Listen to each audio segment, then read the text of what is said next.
What's your I finally met my online friend horror story? Guy I knew in college met a girl online and spent every day talking about her. She lived about 6 hours away, so he planned to take a semester off and pursue this relationship. He got a job in her town and asked if I'd help him move out there since my car would hold more than he could take on a bus. I had a long weekend off and figured, why not? A road trip could be fun. I'd drive him out as a goodbye present, and the way back I planned to visit Yellowstone. Well, we arrive and it turns out he doesn't have an apartment lined up and he found a job posting in his girlfriend's town. He hadn't actually gotten the job or even applied yet. I make a bunch of phone calls and find him a room to rent that will let him move in that day with just first, last, and deposit, even without a job. I'm tired and disgusted with his lack of planning, but figure it's worth staying the night and trying to end things on good terms with my buddy. Then he breaks down and confesses that he hasn't actually met this girl. The nights he spent video chatting with her were really just him watching her vlog and jacking it. They've never talked, never texted, never even emailed. Hell, he's never even left so much as a comment or like on one of her videos. She genuinely didn't, still doesn't, know he existed. His plan was to hang out at this game shop she talks a lot about until she showed up and somehow create a relationship from that. He thought that they'd meet and she'd fall in love with him and move back to our college town to marry him, all before the next semester began. That didn't happen. Instead, I made my buddy buy a bus ticket for his ride back to school and left. He came back to school and got more cringy, not less. I lost track of him after that. This is way back in the mid-90s. Bulletin board systems were all the rage. I made friends with this guy from NC. He was friends with a bunch of us from my dorm, mostly females, which should probably have been a red flag, but I was extremely naive at the time. A couple months in, he mentioned he was coming to our state for a wedding and asked if he could come by our college to meet everyone. It was agreed he'd sleep in my dorm room, since my roommate was almost never around. Now, there was no discussion or thought of such, but I was pretty excited to meet this guy and see if he was as funny and charming as he was online. Well, day arrives, dude shows up. I should mention that I and all my college friends were 18 or 19. This guy was 24. Or so he said. Guy looked like, and I'm not exaggerating, a cancer patient. Pale gaunt features, long greasy pale blonde hair, except where he was bald on top, and just generally looked like he was about to die, or he was dressed as a gal for Halloween. He insisted on hugging all of us. I was trying to remind myself that looks don't matter, and that he was a cool guy despite his very unsettling appearance. But then, when we all started hanging out, things just got worse. He was asking really invasive questions of all of us, making weird comments to whatever was said, just all around creepy and distressing. I was sitting on the floor with another friend and actively rocking back and forth from discomfort. I lied and said I had hurt my back, and that sleeping on the floor helped, because that night he kept insisting we could share my tiny twin college bed. Nope. Last time I ever met anyone from that site. I don't know if it's a horror story, but it's how I ended up where I live now. I played WoW 4 years with a pretty regular group, got to know them offline, and at one point two of them, a couple, invited me to move across the country. At the time I didn't have anything tying me to where I was, so I packed up and moved. Got out here, moved in with my friends and everything seemed okay. My buddy was a long haul driver, so he was always gone for days at a time. His girl would try to set me up multiple times with two of her friends at the same time, one in Minnesota. I ended up having a hard time finding work for a while, finally got a job though, and was putting some money away while helping watch their kids. Out of nowhere one day my buddy accuses me of trying to fool around with his girl. Nothing had ever happened, but I had noticed her spending more and more time in my room when he wasn't there. I knew his history and his previous relationship had ended after she cheated with a friend of his. He wouldn't listen, so I got kicked out without any warning and they stole about $1k worth of my stuff and later moved. Ultimately it all worked out for me. Cut the friend and his girl out of my life completely and moved on. Now I have a good job here. Wife and kids. Edit clarified that I cut out the friend and the girl lol, not my wife and kids. After college ended, I was playing a game called EVE Online. I was in a corporation with a dude who I thought was the coolest. He had sold cheat in game for real world money and had built a supercomputer. He had a smoking hot girlfriend and had pictures of them rock climbing doing some super cool shit. He was also like a head chef where he worked, and since I was a chef as well, I had a little bit of a bromo crush on him.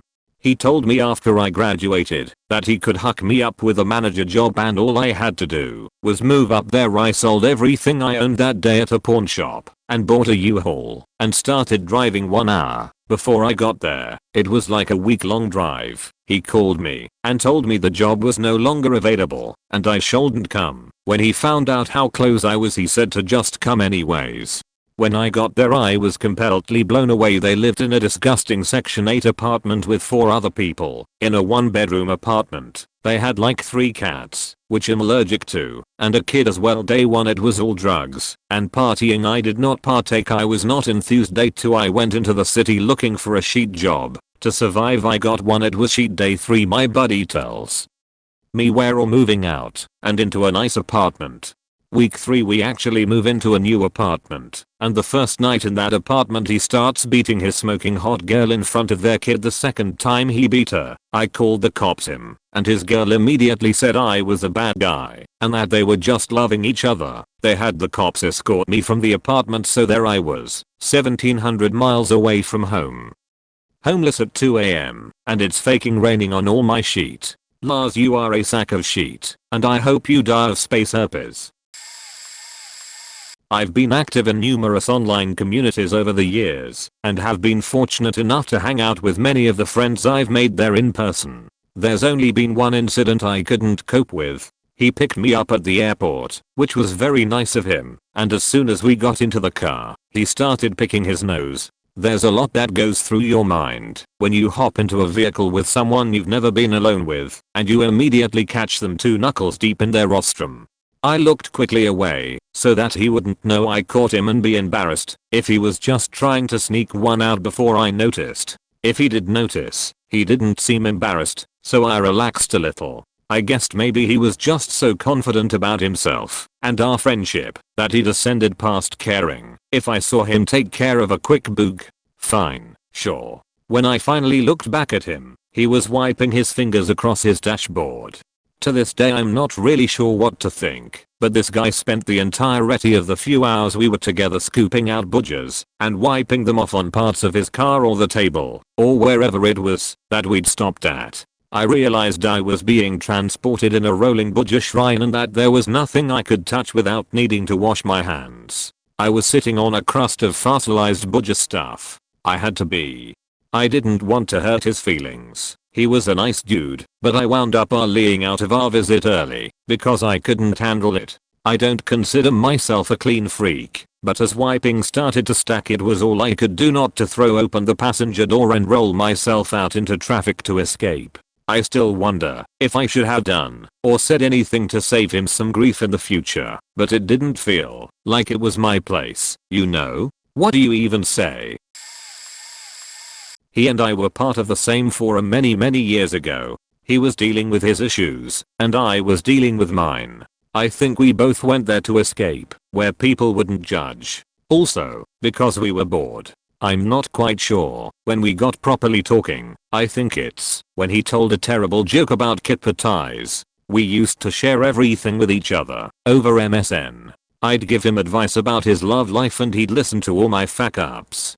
It took quite a few fuck ups before we eventually met up. I think I already knew we were in love, but seeing him in person really cemented it. We decided to give it a go, even though we lived 300 miles away from each other. We had a lot of ups and downs. I was distant. He lived with his ex-girlfriend for a bit, even though she didn't have a job and couldn't afford her half of the rent. The same ex-girlfriend, who I'd given him advice on, who he had nicknamed Trouble, and liked to claim she was pregnant every so often. We got over that, along with many other things, and finally moved in with each other. I thought our issues were gonna be solved when there was no distance between us. Ends up, we were just very different people who wanted very different things and the distance wasn't gonna change that. We broke up after 3.5 years together. None of that's the horror story. Not the way he treated me, not the fact he probably cheated on me, not that I wasn't a priority and used to cry myself to sleep.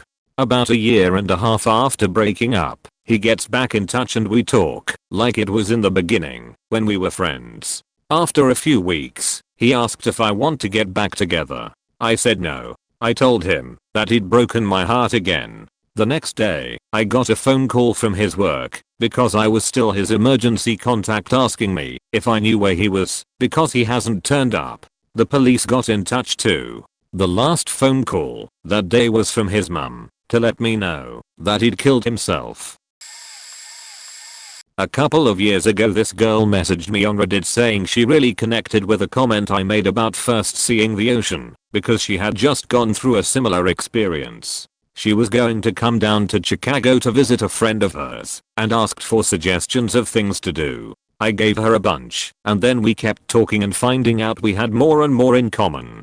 We eventually started talking over the phone and text messages, and when she came down we went out for burgers and beer. We kept talking every day after that, and I was really starting to like her. She said she wanted to come down to Chicago again, and if she could stay with me. I told her of course, and a few weeks later she was here for Saturday and Sunday. Really it was mostly Sunday, because she got in late on Saturday and fell asleep on my couch. The next day we went to the zoo and had a really amazing day. After that we came back to my place and decided to go to the brewery nearby which made a beer that had her name in it. We went there and then ended up bar hopping through until we ended up near the dive bar by my apartment. We drank and played pool there and eventually grabbed some to-go beers and headed back. I asked if she wanted to see the place by the river I like to go and drink and think. We sat and eventually started making out and decided to head back to my apartment. We hooked up and then the next day went to the south side to get breakfast at a place she really liked near her friend's apartment before she had to drive back. We kept talking after that and I was planning on coming up to visit her in Detroit, but then one day she just ghosted me out of nowhere. Not as horrible as some other stories, but it was really shitty for me because I actually really liked this girl and to this day I have no idea why she stopped talking to me. Edit. She's definitely not dead. We followed each other on Instagram and I saw that she was okay a bit after she ghosted me. Edit 2. Went digging and was actually able to find the message thread for those of you that don't believe me.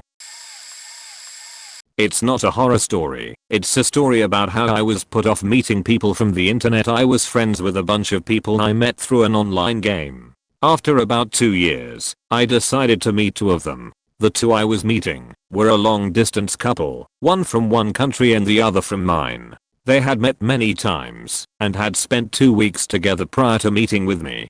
We met in the city, said hi and hugged, and did some touristy stuff, took their pictures etc. But throughout the whole time, they weren't really talking to me. At first, I put it down to anxiety as I was nervous too. But even after lunch, they were only talking to each other, and I felt left out. I even took a sneaky video of them talking to each other and sent it a friend, who agreed it was odd. When it was time for me to leave, I told them I had to go, but I had a nice time, and they continued to chat to each other. I said it again but no response, so I started to walk away, until one of them said oh bye. I was really hurt. It was like they didn't want me to be with them. I had spent a lot of money getting down, especially since at the time I didn't have a job. When I got back, I stopped talking to them.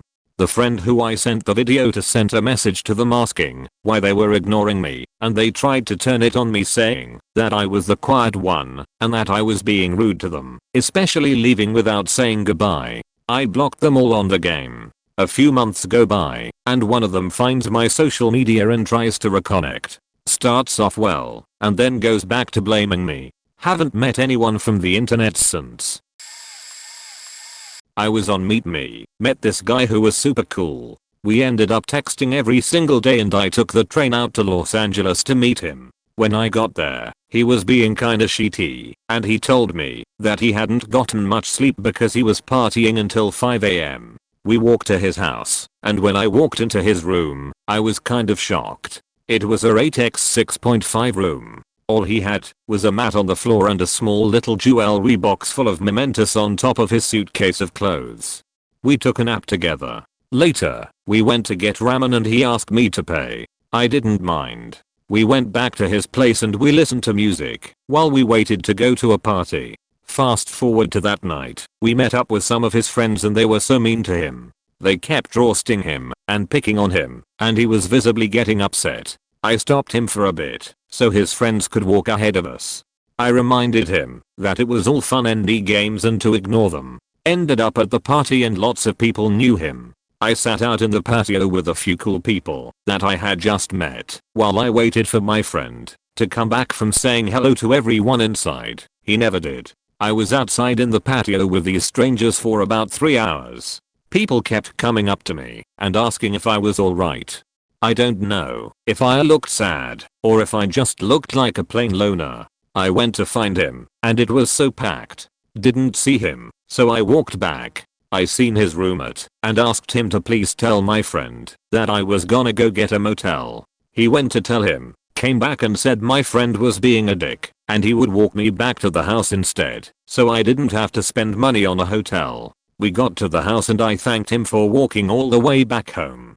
I really appreciated it as my friend was probs inside doing coke or faking girls. I went to bed in my friend's room and he woke me up in the middle of the night kissing me, trying to get his freak on. I simply said no. I'm not interested in having sex. His exact words were, "Are you serious? What was the point of you coming here? You're such a waste of time." My feelings were really hurt. I went back to sleep, woke up and left. Never wrote him after that. He had texted me a month later asking to borrow $50. I simply ignored the message and moved on. Flashback 15 years ago, I was talking to a person online I'd known for a few years. We weren't best friends, but we talked daily. Seemed like a nice guy. At some point he asked where I was from, and I mentioned that I lived in Philly and I was going to the art institute there, living in the dorms. Didn't give specifics other than that. Most people knew I was an art student at the time. I posted it about regularly on LiveJournal. A few days later I come home from class and see a message on AIM. Figured out where you live. I'm outside of the dorms at the cafe across the street. Meet me. This guy lived on the west coast, and after finding out where I lived, he makes an unannounced trip across the country, tracked down the building where I lived in, and was camped out at the cafe across the street, asking him to meet him. All of this without any heads up. I immediately felt uncomfortable and didn't really know what to do. It's one thing to meet up, another thing entirely to make a trip cross country and camp out in front of a person's residence. I didn't answer the AIM message right away and needed some time to calm down and think, get more rational. More messages started coming through, each reading slightly more hostile than the last. Okay, this guy traveled all this way, it'd be a dick move to ignore him, but at the same time, I felt like I was seeing red flags everywhere. I was legitimately creeped out. More messages came, and each time, they started to get more agitated, more impatient. He started asking for my class schedule, so he could meet me outside class, asking where I'd be going, where I usually ate, what time my dinner schedule was. He started getting weirdly specific about wanting to know about every facet of my life. I was getting full-on stalker vibes. So I lied and told him that I was visiting my sister and that I'd be back over the weekend and I'd just miss him. That's when he said that's fine. I can wait. And he did. 3 days later, he's still there, still messaging me that he's still at the cafe, waiting. What the fuck are you waiting for? Why are you here? Why didn't you tell me you were coming? My privacy was having huge issues with all of this, and it got to the point I started feeling legitimately scared. I made a decision. Rather than meet him, I'd log out AIM, create a new handle, pretend I never existed at that point. I completely abandoned my LiveJournal and started posting under a new name and went so far as to change my entire online persona. I never heard from him again.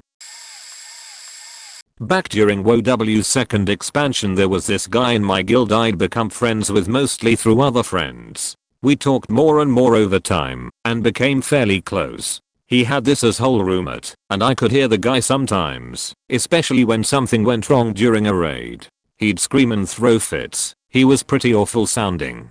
My friend told me he wasn't just loud and obnoxious, but verbally and sometimes physically abusive too. I had my own apartment, so I said, you know what, come stay with me. Just long enough to get you on your feet and into a place that's safe. He showed up at my place with a trash bag full of his stuff and a laptop. I set him up in the apartment and started trying to help him find a job. Well, he did not want a job. He did not get a job either. He sat in my apartment, day after day, eating my food and slowly draining my savings. No matter how hard I tried to get him motivated, he would just dig in his heels and somehow become more sedentary. Eventually I told him he had to go. I couldn't afford to keep him there. He was just couch surfing. I spoke to some people and eventually pieced together that his method of securing a new temporary place was playing on the sympathies of his friends to convince them he was in a terrible living situation. It just worked really well on me because he had that loud, obnoxious roommate to play off of. He wound up calling a nearby relative to come and get him, I think his aunt. I don't know what he told her I supposedly did, but I have never seen a more venomous look from someone in my life. As far as I know he moved in with his sister and brother-in-law after that, but frankly I don't care where he ended up. He also stole a bunch of my stuff. First and last time I do anything like that. I met two LiveJournal friends. I'll call them Adam and Betty. Adam came from the East Coast. Betty came from the West Coast. They met in the middle and vacationed in my state so all of us could hang out. Betty was fine. Exactly the same IRL as she was on LiveJournal. Really pretty too. Adam, though. OMFG. The first night we met up, we were going to karaoke. Adam and Betty would drive to my house, meet my mom, and pick Twin and I up to go to the karaoke bar. Betty doesn't drink, so she'd drive the rental car.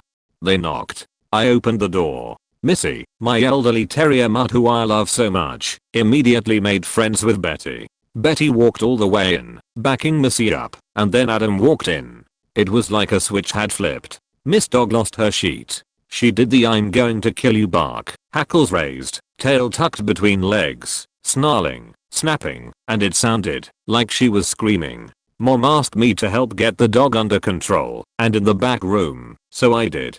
Mom said she was worried about this guy Adam and wanted me to be careful. I said Missy was obviously freaked out about him too, so I wouldn't trust him as far as I could throw him. So, we went to the karaoke bar. Betty ordered pop.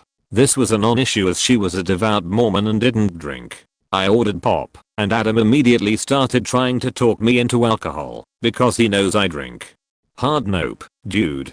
Being young and naive, I said maybe later, rather than trying to pressure people to drink, is a dick move, and it makes people think you're a creep.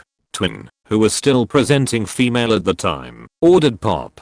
This surprised me, because he was going through a huge party phase. He spent most of his free time drunk. Adam started trying to talk Twin into alcohol too. No, I have a headache. Beer will make it worse. We did karaoke. It was unremarkable. We went home. The next day, Betty flew home. She just changed her ticket and bounced. She gave us the details in a filtered LiveJournal entry, saying that Adam wouldn't stop hitting on her, and she didn't feel comfortable being in the same hotel as him. We all blocked him. I had a guy profess his love for me over Skype. He wanted to come see me. He lived in the UK. I live in the States. Except I had a boyfriend at the time. I told him this. I told him that he was wasting his time and I had zero interest in him. He still is coming. I told him that there was no time to see him as I had work and school. He says it's fine. He will wait until I have time to see him. I told him not to come. He says he has his parents' blessings. So he came. He stayed in a hotel for 3 weeks while I had to deal with finals, work and spending time with my boyfriend. I hung out with him twice, once with a group of friends and once with my boyfriend. He got mad because he said that he wanted to hang out with me alone in his hotel room, and when I said no, he flipped. He said that because he flew over here, I should at least hang out with him. He flew back home to the UK a few days later and blocked me on all social media. TLDR dude travels from the UK to profess his love for me. Is upset that I didn't change my mind. Edit. Okay, I'll include some backstory. I knew him for about 3 years prior. He was a fairly popular streamer at the time, and I was one of his viewers. Eventually became a mod for him. We started talking on Discord and then Skype. I was 20 at this event. Why did I even meet him? I knew him for a long time. I thought we were friends. I thought that he would come and realize I didn't have feelings for him if I said it to his face. I thought I could save the friendship. I never thought he would hurt me, but even then, I was never alone with him. Not even close. Yes. This is my GW account. No, it was not something I did while I talked to him. No, I never sent nudes, nor did anything slightly inappropriate. Me showing off my body now does not mean I don't know how to make good decisions. Maybe not the decision you would have made, but still, you live and learn. I, 25, was best friends with a woman, 46, for nearly 6 years. We would talk for hours and send each other gifts constantly. We shared everything from art to personal trauma. We were very close. When I fell in hard times, she was very kind and offered to take me in. I was so grateful that she would do this for me. After a few months, things started to change. I started to see why she was such a lonely person. She was mean, if not cruel, to anyone who ever disagreed with her or even had a different opinion. She was so mentally unstable that she couldn't even buy something without having to call her elderly mother and ask for permission. I found out that she was scamming the disability services to get money from the government because she didn't want her mother tracking her spending. She was so horrible to her caregiver. I'll admit that the guy was a complete moron, but he was still a sweet guy that was just trying to help. She was so abusive towards him that I had to step in on multiple occasions, which she faking hated because it meant I wasn't on her side. That's when she turned on me. She began to freak out over small stuff, screaming and crying because I missed a spot while mopping, or because I spilled a little bit of water in the kitchen, or ate my food too fast. She was faking insane. As soon as I realized how messed up and unstable she was, after being screamed at and chased back to my room, I told her that I was going to be moving out as soon as possible. So, for the next week, she decided to make my life a living hell. She would scream about me to other people on the phone, telling lies about me, saying I did things I never did. And because she was a YouTuber with a big following, she doxed me on social media, telling people I punched holes in her walls and keyed her car. She even called the cops and tried to get me arrested for things I didn't do. Her followers began to harass me, sending me rap/death threats. Then she started posting and sharing all of my personal secrets that I had shared with her in confidence. I ended up having to call my family to come get me because she was wanting to keep my dog so that I would have to keep in contact with her, and I was no longer feeling safe. So, after 6 months of living in hell and 3 years of internet harassment and stalking that followed, I'll never meet someone I met online ever again. I have no interest in online friends. It's not safe because you never know how absolutely faked up someone is until it's too late. I never actually met him, but I used to play RuneScape when I was younger, around 11ish. I didn't pay for the member account, so there were a bunch of items and things I couldn't get. Some members started gifting me things, and I was super grateful. Every time I went on, he would help me with my quests and whatever. But over time he started asking more personal questions like what I looked like, what I liked to do, etc, etc. In return he told me his first name, that he was 14, and that he was in the army as some cadet program or something, but back visiting family blah blah. I knew nothing about the army, a cadet program at that age. Didn't sound that far-fetched to little ol' me. He started to escalate how he was talking to me and started sending me messages like "Hi sexy, miss you, come back and talk to me babe," etc. I stopped replying because I was creeped out and was 11. I still thought boys were gross. Anyway, in school the next day I was making small talk with a girl I sat next to, and she mentioned how her brother was home and how much she'd missed him while he'd been away in the army. I got a sinking feeling then, which continued when she told me his name. A match. In desperation I asked her if he ever played RuneScape, in which she said he did, and his username was /friend's username. She showed me a picture and told me about how she was really excited about how he'd finally found his calling in the army. Dude was 26, yikes. Oh, finally I have somewhere to tell this story, but it's probably too late to get any real traction. Long story short, when I was doing a lot of online dating, I had multiple accounts across multiple platforms. One happened to be FetLife. I used pictures there that I hadn't put online before, with my face cropped out. It didn't pan out, however. I didn't really like any of the guys that messaged me. I was polite to them all, but ultimately kind of abandoned my profile. Cue Tinder. I match with a guy that looks white collar, tailored, professional. Just my type. We match, talk for a week or so, until we decide to get drinks. I get to the bar, took an Uber there, and look around. Don't see him. Until this scraggly looking guy comes up to me and says, "Oh hey Grenadine." I thought I'd never make it. Now, I'm not unusually one to judge by appearances. We all have rough days, and Lord knows I don't wear makeup or do my hair on the busiest of them, but his hair was significantly longer. Think short, well manicured hair versus mid-back length uncombed waves. He was covered in a patchy beard and dressed really badly. I honestly didn't recognize him, and he waved it off with sorry. Those pictures are kind of old. Red flag stupidly ignored. We grab a small table with huge chair and start drinking and talking. One drink, just to be polite, but I'm turned off at this point wholly.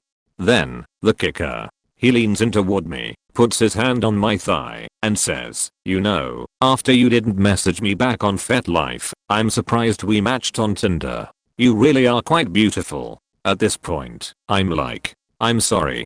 He chuckles, literally chuckles like a villain in a movie, pats my thigh, and says, "I'm going to the bathroom. You should look at your profile and figure it out. I found you because your body is quite distinct. It's worth noting we live in a major international tourist city. There are thousands upon thousands of new people here every day, especially on Tinder. This is not a small town. I used to match with people that would swipe between connecting flights. So I'm beyond nervous. Watch him get up and go, and I quickly check my FetLife inbox, and lo and behold, he had messaged me months ago. His profile picture looked like an absolute serial killer. I remember why I rejected him. Incompatible on all fronts. And I was polite. So anyways, I got to use the whole angel shot protocol, in which I basically ran to the bartender, explained the situation, and left through the back door. I was beyond uncomfortable, and deleted all of my social media for a few months. And I consider myself lucky that he only sent a few euro etc etc messages for the rest of the evening, but gave up after that. And I paid for my own drink too. I'm not a monster. Sorry in advance, this is a long one. I was talking to this girl I met on Quizilla back in 2008/9. We met because she made one of those which Twilight characters EU quizzes, and I was asking for help on making mine. We got to talking and realized that we were roughly the same age, lived in the same state only a couple hours apart, and had quite a few things in common. Fast forward a few months, I start thinking of her as one of my genuine best friends, and we start to broach the subject of meeting IRL. My parents understandably have their doubts, and only agree to let me meet her if I agree to bring my older brother along. I was 13, he was 18. I agree, and the girl and I arranged to meet at a museum that is equidistant from both of us. So the day comes, and it's time for me to finally meet this girl I've been talking to for a solid 6 to 7 months. My brother agrees that he's not going to breathe down my neck, but that I'll always be within eyeshot. I see her at the entrance when I walk up, and everything seems to be going well. After all, she's not an 80-year-old man, and she looks exactly like her pictures, which is really all that I could possibly expect from the situation. Later on in the day, my brother meets up with us so that he could drive us somewhere to get lunch, and everything immediately went downhill from there. This was the first time my brother had really seen her up close and not from a few meters away, and he gets a really confused look on his face. He doesn't react further, but stays pretty much quiet the rest of the drive. I think nothing of it and just assume that he's letting us talk and doesn't want to interrupt. When we get to the restaurant, she doesn't want to sit on my side of the booth with me, instead choosing to sit next to my brother. She claims that this is because she wants to be able to look at me while she's talking, but my brother is looking more and more uncomfortable with the situation. I decide to sit next to him instead and don't really give her an option. Suddenly, the conversation starts to drift from me and her to just about my brother, what he does for school, where he works, his friends, etc. I start getting really jealous and eventually blow up saying, "Are you here to talk to me or to just my brother?" She starts backpedaling and apologizes for ignoring me. At that moment, my brother finally realizes that he recognizes her as a girl that had been stalking him on MySpace for the past few months, but without all of the terrible filter/makeup/angles that he was used to seeing her with.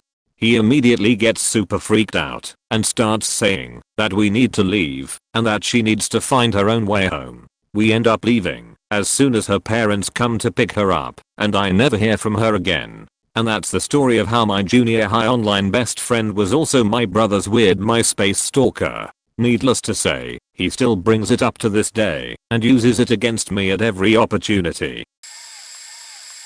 Met a girl online once. Can't remember where, but this was 15 to 20 years ago. We chatted for a while and seemed to hit it off. Eventually she invited me to her house. Turns out she was having a party with about 30 people. She pretty much ignored the whole time I was there, hung out with some cool people, and played some Mario Kart. Left when everyone else started to. Never spoke to her again.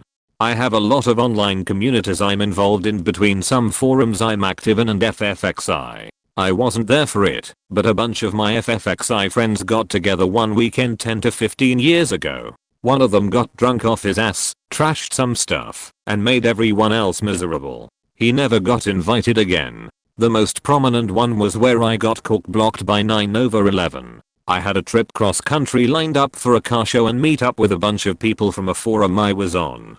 I had been talking to a girl out there for months beforehand, and it had gotten pretty hot and heavy. So I planned to go out for the show, then hang out with her for a week or so after. I also had some work to do out there, but it was mostly to hang out with her. 9/11 happened the Tuesday before the trip. I ended up on one of the first flights out of town that Thursday. 90% of the group cancelled their trips though. When I landed, she sent someone else to pick me up, and she was nowhere to be found. I saw her at the show for about 5 minutes, but besides that she ghosted me. I heard from her after a few days. Her ex and her had gotten back together after 9/11 happened. Because life is short, let's try it again, etc. I spent most of the trip in my hotel room watching the first X-Men movie on HBO. It was a surreal experience all around. They are not all horror stories though. Through the same group I made friends with another girl out of state. We hung out a few times, but figured out we click better as friends. I met her best friend on one of my trips and we started talking online constantly. She flew down one weekend to see how we'd get along in person. We've been married 14 years just about, so I guess it worked out. Okay, so I never really met them in person, but I'm so relieved I didn't. Also, this is a long story. TLDR, I really dodged a bullet by not meeting up with these people because they got extremely creepy and expected me to be a cheerleader, despite being 14 to 15. So, when I was a freshman in high school, my parents finally got me my own computer. I downloaded mod, cause, you know, that was the big thing at the time. There, I met my first and last online group. There were, like, 12 of us, and I was one of 3 girls. The ringleader of sorts was this one guy who was a senior in high school. For this story, I'm gonna call him Joe, not his real name. Now, at the time, my parents were extremely overprotective of me online, as my mother saw the online world as an absolute evil, and my dad just went along with what she said because he didn't know much about the platform. So, I wasn't allowed to show my face, I couldn't use my real name, and if I played with multiple people, one of my parents had to be in the room, so they could make sure I didn't accidentally let any personal information slip. No one in the group even knew how old I was. They assumed I was older because, at the time, I had a deep voice for a 14-year-old girl. They assumed I was in college because of this. Well, Fast forward about a month and the group went from using no cameras at all to always using face cams and even just calling on Skype instead of gaming. For a while, they were okay with me not revealing my face, but they assumed I was just shy or self-conscious. It wasn't until then that I accidentally let slip that I was in high school, complaining about a teacher that hated me because I stood up for a girl with a fake learning disability. And then everyone wondered if it was a good idea to keep me there, as most of them were either seniors in high school or older. Now, Joe wasn't the oldest, he was a senior in high school himself, but he was the ringleader, so it was up to him whether or not I stayed. He said it was fine, as he had been a part of this particular group since he was in middle school. Now, I'm not exactly sure when this happened, because I was kept out of the loop on a lot of things. I was told about this by Joe's friend way after this happened, but Joe and one of the girls, I'll call her Belle, got into a huge argument.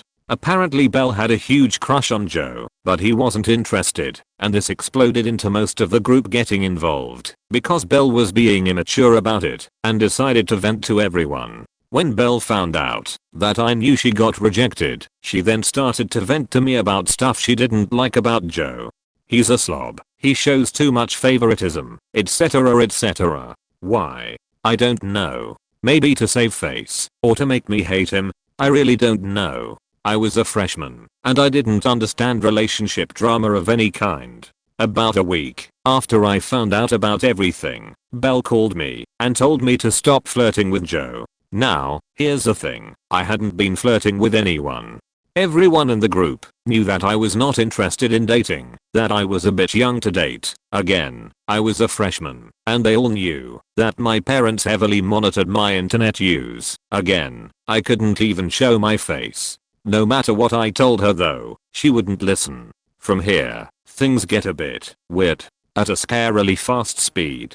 I didn't tell Joe about Belle's interrogation, but everyone found out.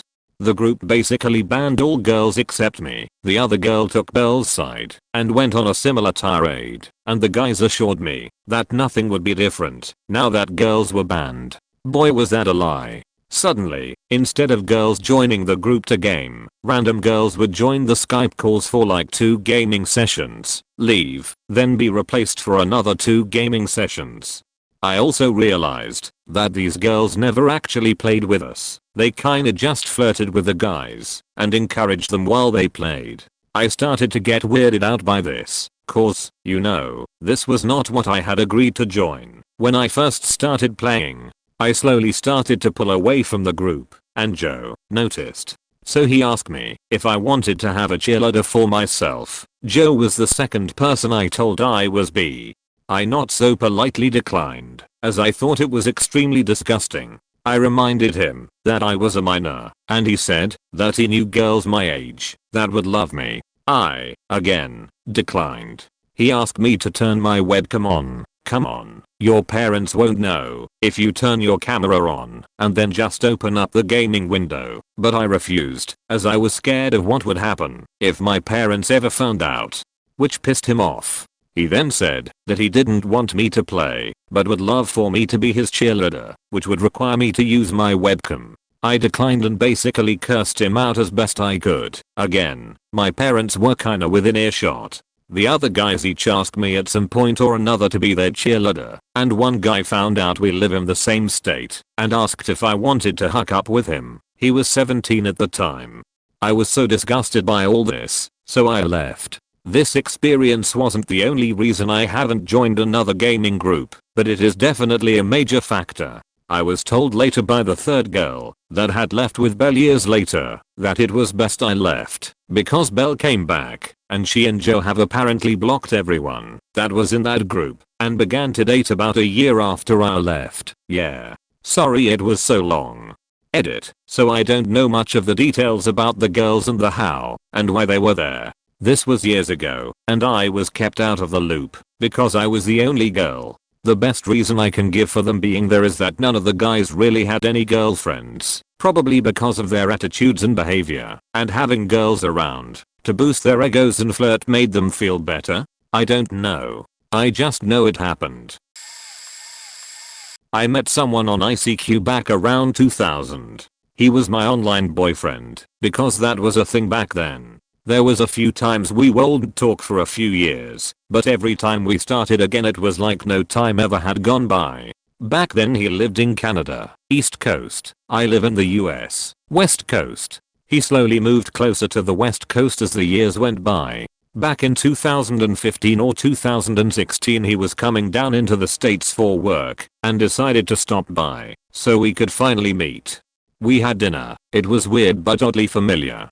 Pretty cool meeting someone you've been talking to for 15 years. Later we go back to my place and hang out for a bit. Decide to go out to the bar that I frequented at the time. I told him nothing too crazy because I had to wake up early the next morning. I can't remember now what it was, work or something else. But as soon as we got to the bar, he pounded 2 beers. Can't remember the rest. I started to distance myself throughout the night and he kept disappearing outside throughout the night, but he ended up getting kicked out. I was super embarrassed because this was my bar, my friends, and he just totally disrespected everyone. We walk back to my place. I set him up on the couch and go to bed. It was summer, so it was super hot and the only AC was in my room. I'd like to think the next part was due to it being so hot. He came into my room in the middle of the night and got into my bed naked. I slept out in the hot living room. Few hours later I left to go do whatever it was I was doing, and I texted him that he needed to be out by the time I got back. I remember I stayed out a little longer because I didn't want to see him. He was gone by the time I got back, thank God. He kept texting me for about a week, asking what he did wrong and that he was sorry. I texted him once telling him he disrespected me and my home and my friends, and if he didn't remember that wasn't on me. I didn't want to talk to him. I haven't talked to him since. Looking back on it, he was a raging alcoholic. I would get late night voicemails from him while he was drunk. I remember one in particular because he was walking home and fell or something and was yelling at cars, I think. Totally belligerent. It's kinda sad. I hope he got help. Getting involved with an addict was something I never wanted and wouldn't touch with a 10-foot pole. I immediately cut ties with a few addicts. Except my current boyfriend. I never figured out why I gave him a chance, but I did. Sorry for my random tangent. Done. I was 17 to 18. Jude, 25 or so, was a friend I'd known though a group on Yahoo chat rooms for probably 4 or 5 years by that point. He and his long-term on/off girlfriend had broken up around the same time I broke up with an online boyfriend for cheating on me, so we had been sharing our sorrows. Totally platonic, nothing romantic was ever mentioned. He actually knew about my mom's mental health condition too, and that I was uncomfortable around people with the same issue because she was super abusive to me, and the mannerisms are a PTSD trigger for me. This is relevant. One day he says I'm coming up to your city for the weekend so we can hang out. I felt pretty blindsided because he hadn't said anything ahead of time, let alone ask me about it, and had no reason to come to my state even, which was a good 2-day bus trip, but I was too polite to tell him no. I picked him up from the bus station and dropped him at his hotel and then had to go to work, thankfully. I knew from that car ride that I didn't want to be around him in person because it was pretty instantly clear to me he had the same mental health condition my mom had. That alone made me super uncomfortable, but we also had nothing to talk about in person, and it was pretty clear he had come up with romantic intentions. I saw him for about 2 hours the next day and then lied and said I had work again. He suggested I could stay the night in his hotel. I declined. He got back to the bus station on his own. After a week or so of silence, he actually apologized for his behavior, which I appreciated, but we never quite got back on the right foot. Looking back, I know it could have been much worse, but at the time it felt terrifying and dangerous. When I was about 30 and living in New York City, a girl on Cupid started messaging me. She said she was 21, a student at NYU, and was into anime and all sorts of other wonderful nerdiness. I should mention I'm part Asian, so online dating would get all the weeaboos. But what was strange was her pictures looked like a model. It seemed like there was no way this red-headed model contacted me out of the blue. We started texting. She'd text me all the time and started sending pictures of her cat, her shoes, her fingernails, never a full shot of her. And then she started calling me. We would actively have great conversations and she seemed like some parts of her stories were true. She shared an apartment with other girls and she would interact with them, and I would hear them talk BSCK during our conversations. However, the pictures of the redhead she sent me in the photo properties were pictures several years old, so definitely not her. I even had a female friend point out her fingernails were rounded, but the redheads were squared as evidence. Anyway, I pushed to meet her and she disappeared. The strangest part of the story was I would talk about this mystery, sometimes on other dates, and one of them had previously dated a writer, a nation guy, and shared with me a short story he wrote about his experience with the same girl. That a redhead contacted him, started texting, calling, etc. then disappeared forever. Nowhere near as bad as the others on this post, but we used to have this Skype group for certain people that liked a certain show about colorful horses, so we could talk about the show and art and make friends in general. Somehow managed to find people that actually lived pretty locally to me, so we arranged a day that we would meet up, me and two guys, we'll call them Johnny and Joseph.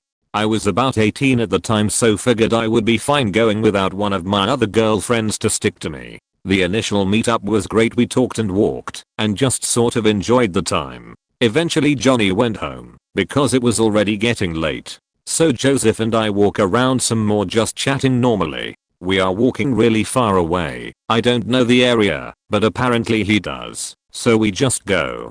Soon I need to pee, so I ask Joseph if he knows somewhere I can go use the bathroom. He tells me his house is nearby, so we can drop by there. I'm kind of getting desperate at this point, so I agree. It takes about 5 minutes to walk to his place. It's in a pretty dodgy area, so I'm pretty spooked already at this point. I go to the bathroom and he tells me he will be in the room 2 doors down. So when I finish up in the bathroom I go to find him. It's his bedroom and he's on the computer. Backquote, do you want to watch me play TF2? He says to me. I say okay, as long as it's not too long, because it's getting dark outside. I watch him play, and my anxiety is just through the roof. He then puts on some horror game, knowing full well, because we discussed it earlier, that I'm terrified of horror games. So not only am I anxious, but I'm scared shitless, and on the verge of tears. I ask again a bit more sternly. I'm a shy coward, so speaking up like this is really out of character for me. Backquote, can I go home now? No joke now. Dude turns around and asks backquote, do you wanna make out? At this point I'm completely speechless and am frozen in place. Dude has condoms on the bed just ready, like as if he was expecting me to say yes before I even came to the room. Point, of course I just say I know and walk my way out of that situation. I'm so glad it didn't go further than that, because like it really could have been worse. The walk home was really scary too. It was dark, and after that I decided I was never going to meet people without someone else there again. So, not an actual horror story, as it ended well, but still gave me quite a turn. I'd been ML buddies/pen pals with this girl since she was 15 and I was 19. When I was about 25, I was staying with my dad and stepmother, and it was a really crappy living situation as my stepmom is a full-blown entitled narcissist and my dad is an enabler. I basically paid them $150 a month to live in a flea-filled corner that was freezing in winter and boiling in summer. Because of this and trying to avoid my stepmother, I'd wake up every day and go to the library for as long as I could and work on my manuscripts and study. Literally nothing but a blizzard or thunderstorm or the library being closed kept me home. I turned into a complete workaholic because I hated being in that house. So one day in at the library working away, and I keep getting messages from my online friend asking what I was up to. I told her I was working. She kept asking if I wasn't at home. I told her twice nope. I couldn't figure out why she asked. It turned out she had secretly hopped on a plane and shown up at my parents' house. She was like, hey, I'm Celestina's friend, can I use your bathroom? Which, given what stuck up prigs they are, is super hilarious to picture. It would be like if one of Harry Potter's wizard friends showed up at the Dursley house, and in all the time I'd lived with them, I never had friends, was always alone. Bit of a nasty shock for them, I imagine. But the girl was persistent and next thing I know she's got my dad escorting her through the library to meet me. Lol. She's awesome like that. I did get in a lot of trouble as everybody assumed I'd planned her visit, despite the fact that I knew nothing about it, but otherwise it was great time. Also I knew she was going to be loads of fun from the minute I stood up from the library desk and she gasped, "Oh my gosh, you are short." And I was, "Oh yeah, I warned you." Horror story for my folks at any rate. Not me, but a friend of mine met someone on the internet when we were fresh out of middle school. The guy he was talking to online claimed to be the same age as us and wanted to hang out sometime. So my friend invites me to tag along, and I warn him that's not a good idea because it could be someone dangerous pretending to be a kid. We fought and argued, and I was eventually forced to tag along to meet up with this online person. So we show up, and this guy's in his 40s. He walks up to my friend and greets him. Then the guy looks at me and seductively licks his lips, grinning like he's looking at fresh meat or something. I backed away as slowly as I could, and the guy touches me and says, "Don't go. I just want to talk." My friend is all warm and friendly with the guy and chats to him like a normal person. So after a few minimums or so, my friend and I leave, and the strange thing is, he still wants to be friends with the online guy. A month goes by, and I get a strange email asking for some personal info. I decline many times and the guy goes apeshit on me, complaining about how I'm being rude. He sends me some inappropriate content and I blocked him on my email. A few days later he finds my personal Facebook and sends me a friend request. I have no idea how he found me, and I decline the request. Again he goes apeshit on me and rants about how, if I don't add him as a friend, he'll make my life a living hell. I ignore it. Next thing I know, my Facebook friends stop talking to me because he's been harassing them, trying to get my personal info. I had enough with this guy, and I do some research. Next thing I know, I learn he's a convicted sex offender. I confront the guy online about this, and he says that an ex of his framed him for a crime he didn't do. I call BS on it, and I warned him, if he talks to me again, I'd report him to the police. Fatus here doesn't get the big picture, so he continues to message me with sexual messages like "How big is your dick?" and "Are you gay?" and "Have you done anal?" and other strange questions. Keep in mind this goes on and on for a while. I had enough and report the guy to the police. Police ask for evidence. I pull out the chat to see that the guy has been deleting his FB messages. Anyways, I report him to Facebook and his account gets deleted a day later. Few days later he makes another FB account and sends me a friend request. I don't bother replying to his sexual messages and report him to Facebook again. A month later he sends me a new friend request on his third FB account. I report him to FB once again. His account is deleted. Have I won the battle? Close. So I take a break from FB and spend some time on Twitter. Little did I know, he has a Twitter account and followed me and sent a series of sexual messages to me over a long period of time. Normally I don't read DMs, but I deleted all of the messages and blocked him on Twitter. I tried reporting him to Twitter, but they don't do anything about it. Hi, Twitter is still active. Ugh.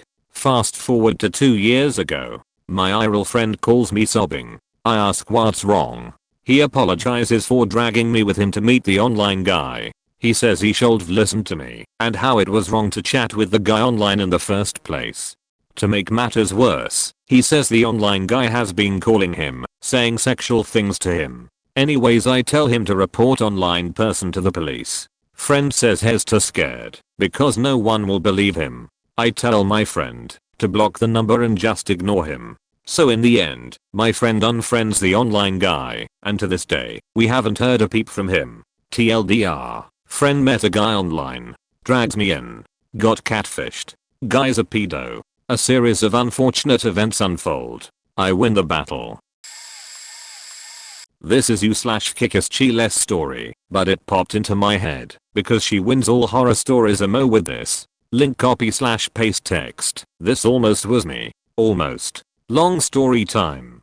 I'm an artist, and my main job before the one I have now was selling my work at comic, anime, and video game cons across the US and Canada, and sometimes in more countries. It was surprisingly a lucrative job if you did it right, and I enjoyed it and required a lot more work than people realized. But I digress. The point is, I was familiar with the convention scene, and this leads me to my next point. I used to take commissions at conventions, but I stopped doing them years ago because I got too busy and my art had improved enough that $100 felt too low for my skill level, and I'm all about artists pricing their work fairly and not working for pennies. A couple of years ago, just as I had started phasing out commission work, a man had approached me at a con. You get a lot of socially awkward people at cons, to be expected, but 99.5% of them are really sweet and just like to talk about stuff they dig. If you have a good amount of patience, it's enjoyable.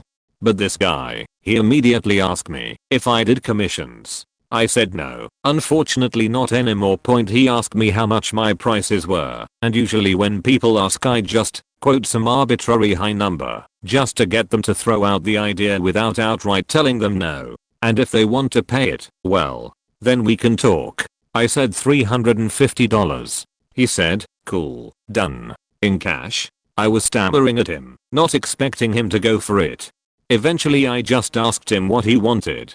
To make a long story shorter, he wanted furry art. Softcore born to be exact. I had never in my life done furry art, but I knew how lucrative it seemed to be. I said, oh, each character would be extra. NSFW would be extra too. This would be a big commission. He's like, oh no worries. How much extra? This went back and forth for a while, and to save time, he paid me $700 in cash on the spot for some furry born. I wasn't even mad. $700 is nice. So I said sure, I'll draw the furry born. What do I care? I'll fake sign it. It's one and done. After I did it in one night in my hotel room, I found he had taken my business card and had given my email to his friends who may be interested in commissioning art. The requests for weirder and weirder, but the pay stayed surprisingly good. Eventually, I ended up making a Fur Affinity account under a fake name and tweaked my style and techniques enough that no one could ever trace the art back to me. I decided to just fully embrace the furry art bank life. It was open season. I guarantee you, I was a no-name in that community and still made good money, so I'm horrified to think what the really popular artists get. I didn't feel ashamed for drawing weird furry fetish born, nor did I feel bad for kinda being a fraud. I provided a service, and that was it. Things went downhill when I mistakenly befriended someone in the community. She was another furry artist, and we just sort of hit it off in the online community. She seemed like an edgy self-hating furry, so our jabbing humor at the expense of furries made us bond. She was cool, all was well. Eventually I admitted to her that I didn't actually give a shit about furries, and she took it in stride. Said she understood why I use the community to make money, because she wished she wasn't a faking furry either, but you can't help what you like. She told me that if I really wanted to make bank, I should go to a furry convention. I was immediately like, fuck no. Never in my life, but she told me about an AninCon that I regularly attended that next year would be sharing the same venue and weekend as a furry convention. Just table hop, she said. She told me to split her table with her, try it out, see how I fared. I already had a table at the AninCon, so I was like sure, why the hell not? What could it hurt? We decided to even share a hotel room. This isn't uncommon. In artist alley's many artist rooms share together, since we have similar schedules and don't tend to party hard because we are working. She seemed like a good person, and it's not uncommon to just meet someone IRL when you're rooming with them. I arrived Thursday before the con, but the furry con had already started. I got a text from my friend to come sit at her table in the furry con dealer's den for a few hours, since my con didn't start until Friday, just to see if it clicked. She had already checked into the hotel room and had the keys anyways, so I picked up my badge and went. I was surprised to find her at the table, in full fursuit. They was the weird part. She was a self-hating furry, or so she claimed, so to go full commitment and be in a suit was okay. I was already out of my comfort zone in the sea of furries, and my friend was supposed to be like my anchor, my guide through this other world, to protect me from this shit. I was immediately on edge. It got worse when I sat down and introduced myself and she did that thing. That thing that furries do where they are in fursuits and don't talk. She nodded when I made sure she was who I thought she was, but she just did the overly exaggerated cute poses and even had a faking squeaky toy in her fursuit to make noise. But she didn't say a word. She hugged me and somehow managed to interact with customers who all knew her and adored her. I guess she was well known in the community, and if she wanted to communicate, would write or text in this Bagazoa things. She said she hates wearing suits, but because she doesn't have to talk in them, she doesn't have to interact much with customers. Okay, that I could maybe believe.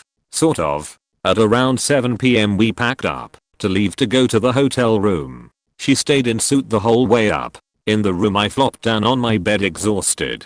I asked her if she was going to come out of that thing, understandably a little freaked out from this whole thing.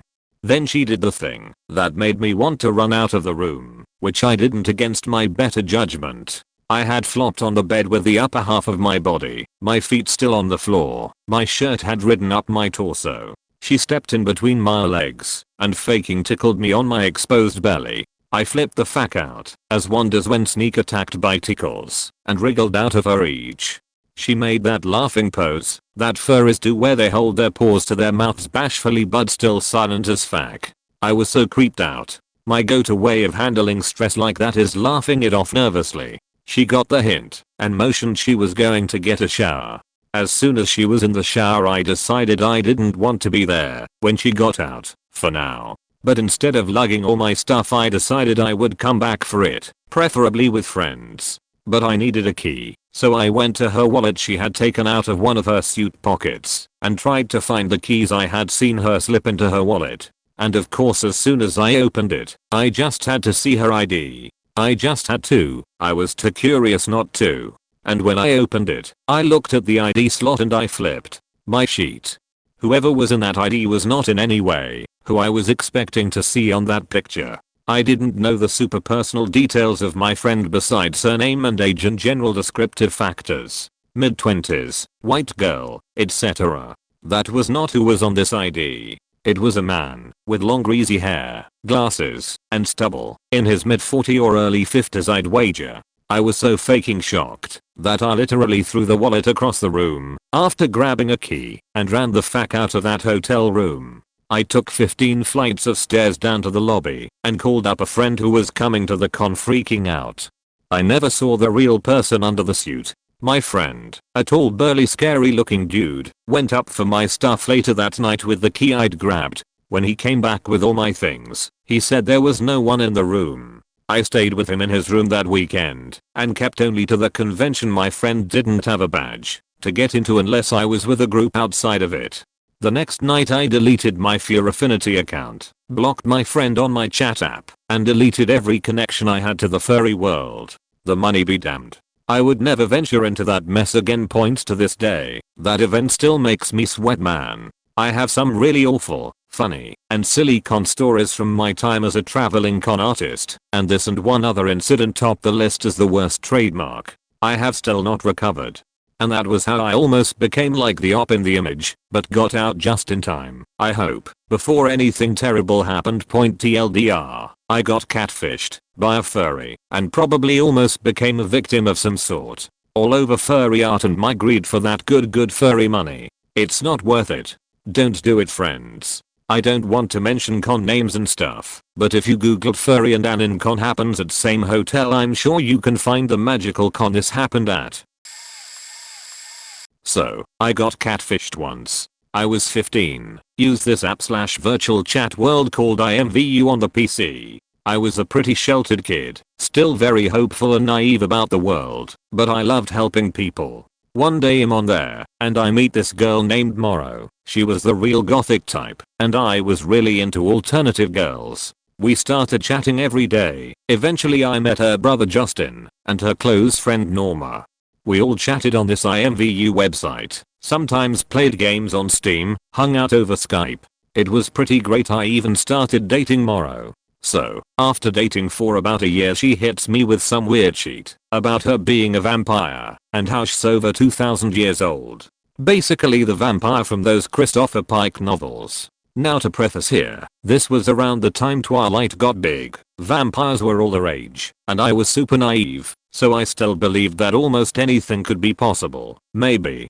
So I tried to give her the benefit of the doubt, especially when her brother and friend are saying yeah she's totally a vampire, and treated it as if it was some big family secret. I know, faking stupid in retrospect, but I was young and really naive. Fast forward a couple years, I'm 17, still dating her, and believing she is a vampire with this long history and a family. Even believed that maybe I had talked to God about it, because of another set of circumstances in which a random number texted me, and I asked about these things, and the other text, or texter?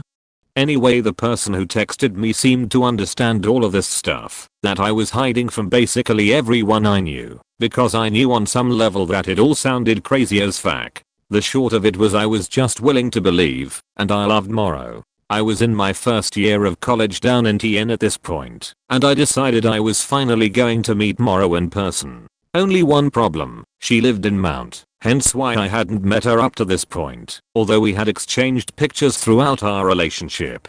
I'd even gotten supposed pictures of all of her, and said family together, so I used my savings to move out to Mount, but I was supposed to be moving with her 24-year-old brother, Justin. I wouldn't be able to see her for several more months due to her taking a long trip to India to visit her ancestral vampire roots. Again, I know it sounds insane, but you see where this is going. Eventually, we move in with other people. They help me to figure out that Justin was the only one who ever existed. I was 18 at this point, so I had spent 3 years believing in this whole interconnected network of at least 8 people by now, but it turns out old Justin had been pulling the strings the whole time. Just keeping up the charade, finding pictures online, and using all these different fakes to gang up against me. When it started to question things, I began to put the pieces all together, so I kicked him out of my house, and that's when he decided to tell me he had fallen in love with me. Such a piece of shit person who killed a part of me that I'll never get back. Definitely don't catfish people, it's a shitty thing to do. This happened back in the dial-up BBS days in the early 90s. Before Netflix and chill, we had VHS and couch. The woman wasn't especially pretty, but was smart and rich, daughter of a doctor, and really liked me, so I give it a go. Our first date, she wants to meet at her place and watch a movie. Great, I figure I'm in like Flynn. So I arrive at her address, and feel even luckier as it's a new neighborhood of McMansions, years before that expression was even coined.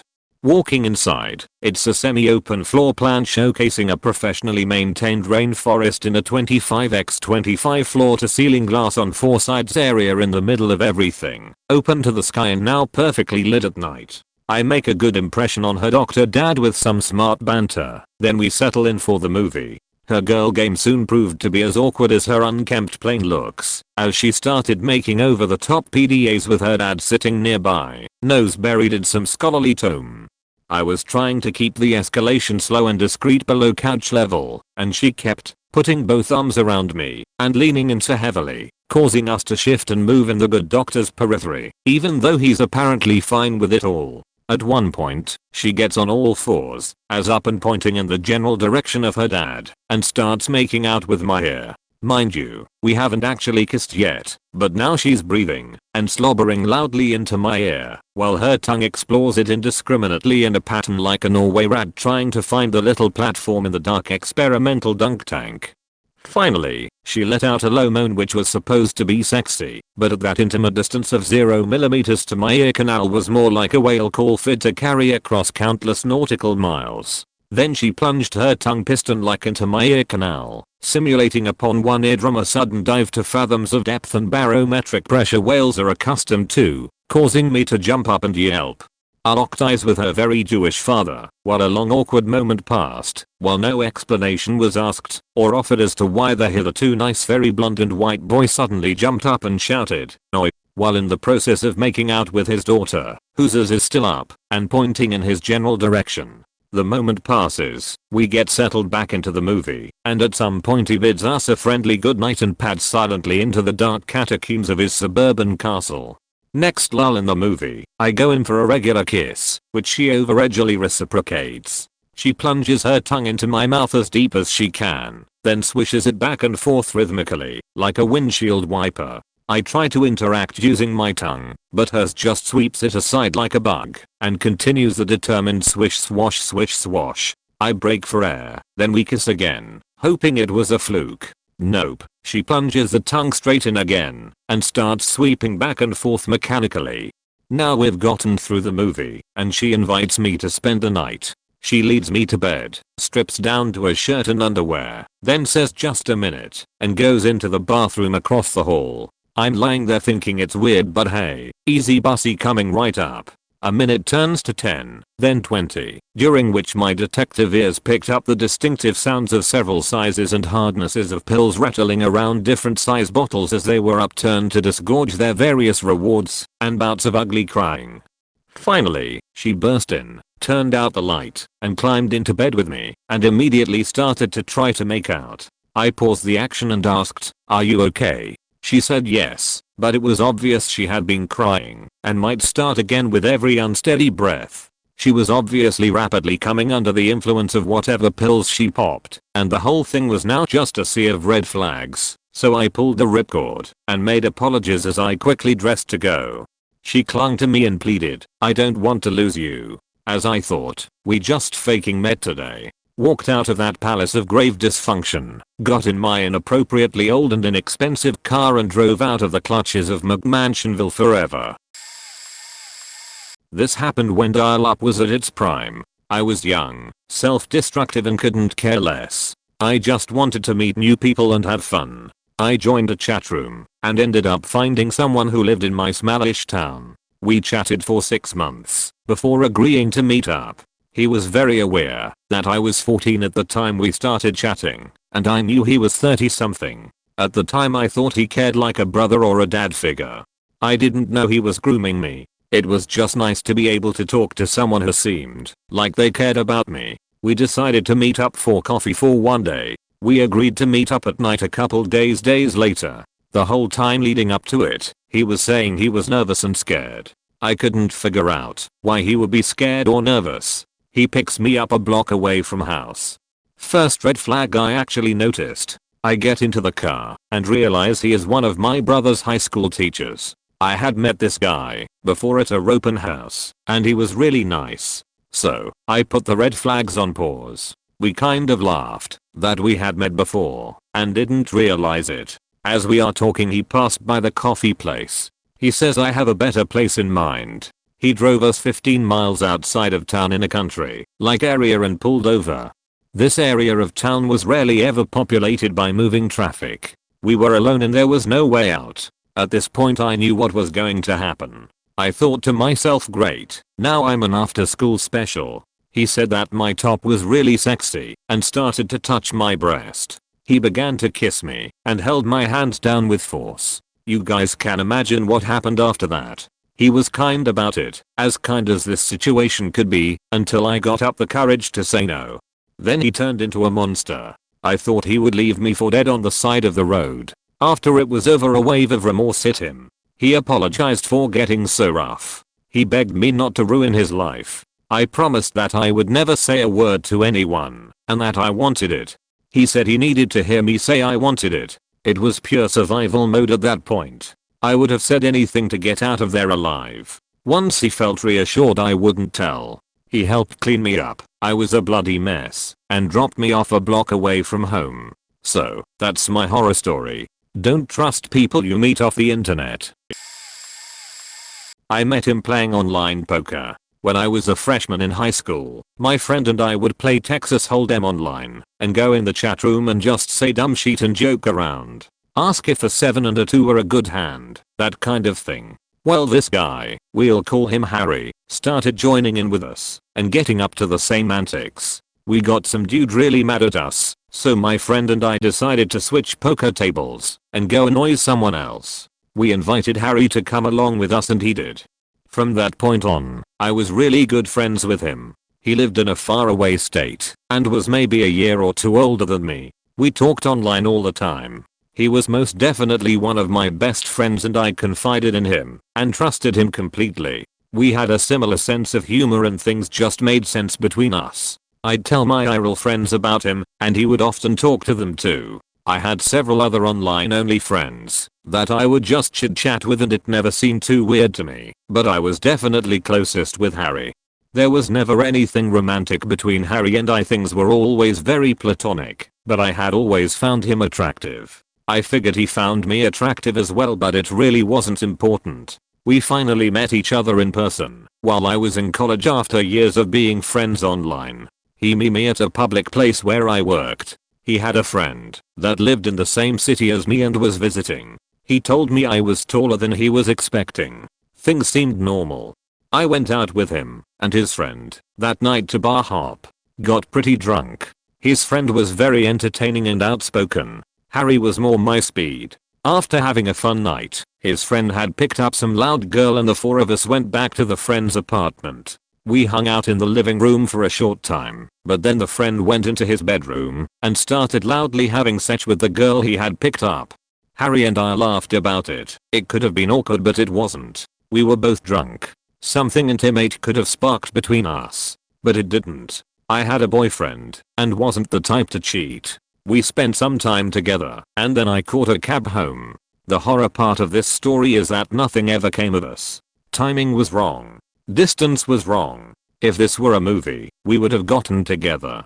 I like to imagine sometimes that it was. He now lives in the same state as me, but still too far away for it to matter. He is married and lives a much more active life than I do. I have been in the same relationship for several years. The saddest part is we no longer talk. I think we hit a turning point when we met, plus he no longer could handle the emotional instability I went through in my late college years. Still wonder what could have been. For the 2 people who read through this, thanks for reading. Not really a friend, but our small tiny TV show fandom, Odd Squad to be specific, had a troll that came after us, the cast and crew of the TV show, even one of the creators' kids, and basically harassed us all. They were madly in love with Jack McBrayer for his role in the show's accompanying movie, told me they would marry him. I don't know if Jack is married, and invited me to the wedding in my home state. It wasn't until I looked on Instagram on his account that I saw the truth. He looked ugly. I mean, I'm ugly, yeah, but this guy was far more ugly. Acne-ridden, morbidly obese, living in South Carolina. Pretty much what you would expect your average standard troll to look like. And oh yeah, he was a guy. I'm not sure he grasped the concept that Jack and him are guys, and I'm pretty sure Jack isn't gay, not to mention the troll has no idea what being gay means. Edit. As far as I know, he also has a very small and inactive YouTube channel, a few Twitter accounts, and is mainly active on a role-playing site called Feral Front under the name China. Similar messy handwriting. Can't confirm if it's the same person, but has a very eccentric style of writing that's easily recognizable, last I heard. I also happen to know his, presumably, real first and last name, but I'm not going to use it for any malicious intent, since the guy hasn't harassed us in a long while. We were friends of a friend in high school, but hadn't seen each other in 15 years when she Facebook friended me. After about 3 years of back and forth messaging, sending memes, etc. she came to town and was really eager to meet up, so I agreed to get coffee with her. I show up to the coffee place and she is half an hour late and looks nothing like her pictures online anymore. I almost didn't recognize her. She sits down and monopolizes the conversation for an hour. We visit a local attraction where she gets in free with me and spends money in the gift shop, then says she'd really like to grab some food. We ride over to a restaurant and she orders a huge amount of food and eats it all. The check comes and the waitress asks if it's together or separate and she immediately says together, smiling. I assume this means she is paying for me, since I drove her to the restaurant and got her into the attraction for free. The waitress brings the check and puts it on the table. She leaves it into shade for like 10 minutes. I finally am like, hey, do we need to split it? Mind you, I had gotten just some fries, whereas she racked up like a $30 bill. She goes, oh, you have to get this one. I don't have any more money. I freak out because I don't have $30. I end up texting my husband asking him to transfer some money into my account from his. I try to leave, and she starts crying that her brother kicked her out, and her parents paid for a hotel for the rest of her stay, but she has no money to get back, because she spent it at the gift shop. Mind you, we are in our 30s. I reluctantly give her a ride back, about 10 miles out of my way, and drop her off with a bye. She hits me with a barrage of FB messages how I'm a horrible person for embarrassing her, and should be ashamed of my behavior. I blocked and deleted her like a house on fire. I met a girl on a Facebook dating app. She lived hours out of the city. I was recently out of a relationship. She was cute. Body was banging. She seemed nice enough, a tiny bit country. So I offered up my place to hang out if she wanted to visit the city. She took up the offer. Was going to be a long visit. A week? 10 days? Don't remember. I drove 4 hours out to pick her up, where I got roped into going to her ex's house above a barn maybe, to be her backup as she collected her glasses. Got home. She was a freak. It was fun, but I barely kept up. I mean born grade stuff. Almost lost my watch. There was blood. She wanted to keep going. Took her out to a club. She got sheet showed and ended up losing her shirt after dancing in only her bra and flashing her tits all over the dance floor. We did some molly, went home. Cabbie looked at us funny, sure. More orange. Day 3, it's recovery. Went to a pub to just get some food and drinks with a buddy of mine. Ran into some old school friends too. She got blasted in no time. Went from fun to her yelling about how much she loved and all our previous nights, etc. Point to these people that were strangers to her. Then, she's sitting on a dude at the bar and accepting free drinks. What the fuck?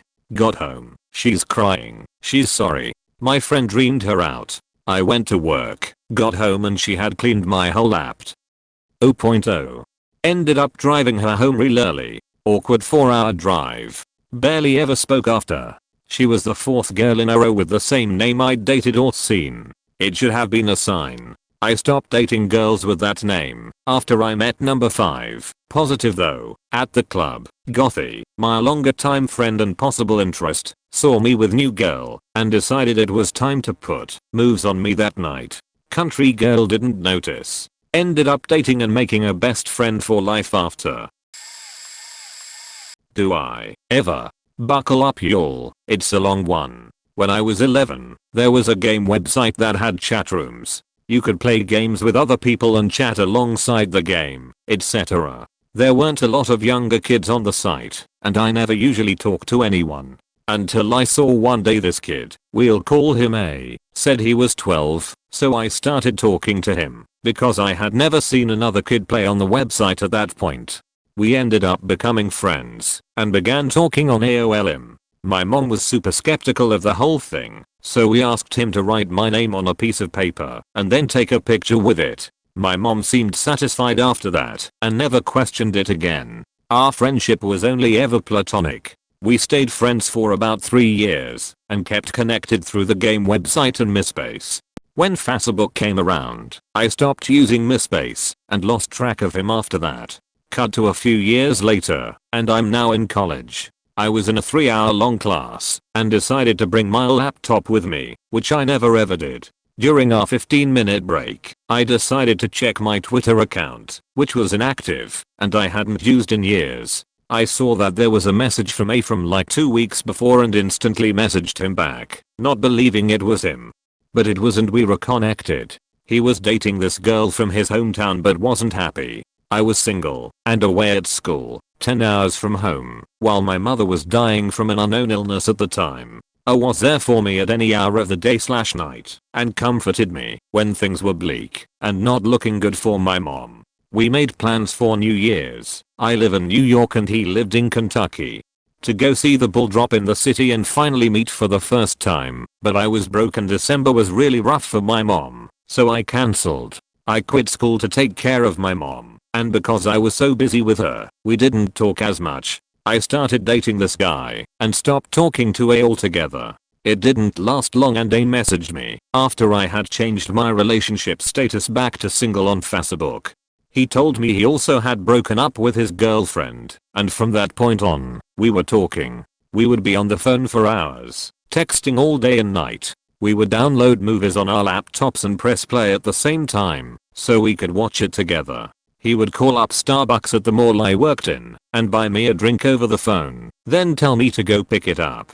He connected with my mom on Facebook to wish her well in her illness. He was in my opinion perfect, and I was falling hard. This went on for months. The week before my 20th birthday, my best friend told me we were going out to dinner with her boyfriend and a few of his friends that she wanted to try to hook me up with. She knew about but didn't know it was serious. I wasn't really interested, but she kept bugging me so I relented.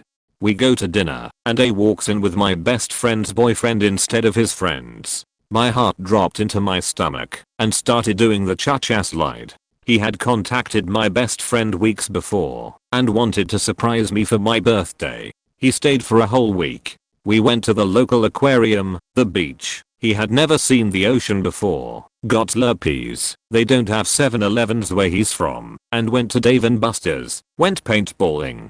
It was amazing. We kissed the night before he left, and I was heartbroken he was leaving. He told me he would be back. The next day, he messaged my dad, whom I live with, and told him that he wanted to be with me and wanted to know if my dad could help him move to New York so that he could do that. My dad, impressed at the speech and how I was treated the week A was there, told him he could live with us rent-free if he helped my dad with his business. I live on a poultry farm. It was labor intensive, but A was extremely adamant about moving to New York to be with me. So he did. A month later, he drove his little car from Kentucky to New York with his dog and all his belongings. The first night he was there, he had run out to his car to get something. Our phones, both iPhones, were next to each other, and one of them beeped. Thinking it was mine, I picked it up and saw there was a text from me. He was his ex-girlfriend. The text said, "I miss my Walla Nugget." I was super confused and slightly disgusted. Walla Nugget, but he had just driven 9 hours, hundreds of miles with all of his belongings and his dog. I didn't sweat it and never mentioned it to him. The first 2 weeks were heaven. I lost my virginity to him. Fell in love. Finished the summer with a new job and new confidence. He was working with my dad and that was going well. My mom was on the mend finally and things were just going really good. Then he started getting phone calls from his mother saying how much she missed him, how could he leave her, why would he do this to her, etc. She would make passive-aggressive Facebook statuses, would message me and ask for him. It was overwhelming, especially only a few weeks into the relationship, and it was every single day. How could you leave me, my baby? Gag. Something changed about a month in. We had been having sex every single night, and then it went to a few nights, and then it stopped completely. We had been squeezing onto my twin mattress, but suddenly he wanted the couch instead. He would blow my dad off to go fishing every single day, all day long. Didn't want to hang out with my friends anymore, and was always on his phone. This went on for another 2 weeks before he finally broke the news to me that his mother was falling into a deep depression and that he was going to have to move back home. I was devastated. He moved back home, and the next day on Facebook he was back in a relationship with E, which was funny because him and I had never broken up. We had kissed goodbye and had sex the night before even. I received a message from E on Facebook that they had never broken up, that it was just a break, and that he needed to find himself, but he didn't. That's why he moved back home. I was furious that I had been used for the last 2 months. I was furious that he was an amazing liar. She sent me screenshots of conversations they had during the 2 months he lived with me, making fun of my weight during sex, how bored he was there, and how he couldn't wait to go home. Every single thing he had told me was a faking lie. I don't remember how it started, but he started posting pictures that he took of me unknowingly on Twitter, and these were really unflattering pictures. One in particular that has stuck with me was a picture of me and his dog on my couch that he tweeted to National Geographic and said, "Look at NATGEO, a whale is eating my dog. Another one read, we'll have that one fat beach we've slept with. Guilty as charged." For 10 months, this was every single day. Back then, you could block someone on Twitter, but all blocking did was prevent the person from @ing you. I could still see all the tweets and morbid careers that he got me every single time. Didn't matter how many times I reported him to Twitter, they never took the tweets or his account down. Pictures I hadn't known he had taken. He had gone through my diary and posted entries on his Facebook that he and his friends and family commented and laughed at me on. Eventually I stopped caring. I stopped looking at his social media accounts. I met someone else and eventually moved on. Hindsight really is 20/20. I wish I could go back and slap myself for ignoring the Walla Nugget bullshit. I would have saved myself a lot of heartache. I actually have 3 stories for you, because I'm a dumbass who doesn't learn his lesson. A little background first. I grew up in a cult, had an abusive uncle, and lived with my single mom who had bipolar/schizoaffective disorder. I was awkward as hell, had no social skills or self-confidence, and home life sucked. So let's get to the 3. I had been playing an online text-based game with a guy that lived 2 hours away. I thought he was the coolest guy, really nice. One night my mom bashed my head in with a lamp. She was the sweetest woman when she was well, but violence was common when off her meds. Bleeding and desperate, I messaged him about what happened. He told me, hey, I talked to my parents and we are coming to get you right now. Never met him before. They came and picked me up, and I moved in with them. I had a trash bag full of some clothes and nothing else. I had just turned 16 a month before. The very first night I was there the mom got drunk, started ramming her Mercedes into the dad's BMW, on purpose, and the son pulled a gun on mom, to get her to stop. Mom runs off into the night, and moved in with her boyfriend. She'd been cheating. Dad didn't know until that night. So all 3 of us are in a bad place. We played Monopoly, and ate junk food until like 3 AM. I got a job at Walmart, started community college. I got my JED at 16. Things seemed okay. The family very generously was letting me live at their place for free. The dad was pretty well off, so he didn't bat an eye at taking me to dinner with his son and paying for it, etc. I'd never experienced anything like this in my life. We had always lived hand to mouth. About 3 months in, dad gets arrested. Apparently he was a prominent member of the Republic of Texas movement that wanted to secede from the Union, and as a sovereign citizen hadn't paid his taxes in years. House and cars get seized for back taxes. Son goes with his grandma, but I find myself with no place to live. I ended up moving back home. 2 months after moving back home, my mom tried to stab me in the chest with a knife. I caught her wrist in time so it barely broke skin. I decided it was time to leave again. I had been talking to a girl online for about 6 months. She lived near Chicago. I lived in Texas. We are both 16. So naturally I think I'll take a bus to Chicago and get a job there. Because that's what rational teens do, right? I saved up for about a month from my crappy data entry job, didn't tell my mom I was leaving, and went straight to Chicago, a small suburb, actually.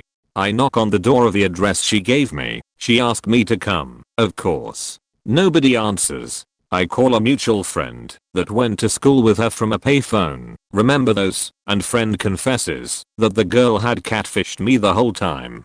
She was using the friend's pictures. The girl I went to see was around 300 pounds, not the hot teen she was pretending to be, and both girls thought it was really funny until I actually showed up. The girl I went to meet eventually did come out and apologized to me profusely. She had been catfishing almost a dozen guys because she was addicted to the attention. Hot friend apologized too. I hopped on a bus and went back to Texas feeling defeated. 3. Home life still sucked. I started talking to another girl online because I was too awkward for real relationships. She lived in Canada. 2 weeks after my 18th birthday I flew up there thinking I'll get a job in Canada. Everything will be fine. This was before 9/11 and you didn't need a visa. At airport security in Canada I went through customs. Apparently I knew nothing about immigration or the law. On the plus side, the girl got to visit me in the airport security holding area before the Canadian officials put me on a plane, courtesy of the government, since I bought a one-way ticket back to Texas. I was handcuffed on the plane and had a security guard sitting with me all the way back to Texas and told not to come back. It was an interesting experience. Shortly after moving back in, for the 3rd time, I had my head bashed in again, and a friend from school and his family took me in. I moved to a big city when they moved, got a decent job, and now 16 years and lots of therapy later I can laugh about it all. Not a horror story, but still. I was on a trip to Ireland and my friend got sick and went back to Canada. I decided that I would spend the rest of my trip with an online friend who lived in Germany. We got along awesome through email and chat. She edited my stories for me and we talked about traveling. We knew each other for probably 2 years. Anyway, I fly over to Germany and stay at her place. She was really busy and we didn't really hang out, but that was okay. I hung out with her mom and did some exploring by myself, including a day trip to Cologne, and went for a weekend trip to Paris. On the morning I was leaving, we were having breakfast, and it's when I realized, after about a week, that things weren't okay. The plan was for me to catch a train to Frankfurt and then get on my plane. She wasn't able to drive me, but I told her no worries, I could handle getting there. She looks at me and says back quote, "It seems like you're expecting me to drive you to the airport." I'm like back quote, "No, I'm good with taking trains. TBH, I love trains." And she was really standoffish. When I leave, she waves goodbye, says it was nice meeting me, etc. Fly back to Canada. Everything is great. Then one day my mom calls me into the living room. I was 19 at the time. Apparently my back quote friend sent my mom a message on FB saying that I was basically a horrible guest and was rude, and that she didn't think I was ready to actually travel and maybe I should grow up some more. My mom couldn't believe it, and I actually started to cry. I had made sure to be the best darn Canadian I could be. I constantly was polite, said please and thank you. It was my first time solo traveling, so I was a bit weary, but I didn't think it was bad. That faked me up good. I was so uncomfortable that I still, 4 years later, don't want to go to my friends' houses for more than a day because I'm terrified they'll think I'm a bad guest. It took 3 years before I would even travel again, something I absolutely love. Long story, so my guy friend had become super BFFs with this girl he met on Omegle. No one thought anything of it because he's the most charismatic guy you ever met. So of course he had online besties. Well, they're basically pen pals for 2+ years. We all live on the west coast and she lives on the east coast until one day she prompts that he comes to her place for 2 weeks, and since my friend is always up for an adventure and being a socialite, he said sure. Keep in mind he was 15 and she was 16. Well, even his parents saw no issue and both of the parents got everything situated and bought the tickets. So now it's about 2 days before he has to fly out and he comes up to me freaking out because she just texted him about how much she loves him and how much she can't wait to be alone with him. Besides me telling him I told you so, I'm helping him figure how to tell girlfriend. The deal was that he'd be staying with family there. Well, my friend is also horrible when dealing with confrontation, so his plan is, if I just stand my ground and friend zone her by ignoring every romantic/sexual attempt, she'll get the hint, and then I'll be fine. So a couple days pass and he's there. The moment he met her she acted like they were some long-term/distance couple in front of her parents. In public she jumped on him and was shouting about how much she missed him. He plays it cool, but now strangers think he's a mean BF. During the almost 3-hour car ride/tour, every time he'd try to bring his girlfriend up and or any of his interests, this chick would change the subject. This could also apply to our/entitled kids. Her parents for both ease and hospitality had something planned for nearly every day of those 2 weeks. Yeah, right. Had her wrong. This chick was only ever somewhat nice when things were going her way. Her parents' lack of parenting, her age, and my friend's lack of courage resulted in him dealing with her flippant mood swings for 2 weeks. The worst/scariest things she did were 1. Turn off and hide his phone while they were swimming, mainly in an attempt to get him to wrestle her. Also hiding his inhalers for the same purpose. 2. Block his parents, a couple of his friends, and his girlfriend because they are taking away from our alone time. They were watching a movie. 3. Convinced him to play hide and seek with a truth/dare twist on a dull day. Yet when she found out he was hiding in the basement, she came in and locked the door/turned lights off and started taking her clothes off because it was stuffy down there. He of course came out when he heard the door lock and freaked out. She used the "I'm on my period" excuse for. While at an amusement park, She was scared on the rides, so she kept trying to hold his hand or hug him. Conveniently right before the little scream cam would take their pick 5. While at a water park, with both families, she kept forgetting how to double knot her bikini and would only ask him to tie it. To which she would then ask if it's sitting right by bouncing her beak up just at him 6. When they went to the mall, she had taken his phone to just take a funny pic. To which she very quickly sent a horrible message to his girlfriend and then removed her number from his phone. This caused him and his girlfriend to argue, and when the arguing was done she came up to him all consoling like. These were all things that happened on the first encounter. This broad had convinced almost everyone that she should visit the West Coast during Christmas. A lot of these same things happened, but at that point my friend lost his cool. So for a week she spent her time trying to seduce almost all of his guy friends, whether or not they had girlfriends/BFS. During all the times she had his phone she had been grabbing his buddy's hashes. At this point she's almost 18 and he's 17.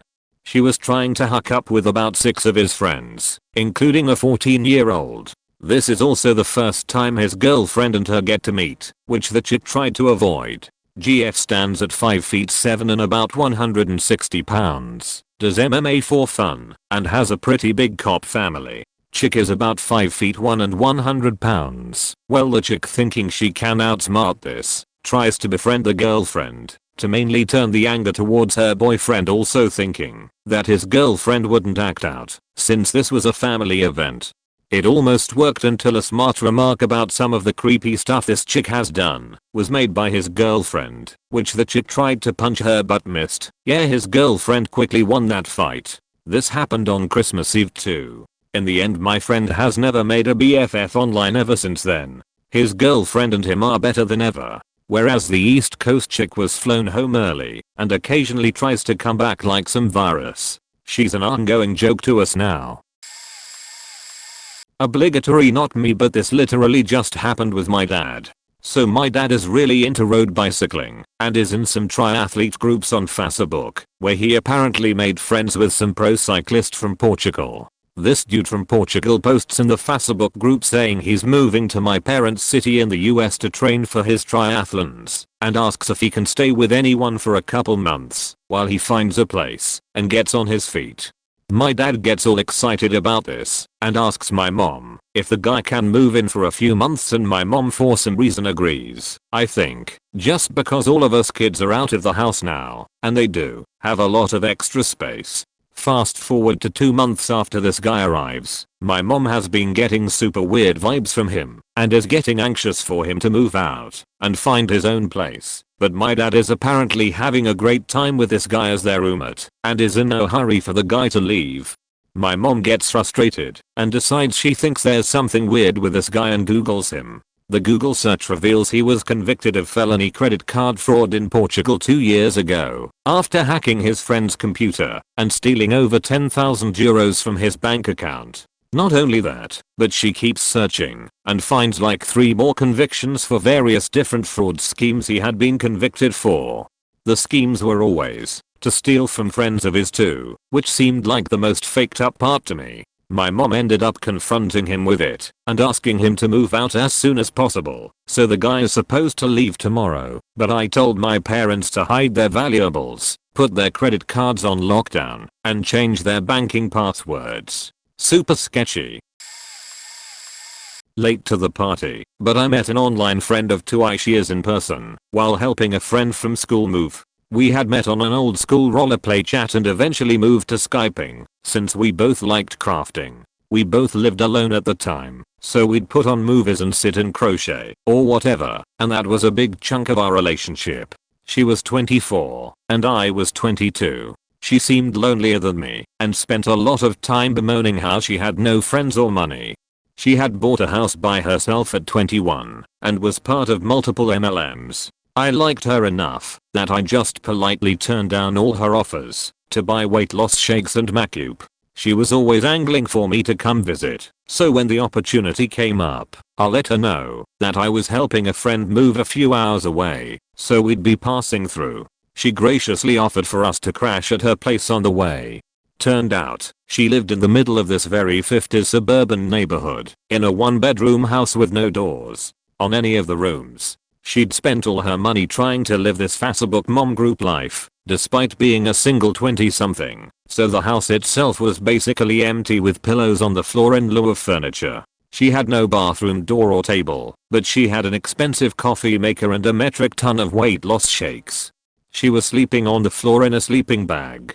She never had anyone over, because she barely had friends in real life, so her house was staged to keep up appearances with her mom friends online, and not really meant to be lived in. We decided to be polite and make do, but the bathroom was facing the living/bed area such that you had to look dead into the house if you sat on the toilet.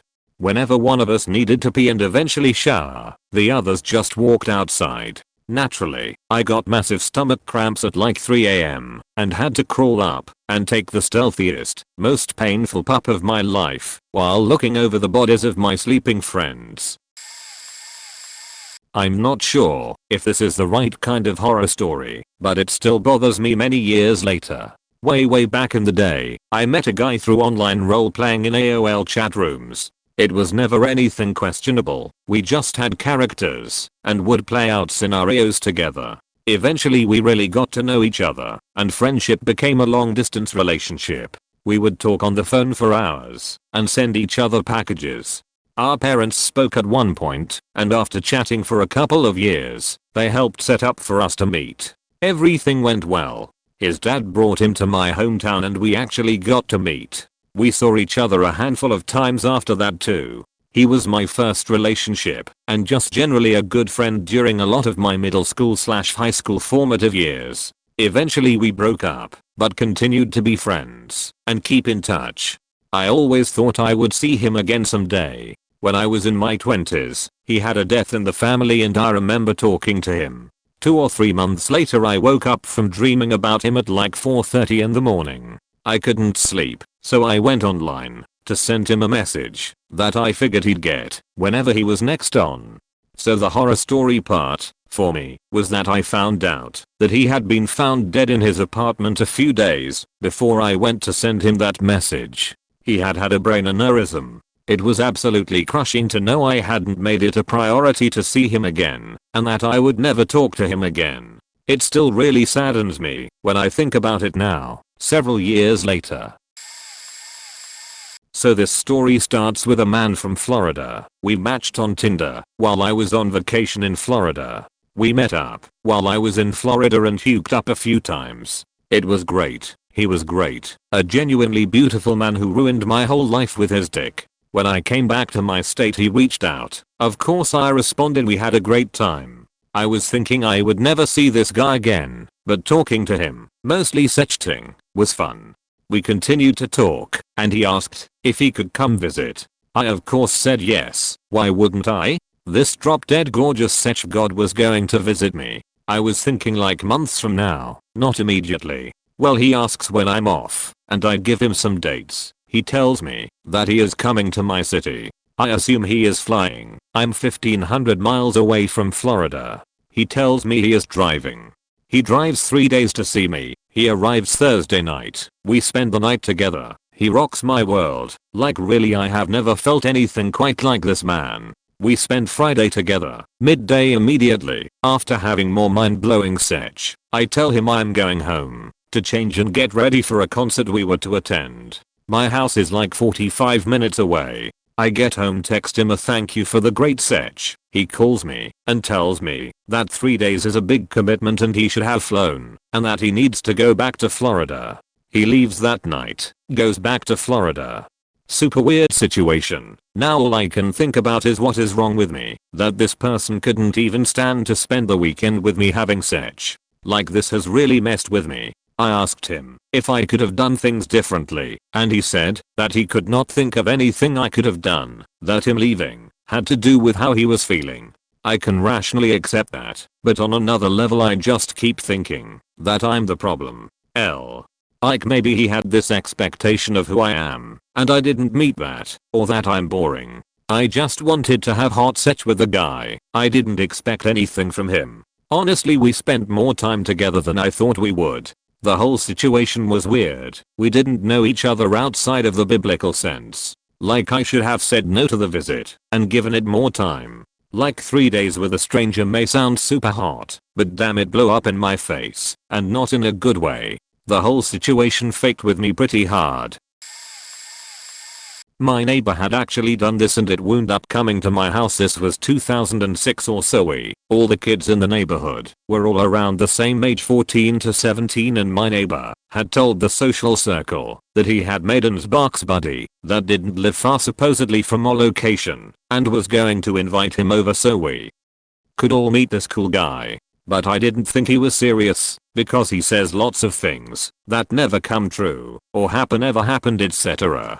And he exaggerates his stories. I forget about what he said. I think we all did. And it's like a month later in late November. It's 20 degrees outside and we get a knock at our door at 11 PM at night. It's some goth kid asking if we knew so and so, our neighbor. He was like 15 and turns out our neighbor had completely ghosted him and went to the beach the weekend they were supposed to meet. His parents had to drive 2 hours to get here and had already left. He couldn't get cell service to call them, so he spent the night with us. My mom felt bad for him because he seemed really shy and was probably embarrassed af. He turned out to be totally cool, really sweet, loved animals and video games OFC. His parents couldn't or wouldn't come to get him, so my stepdad met them halfway. Well, he doesn't let that deter him and tried to meet up with my neighbor sometime later. The same thing happens. He comes knocking at my door late at night but has crying. They had stolen his wallet and broke his cell phone, and he was either high or drunk because he was slurring his speech and unable to stand correctly. My mom calls the police the next day because she didn't even know he was there. I was naive and wasn't sure if he would get in trouble for being high or drunk and made a bed out for him in the living room. I didn't believe him at first about the wallet and phone, but my sister said to let him in. Cops got called the next day. Was lots of stupid drama for that kid and neighbors. It wound up going to court. Last I heard the kid went into the Marines after HS, is married and is doing good. Oh boy, I got a good one. So in early 2017, I met a girl on Facebook in a group we were both in. We were good friends at first, then became best friends. She lived in the States, and I in Canada. Her home situation was not great. She was adopted and her adopted parents abused her in every way imaginable. In June 2017, we started dating online. She was my first ever girlfriend, my first ever relationship. And I fell in love with her. At the end of September, she escaped and lived in a women's shelter. We both worked on getting her up here so we could be together in person. We talked every day for hours on end, text, call, FaceTime, you name it. And in mid-December 2017, she arrived here up in Canada. And I was happier than I have ever been before in my life. But she couldn't stay in Canada for long without citizenship, so we had a plan. We would get married, and that would give her citizenship, so she could stay here, and we could be together, for what I was hoping would be forever. On April 1st, 2018, we got married. I was 19, she was 20. Between then and August 2018, we managed to find a job together, and we located her biological dad. At mid-August, we decided to quit our job and move down to Alabama, where her dad and his wife lived. We drove down to the border and hit a snag. I got barred entry at the border and was not allowed to enter the States. So we tried going back into Canada, and she got barred from entering there. So we were forcibly split up, and I had planned on working on getting my way down there as quickly and legally as I could. About a week goes by, and she tells me she wants a divorce. For the next 2 weeks I try to convince her not to give up on us and to try again, and at the end of the 2 weeks, she drops a bombshell on me. She cheated on me. But not just with any random guy. No, she cheated on me with her stepbrother. That broke me. I wanted to die. I didn't want to exist any longer. Since then, up until this past Tuesday, I have learned a lot about her since then. Those being, she cheated on me with 2 other guys before she came up here and was in the shelter. She lied about her drinking and smoking weed. I have nothing wrong with weed, but she had made a promise and promises meant the world to her. She blames me for her cat's death, who was in my custody, even though we never found out what she died of, and it was very sudden. Apparently, all of my stuff that she has got stolen by crackheads. And somehow, I gave her herpes, even though she is the only person I have ever been with sexually in any way possible. And I got tested last year, and I'm as clean as a faking whistle. She's a sociopathic liar, and probably stole my stuff, and is probably also on drugs, not to mention drinking and whatnot. I'm now 20, and I'm gonna be a divorcee soon. So to sum it all up, I met the supposed love of my life. She turned out to be a multiple cheater, a chronic liar, close to being an alcoholic, and a heartless heartbreaker who lost my stuff. Me and my family believe she sold my stuff for crack/booze/whatever, and lied about it, which I wouldn't put past her. Accused me of killing her cat, who she says she cared about, but has no way of supporting her as well as a normal person could, and accused me, a monogamous, clean, herp-free, virgin male, of giving her, a chronic cheater, herpes somehow. I also can't work due to having a seizure from all the stress, almost got sent to a psych ward, put on antipsychotics, and was suicidal for weeks on end because of all of this. Not to mention I lost a lot of my stuff that is very valuable and precious to me, and holds a ton of sentimental value, costed a lot of money, and most of which were gifts from the people I love and care about the most in my life. So yeah, horror doesn't even begin to crack the surface of the finally meeting my internet friend story. I'm not sure if I've ever actually shared this story with anyone. It's more heartbreaking than anything. This was about 7 years ago. I was hanging out with this guy I worked with, who I was interested in, and a few of his friends. He was living at his friend's parents' house, so right off the bat it was a little uncomfortable. At some point he took his buddies and went across the street to do coke with the neighbors and told me to wait, since he knew I wasn't down for it. He was gone for like an hour, and I didn't have a car, so I was sitting there crying on the porch. The friends he lived with were 2 brothers, we'll call them Tom and Nick.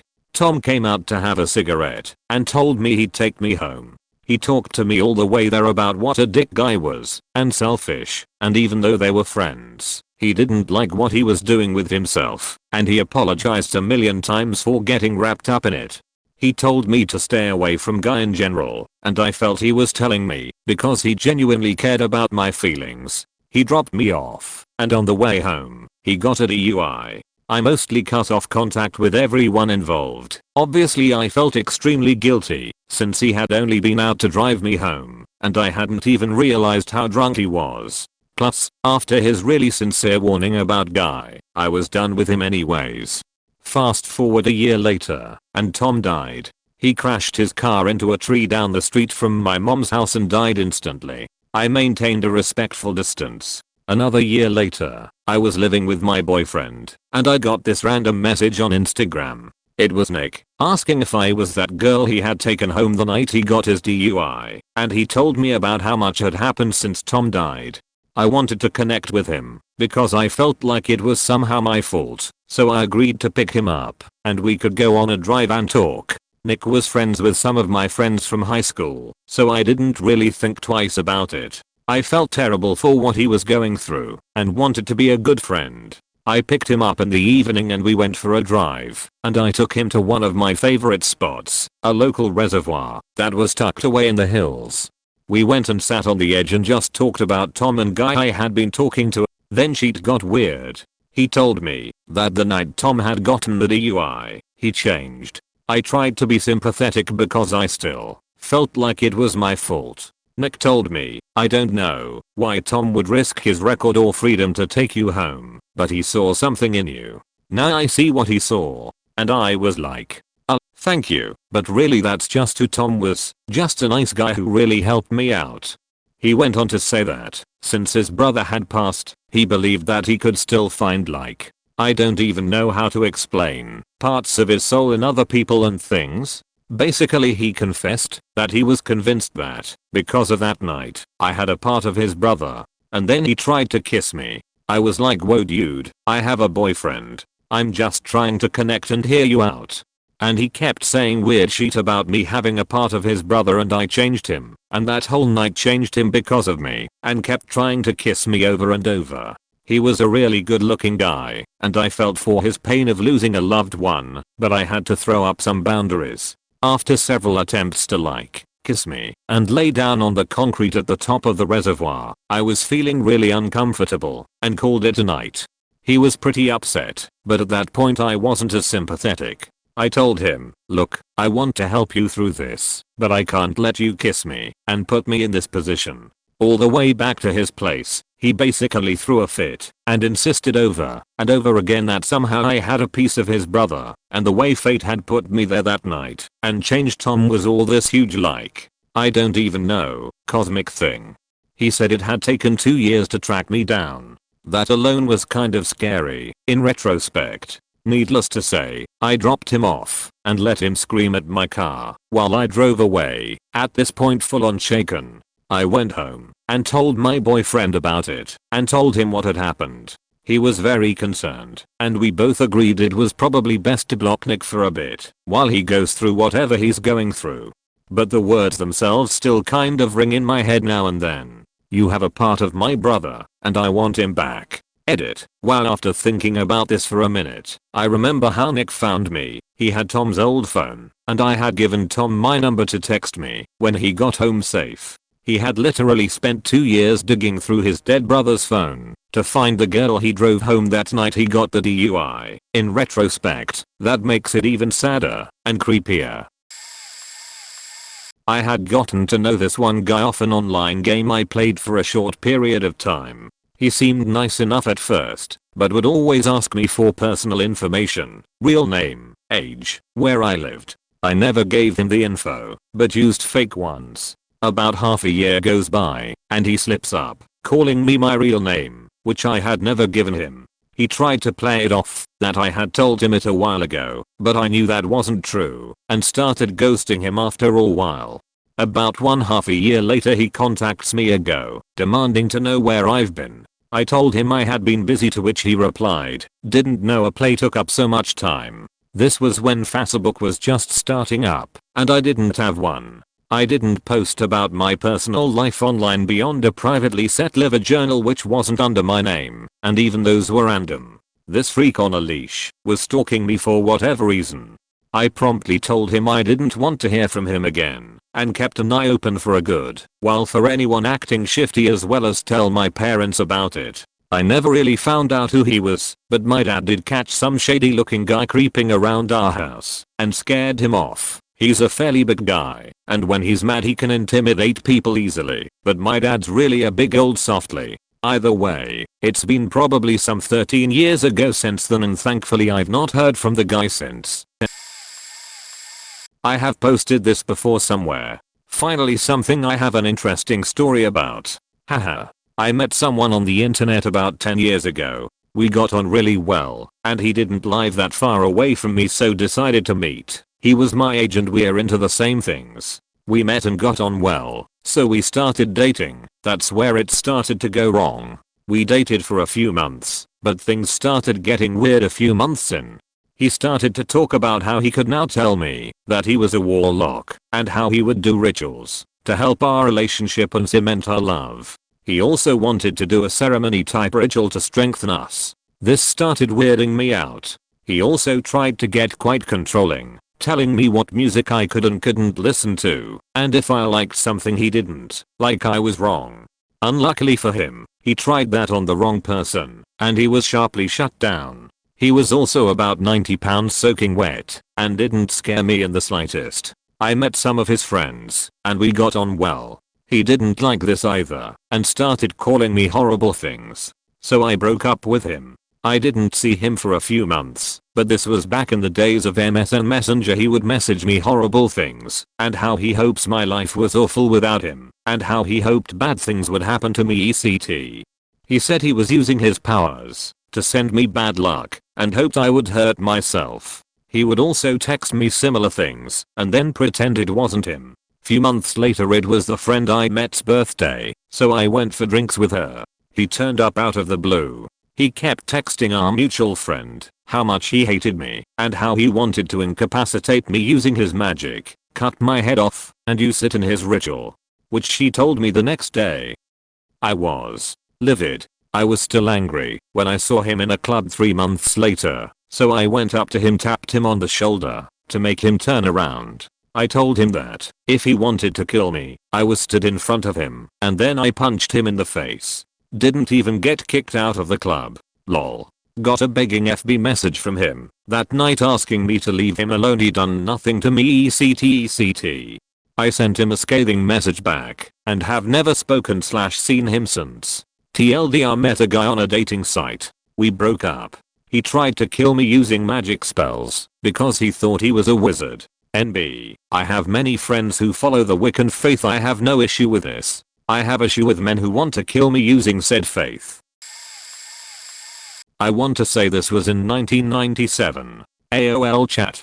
Became friends with a girl from the same city, Las Vegas. We spoke on the phone for hours over a couple calls and decided to meet. She never showed up. We talk on the phone after and she tells me exactly what I was wearing and also described the friend I was with perfectly. Told me she was standing right next to me but didn't have the courage to say hello. Buttered me up with "you're really hot and I want you really bad," and I panicked.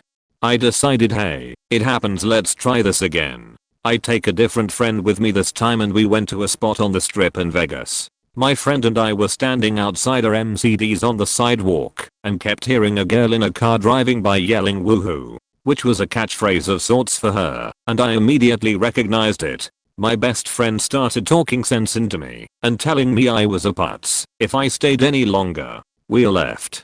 I wrote her a long email when I got home and basically told her I really appreciated being made a fool of and that we should probably just stop talking. A few days later I started finding notes on my car after work from her. I did unfortunately tell her where I worked during one of our talks. After that, I started finding notes left on my car when I'd visit a particular friend. Then it started happening at my house. As this was happening, I called her and wrote her many times telling her to stop. Of course she never responded. Wherever I went those days I was constantly looking around, taking note of anyone who I might have seen anywhere before. Fast forward a week, and I'm at my friend's house where I had found notes on my car. We are playing basketball and a car pulls up with a single woman inside. She says she's this girl's mother and that she won't be bothering me anymore. She also said that she can see why she was obsessed with me as she looked me up and down. She was maybe 50, quite large, had really bad caked on makeup and a slight smell of sulfur masked by a strong perfume. I'll never know for sure if this woman was indeed her mother or was the stalker herself. She scares me now that I'm older. I was just an idiot 18-year-old and just shrugged my shoulders after that and moved on. Nothing else ever came of it, but with the amount of knowledge about my everyday life this person had, I've always wondered if they randomly stalked me after that. Am I the only person who doesn't have a horror story, but actually has something that kind of saved my life? Years ago, in the 90s, I met this awesome woman on a message board for a TV show I loved. She was so brilliant, and I loved brilliant. And an incredible writer, just awesome all around. So I made plans to go see her, in another country, and I did. The border patrol, or whatever it is in the airport asked me how I knew her and I froze. Back then, early 2000s, people didn't really understand news graphs, etc. I wondered how it would sound if I said I had only met her online. But the agent got distracted and I got waved in without having to say anything. We had a wonderful time. Everything was great. A year or two later, she was coming to my city. I had just been diagnosed with a serious gastrointestinal disease and had lost a lot of weight. A lot. But I was avoiding the doctor and didn't want to take medication and was in total denial. Anyway, my friend and I agreed to meet at her hotel room. I knocked on her door, and when she opened it, my god, her face when she saw me. It went from pleasure at seeing me to almost instantly absolute shock and concern at how much weight I had lost and how sick I looked. She didn't say anything. She was wonderful. We had a great time. But I couldn't forget her face, and the day after she left, I went to the doctor and started the medication I had been avoiding. I'll always remember that moment. It ripped me out of my denial so fast. Thought I'd jump in. I was late teens, too late to be catfished, but whatever. I met this girl over BBM chat. Was it a thing in America? Although I still have no idea how she got my pin to add me. We spoke for a long time, months. We ended up having nightly calls and flirting and laughing. It was great, and although I didn't have problems with girls in real life, she was just so much more understanding and interesting. However, after 3 months, I still hadn't seen what she looked like. Every time I'd ask for a photograph of her, she would make excuses about her camera being broken or her being around people. She then sent me 3 photos, and I was blown away. The girl in the photos was gorgeous, really stunning, and me, trusting this girl way too much at that time, believed it was her. I actually stopped talking to real life girls to be with her. It all stopped when one day we arranged to meet up, and she never showed. She then stopped replying. 7 years later, I'm a police officer and I get a call to an ongoing domestic between a mother and daughter. On arrival, I separate the two. My colleague speaks to the mother and I speak to the daughter. She keeps looking at me like she knew me, but I just put it down to having seen me about town in uniform. She gives me her name and I recognize it as the same name as my online love, but again I brush it off as it's not that uncommon of a name. Then as she talks I recognize the voice, and then her laugh. It was super distinctive, but it looked nothing like the girl in the photo. She was about 220 pounds heavier and facial nothing like the girl I fell in love with. My heart was literally broken as I realized what the hell had happened, and it took a lot of professionalism not to confront her.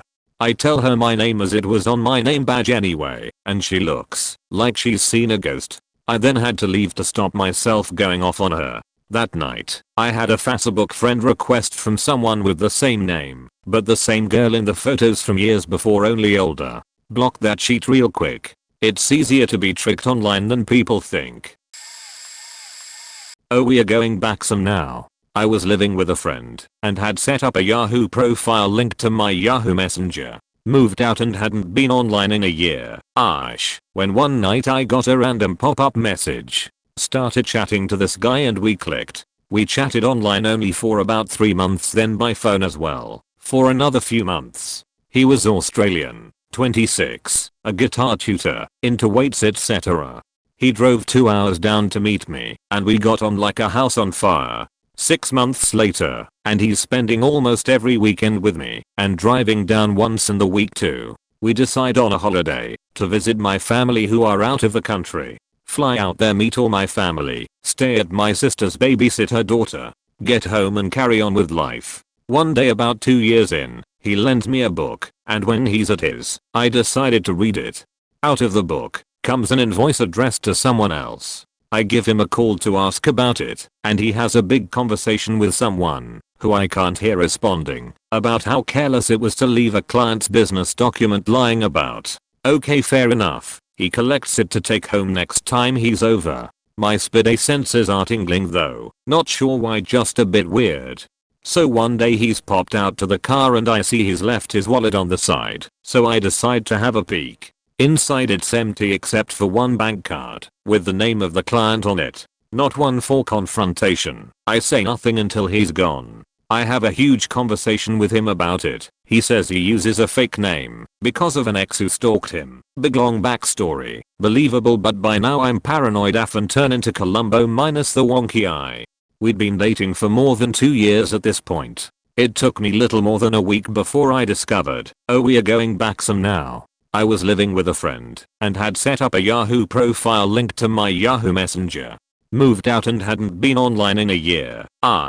When one night I got a random pop-up message. Started chatting to this guy and we clicked. We chatted online only for about 3 months, then by phone as well for another few months. He was Australian, 26, a guitar tutor, into weights etc. He drove 2 hours down to meet me, and we got on like a house on fire. 6 months later, and he's spending almost every weekend with me, and driving down once in the week too. We decide on a holiday to visit my family who are out of the country. Fly out there, meet all my family, stay at my sister's, babysit her daughter, get home and carry on with life. One day about 2 years in, he lent me a book, and when he's at his, I decided to read it. Out of the book comes an invoice addressed to someone else. I give him a call to ask about it, and he has a big conversation with someone, who I can't hear responding about how careless it was to leave a client's business document lying about. Okay, fair enough. He collects it to take home next time he's over. My spidey senses are tingling though, not sure why, just a bit weird. So one day he's popped out to the car and I see he's left his wallet on the side, so I decide to have a peek. Inside it's empty except for one bank card, with the name of the client on it. Not one for confrontation. I say nothing until he's gone. I have a huge conversation with him about it. He says he uses a fake name because of an ex who stalked him. Big long backstory. Believable, but by now I'm paranoid AF and turn into Columbo minus the wonky eye. We'd been dating for more than 2 years at this point. It took me little more than a week before I discovered he wasn't an Aussie, he was 32 not 26, he was a bus driver, he was married. I sent him a copy of an extract of his marriage certificate that I found online. Never heard from him again. Fact, doing an accent for 2 years by the way. TLDR, met an Aussie online, dated for 2 years, found out he wasn't Aussie, was married and older than he'd said too.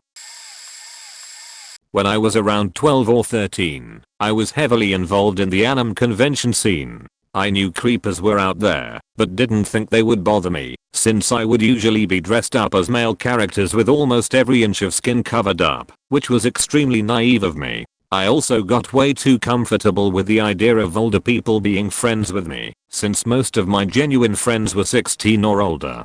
So when a guy 10 years my senior messages me on Facebook, it's nothing new. We started talking, nothing weird from what I remember, just casually making conversation and being friendly. That continued on for maybe a month or so. Then there was an anime convention coming up he wants to meet up at.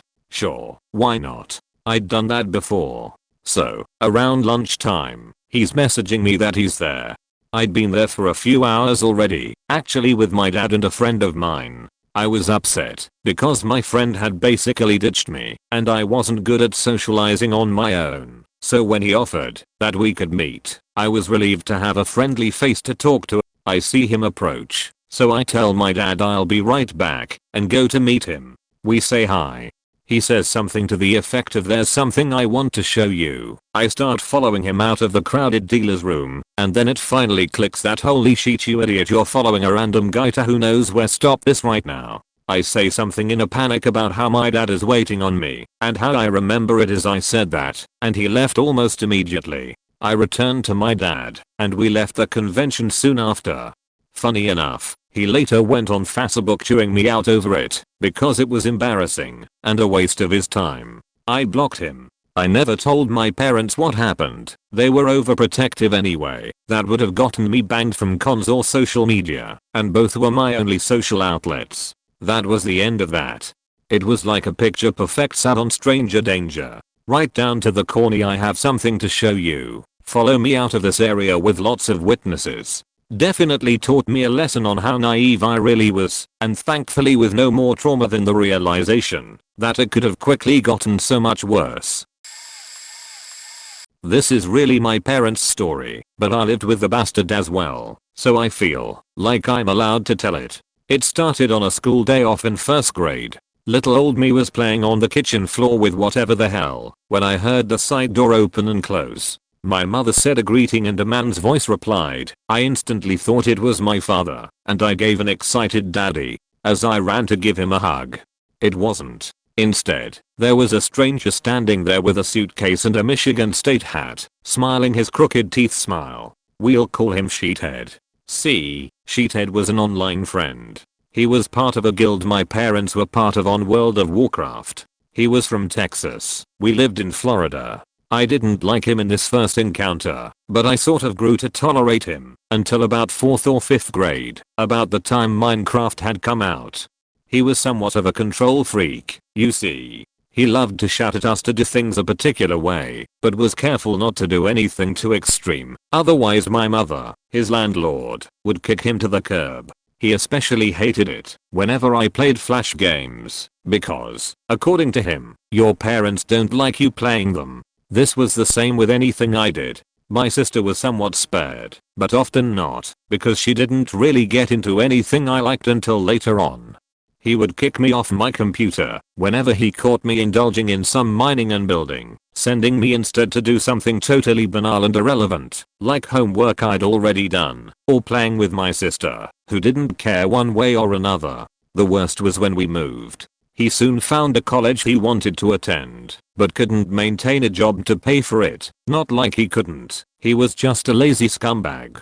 So my parents, in their generosity, offered to foot the bill, as long as he could repay them. Fast forward a couple years, we go to his graduation. He gets asked by my father when he'll pay them back, as he had managed to get a job at a restaurant about a year back. He purposely dodged the question, stating some bullshit, like I need to pay for my child support. He had a son who was my friend.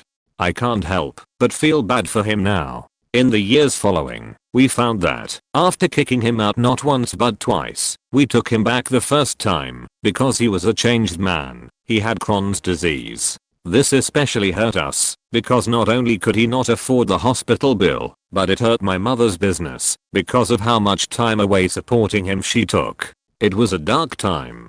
A year after that, we as a family had had enough. My mother and father kicked him out. Got a restraining order. Never heard from him again. After 8 years of torture and leeching, he was finally gone. My mother called him a homeopathic sociopath, and I felt inclined to believe her. I didn't include all the details, mostly because most of them I choose to block out because I hate the memories. But as far as I'm concerned, internet friends like that aren't worth the time of day factsheethead. I've met at least 20 internet friends or more than friends over the years, and I only have one horror story to show for it. Played WoW. Ended up dating a guy from my guild for some months. Eventually he wants to visit me in my apartment. Sole renter/occupant. I was like heck yeah. He arrives. I go to pick him up. As soon as I see him, even at a distance, something in my gut goes no. No. Oh no. I should have paid more attention, but the traveling was done, and he was here planning to stay a while, so I figured I'd give it a chance. Or at least figured it was too late to change my mind. The chemistry was terrible in person, but we got on decently for a bit. Until over time it turned out his plan was to stay with me, indefinitely, without paying for anything. Or showering, except when the smell got so bad I had to ask.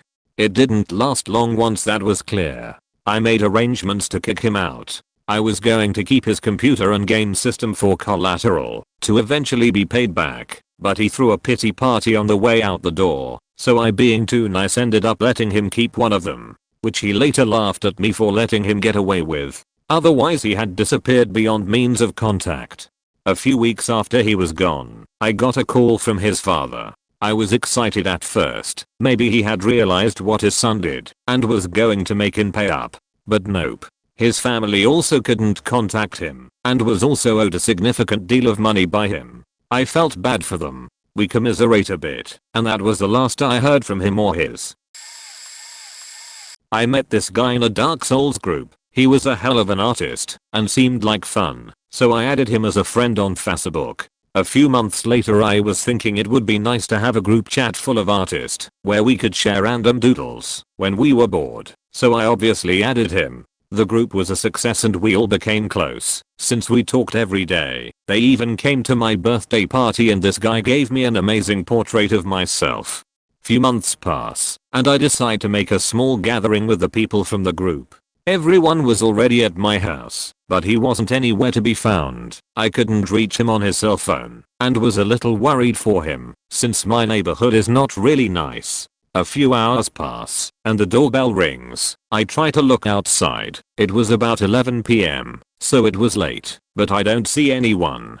I carefully open the door and there he was, lying on the ground. He got up and said hi like nothing had happened. His birthday had passed, and since he gave me an awesome present for mine I felt like returning the favor, so I made him a Peep statuette. He was super grateful, but started behaving really weird from then on, touching me and another girl inappropriately, saying weird shit, and falling asleep on the table. We thought he was on drugs or something, and let him be. I ended up asking him to leave, when he started caressing one of the guys that was sleeping on the couch. But it didn't end there. The next day he started posting things about me on his Facebook non-stop, about how I adored him, and how much fun he had the night before, and even changed his profile picture to the present I gave him. I talked to him privately about how that made me uncomfortable, and asked him to stop, and he did. Few months pass, and he sent me a DM asking for advice about a girl and I did. He didn't like it. I was about to go to sleep, so I said something like not my problem and turn off my phone. I woke up next day with hundreds of messages in the group chat, a few DMs and missed calls, and I didn't knew what the hell happened. Turns out he started messaging everyone about how I was mean to him, so he was gonna kill himself. He even showed them a picture of a gun. Everyone got worried and tried to contact him to no avail. Some friends went to his house, and it turns out he was bluffing, and also discovered that his mom was alive. He told everyone that she was dead. After this I blocked him and never spoke to him again, but found out a lot of weird shit about him. He even had a restraining order. TLDR, added an artist to Facebook cause he seemed a nice guy, turned out to be a creep, a stalker and a liar. Met this girl online, we chatted on MSN, shared photos, she was hot. So everything was cool between us, and then she invited me over really late one night when her parents were out. I was 21, she was 19. Anyway, we are hanging out in her room chatting for about a half hour when she says she needs to use the toilet, then was keen to get into bed. I'm just chilling there, half erect already, and used my asthma inhaler. Suddenly I hear loud noises. Her brother has woken up and is screaming at her outside the door. I jump up and lock it, and he's screaming at her that he's gonna kill me. Panic. I try climbing out the window, but it's a 3rd-story apartment building. I see a little kid's plastic tea party set at the bottom, and decide fuck it, that will break my fall. I then ask myself what the fuck I'm doing, and climb back in the window. He's going mental, saying if he had his gun he would come in and shoot me, etc. I'm just losing my shit by now. Screaming at her that she's a hoe and that's why they had to leave South Africa. Eventually she calmed him down enough to let me leave.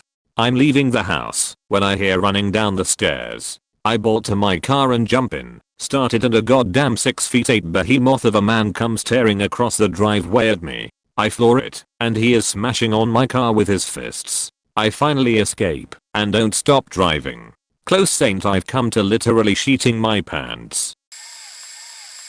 Met a girl online through a mutual friend. She lived about 12 hours away. Her and I talked all the time for about 6 years. Skype calls, games, phone calls, would spend all-nighters playing Saints Row 3 and Minecraft together. Made a deal that we'd be each other's backups should neither of us find someone worth marrying. Flash forward, broke up with a longtime girlfriend, started getting a bit more affectionate with this online girl, started being all cutesy and Facebook sheet. Told her I was going to come see her, dropped about $1,000 to get there, and have a hotel to stay at. Right before I left, she posted a picture of her kissing some dude, hid it so I wouldn't see it. One of my friends who was worried found it for me. She told me it wasn't anything to worry about. It was for a photography shoot and to make a girl he liked jealous. Also had another dude who was always hitting on her and calling her his girlfriend, who she assured me was just a Facebook friend being stupid. Somehow, I still figured this was a good idea, told myself that she didn't owe me anything, and came to accept the fact of, if her and I are just friends, that's cool. I'm going to let her decide what we are. I won't push her into anything. Upon getting there, my hotel was awful. First room was missing appliances, second room looked like a CSI scene, third room was flooded, and my fourth room had blunt ends all over the floor under a table. Only place nearby was a Target, an HMV, and a Subway.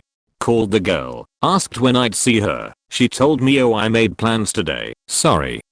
Next day, she met up with me, and it was super awkward. All she wanted me to do was buy her things. She got upset when I wouldn't buy her 12 CDs, 2 pairs of shoes, headphones, a dress, and a Hello Kitty karaoke machine. I bought her 2 CDs, the shoes, and a cheaper pair or headphones. She wanted $55 ones.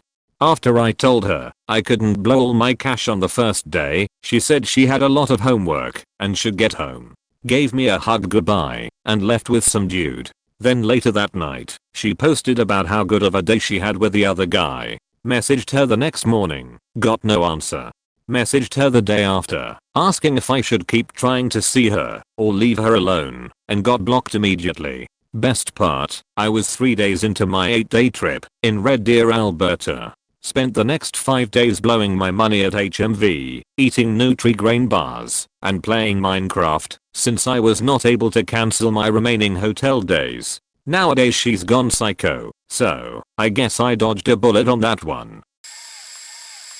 My story is more like a creepy cousin that found me online. My grandma emigrated to North America when she was in her 20s, and as a result lost contact with a lot of her relatives. Skip many years ahead, and I get a random Facebook friend request from a girl around my age. Initially I ignore it, because I don't know who the heck this person is until my grandma calls me explaining she got a letter from a cousin who is trying to get in contact with us.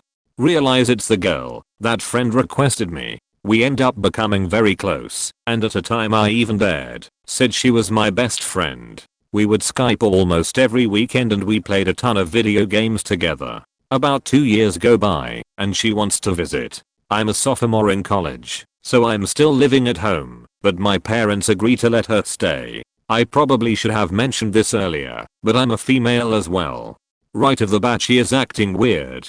I tell her I made the guest room up for her, to which she asks why she's not sleeping in my room. I thought maybe there was a misunderstanding. I show her the rest of the house, but she really wants to see my room. I have a bearded dragon that stays in my room, so I think maybe she just wants to meet Saphira. Nope, as soon as we go to my room she goes to my bed and falls asleep. I tried to wake her, but she wouldn't budge. I was kind of irritated, but I slept on the couch that night. Next day she's acting like nothing happened. We have a relatively normal day and are watching TV. She is sitting real close despite having an entire couch. She asks me how I'm handling a recent breakup with my boyfriend and I say I'm fine. We continue chatting when suddenly she rubs my butt. At first I think it's an accident, but she does it again and again. I move away from her and ask what she is doing, and she denies everything, saying Americans are just standoffish. Next few days go normal enough. My dad has work, so my mom, myself and her go to the beach for a few days. We get 2 beds and I share one with my mom. The last day of the trip I wake up to see her standing over me while she is pulling the blanket away from me. In a mixture of terror and anger I kick her hard in the stomach and end up knocking her into the air unit. My mom asks me what's going on, and I explain what happened. She later pulls aside, and I tell her everything up to this point. She's pissed off at my cousin, but can't do anything at the moment, so we drive home. We get home, it's late, and I say goodnight to her and go to my parents' room on the other side of the house. I tell my dad everything, and my mom agrees with me. My dad thinks I'm overreacting and gets pissed at us. I leave their room, and I'm heading back to mine when I notice my door is cracked open. I go back and tell my mom, and she follows me to my room. I open the door and she's not in my room. My mom grabs one of my jackets and goes to hang it in the closet, and guess who is hiding in my closet? My mom goes off on her. My cousin claims she was just trying to scare me. Her remaining week with us is quite awkward. I keep my room locked at all times and my mom stayed with me. A couple times at night we heard the door knob twist, as though someone was trying to open it. But nothing else happened while she was here. After she flew back to her country I got a pretty nasty message from her saying I led her on and my entire family treated her poorly. I blocked her immediately and never spoken to her again. A few months later I was cleaning out my closet and found rope. TLDR, long distance cousin I met on Facebook came to visit and tried to sexual assault me. I'd met a guy online, and we had hung out a few times and everything was going great. Then one night around 1 AM he asked to hang out, said he was in the neighborhood, and could be at my place in less than 5. I told him I was busy at the moment, but that I'd get back to him. About 10 minutes go by, and he texts me saying he's on my street, and going to wait until I was free. I told him I didn't know how long I'd be, and that we should just plan for another day. He told me he wanted to wait, and if he had to leave later that was fine. I told him I didn't want to hang out, that it was too late, and I was tired.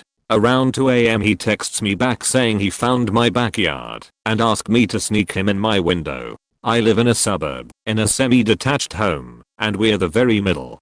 He climbed through 3 backyards and over fences to get to mine. I live in the basement, so there's just a small window beside my deck that can barely fit a grown human. I told him I wasn't home. He replied saying he saw my car and could see movement in my room. I was down there watching TV by this point. I curled up in the corner of my room away from the window and stayed there until he texted me 2 hours later saying that he was just going to go home and we would hang out the next day. I was so scared I didn't sleep at all that night.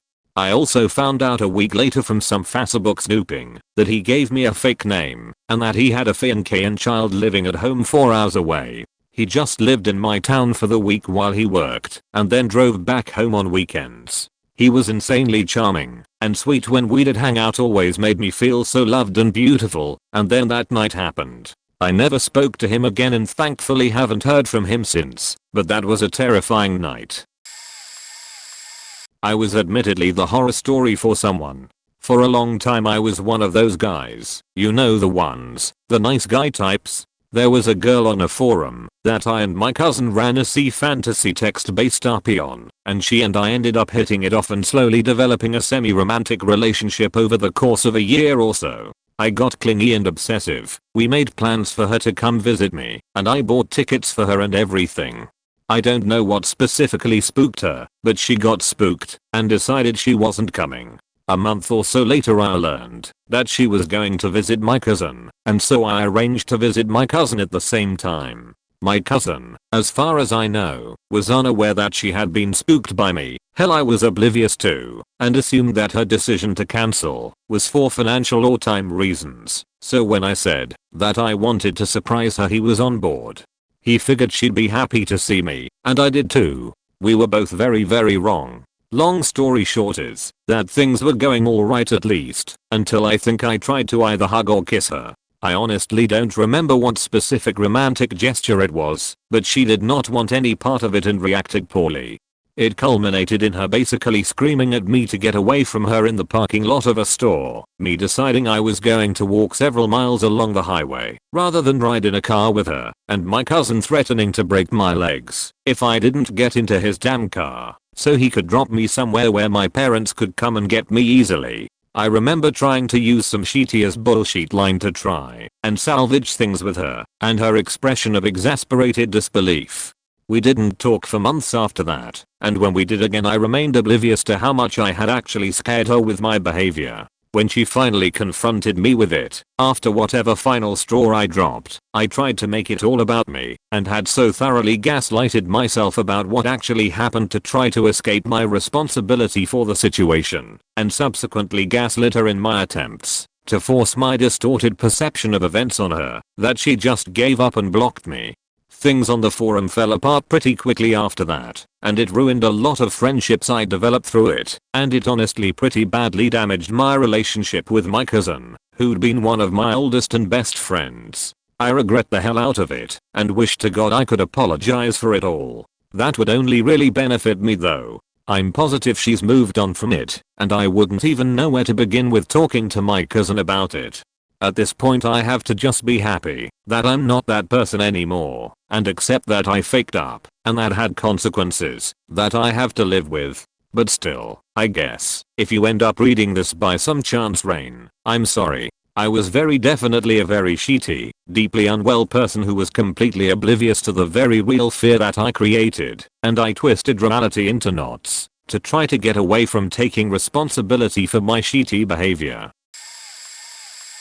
Heard my friend ordering a pizza over Sparkslive. I got his address. I knew he lived about 30 minutes away, but never knew where exactly. I ask him if he wants me to come over to play Rock Band. He jokingly agrees and said he'd kick my as if I ever actually showed up. He had a history of getting angry very easily. He often broke controllers, punched holes in walls, snapped discs in half, etc. He would go from 0 to 100 in an instant. He's very athletic, and I'm the exact opposite. I go to his house with 2 friends. Almost didn't find his house, because his was the only one without numbers. We were all in high school. My friend stayed in the car and I knocked on the door. No answer. I go back to the car to get a piece of cheese for his mailbox. As I'm getting close to the mailbox, an older man comes out. It was his dad. He angrily asks what I wanted. I said I was looking for Spark's friend. He says okay and goes inside. A couple minutes later a beefcake comes out of the house. We have a very awkward conversation, and I find out the beefcake is my friend's brother. I had played Sparks with him briefly, so we were able to talk for a bit. Then my Sparks friend finally comes out. To no surprise, he is a beefcake too. Both of them look annoyed/angry. My two friends finally get out of the car. We all talk for a few minutes. At this point, I've been shaking and stuttering the whole time. I have beyond extreme anxiety and that was very obvious. We then left. It could been so much worse. I was embarrassed, but uninjured. Later that night, he said he was nervous too, and was in the bathroom hoping I'd go away. From that point on, he was much more careful to what he agreed to. I was 15 years old, and I met this guy on a My Little Pony forum. He was more than 20, and never had a good reputation. I wasn't feeling well with myself. I struggled with loneliness, anxiety, and stuff, so I was vulnerable. This guy told me he was in love, and he wanted to be with me. And I said yes because, at least I wasn't alone anymore. He lived far away, so I saw him once. And I broke up right after. Before, he was very weird, very creepy. He wanted to make a huge purge, killed people for some reasons. I was his girlfriend, so I was more or less safe, but I was uncomfortable. I'm pretty sure he was into Nazi shit. Also, my parents never knew this relationship, and I was scared. He stalked me on Facebook, told me stuff about my parents or my house that he wasn't supposed to know. Creepy, yes. Also, he told me once one of his sex fetish. I was like 15 years old. I never kissed a boy before, and this adult man was talking such about a young girl who can be his little sister. After all that, I decided to break up with him, but first, I wanted to see him. Maybe he was handsome? Nope. Smaller than me, has a creepy. It was a big nope. He tried to kiss me without my consent, wanted to buy expensive things for me, and meanwhile, all I was thinking is how I will break up. Finally, when I told him I didn't want to continue, he cried a lot. It was very cringe. He kept telling me he wanted to kill himself. It was a trap, to make me feel bad for him, and stuff. Later, he came back just for threatening me, and telling me he has a knife in his bag. Then he left, and I never saw him again. So a few years back I got some dental surgery, because I was born with an underbite. I remember asking for advice in this Facebook group for people in my situation, and I met this girl who I had a lot in common with. We went to the same school, had the same dentist, it was all perfect. So we decided one day, since we had a dentist appointment the same day, that we would go together. My appointment goes great, and we sit in a park and talk. Then we go back for her appointment 2 hours later and everything goes wrong. She seems nervous, but nothing too serious, and I try to calm her down. We finish her appointment as well, and we then leave the room. Then she suddenly passes out on the floor. Right there. I was terrified. I had never seen someone pass out, and I didn't know what to do.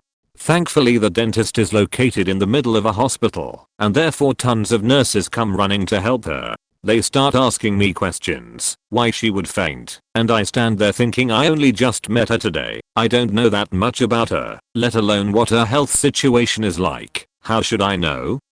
They get her a hospital bed and I remember being terrified, trying to give her water through a straw. I try to ask if I can call her parents or grandparents to pick her up, but she insists that they shouldn't worry about her.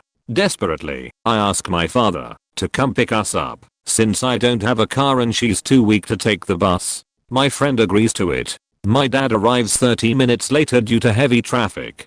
We are ready to go when she faints again. Finally a doctor shows up and send me and my dad home. Turns out she was just so anxious, nothing wrong physically. I know that it's not her fault for being anxious, but honestly it made me so scared to meet other people, since I feared they'd pass out too with no way to help them. I felt so stupid for being so helpless though, but I didn't know what to do, especially with a stranger.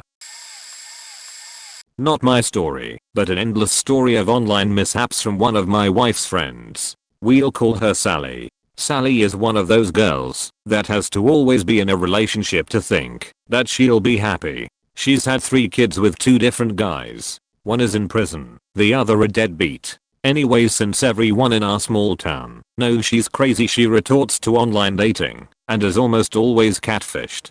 The state has her kids because she's an unfit mother. Can't blame it on a drug, alcohol, or gambling addiction. Just poor life judgment. Last time she pursued a guy she met on Plenty of Fish, her life was almost on track. She had a great job, was working toward getting her kids back, then quit her job and packed up all her stuff to move to K miles away. Guy had told her he had his own $60,000 pickup truck, was ex-military, and had an awesome government contract job, and that he would take care of her and help her start college.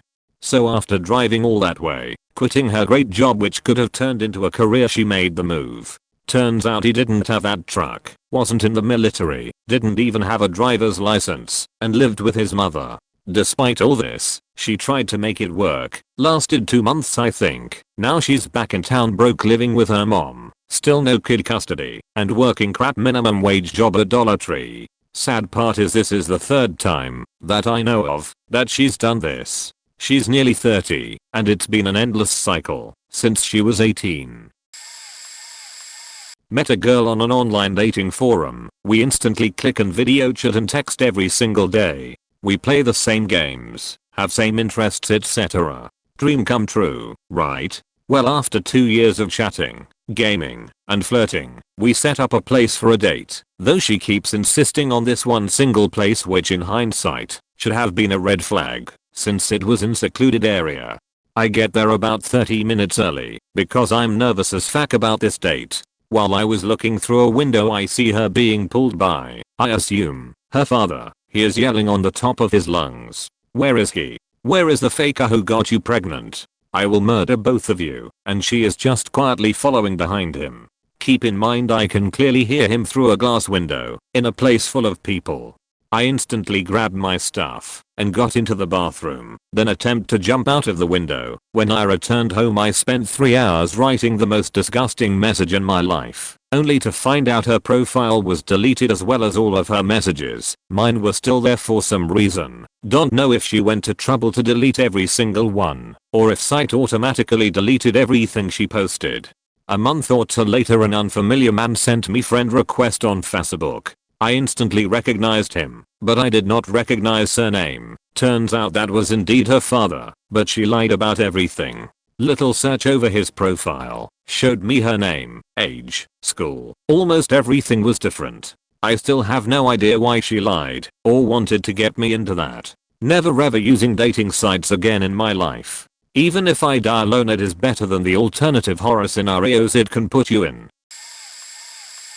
When I was 15 I unwisely ended up in an LDR with someone far too old to be interested in me. It lasted for about 2 years and was probably the most miserable stretch of time I've ever experienced. He sorta groomed me, but I think he must have Forrest Gumped his way into that position. The guy was not clever or attractive or anything, and he managed to get me to stick around out of pity. He was a perpetually jobless 8th grade dropout who was wildly entitled, forced me to do a lot of horrifically uncomfortable and definitely illegal, on his part, things. Just horrible all around. And I mean, right off the bat this story is already a train wreck. I just want to share what meeting him in person was like. He was pale, obese, his face looked like a Ziti Vendetta mask, and his hair was long and extremely greasy. He had a receding hairline, and he stunk. I cannot even describe the smell. Something like rotten bananas and dollar store powder deodorant. It was uniquely disgusting. My mom drove me to see him, and today she says she complied because she knew he was going to be gross and wanted me to experience how wrong I was in person. She underestimated what the power of pity and extremely low self-esteem can make a mentally ill teenage girl do. Online I knew him to be whinny, manipulative, immature, and extremely creepy. He had a fixation on teenagers and had me convinced this was normal because he believed teenagers were much smarter than everyone else thinks or something that would have the youthful broken ego swooning. I stuck around out of pity and loneliness, and he knew how to pull those strings. Every time I tried to leave him, he'd start crying about all his past traumas and make me feel horrible. But in person, he was somehow even worse to deal with. Unpleasant and rude to a wild degree, and had zero sense of personal space and boundaries. He had nothing planned and seemed completely taken aback that I wanted to see things. Refused to go to a landmark in his town with me because he'd already been there, and even though he told me he wanted to show me around, it was clear he had no intention of doing anything other than sitting at home on his computer the entire time. He was childish and could not take no for an answer, threw tantrums and at times actually physically manipulated me like a toy when I didn't want to do something he did. The worst part was, his mother stared at me like a vicious hawk the entire time I was there. Was completely unwelcoming, as if I were the pervert preying on her innocent 21-year-old man baby. He embarrassed the fuck out of me after meeting my family in a giant, plain t-shirt and gym shorts barefoot, greasy and awful looking, and didn't communicate with them at all. He just seemed terrified of them, and was terrified of pretty much everyone for no reason. I got mad at him for it after the fact and he rolled his eyes and scoffed, saying I showered yesterday. Edit. Also worth mentioning is that I paid for everything we did. Again, I was 15.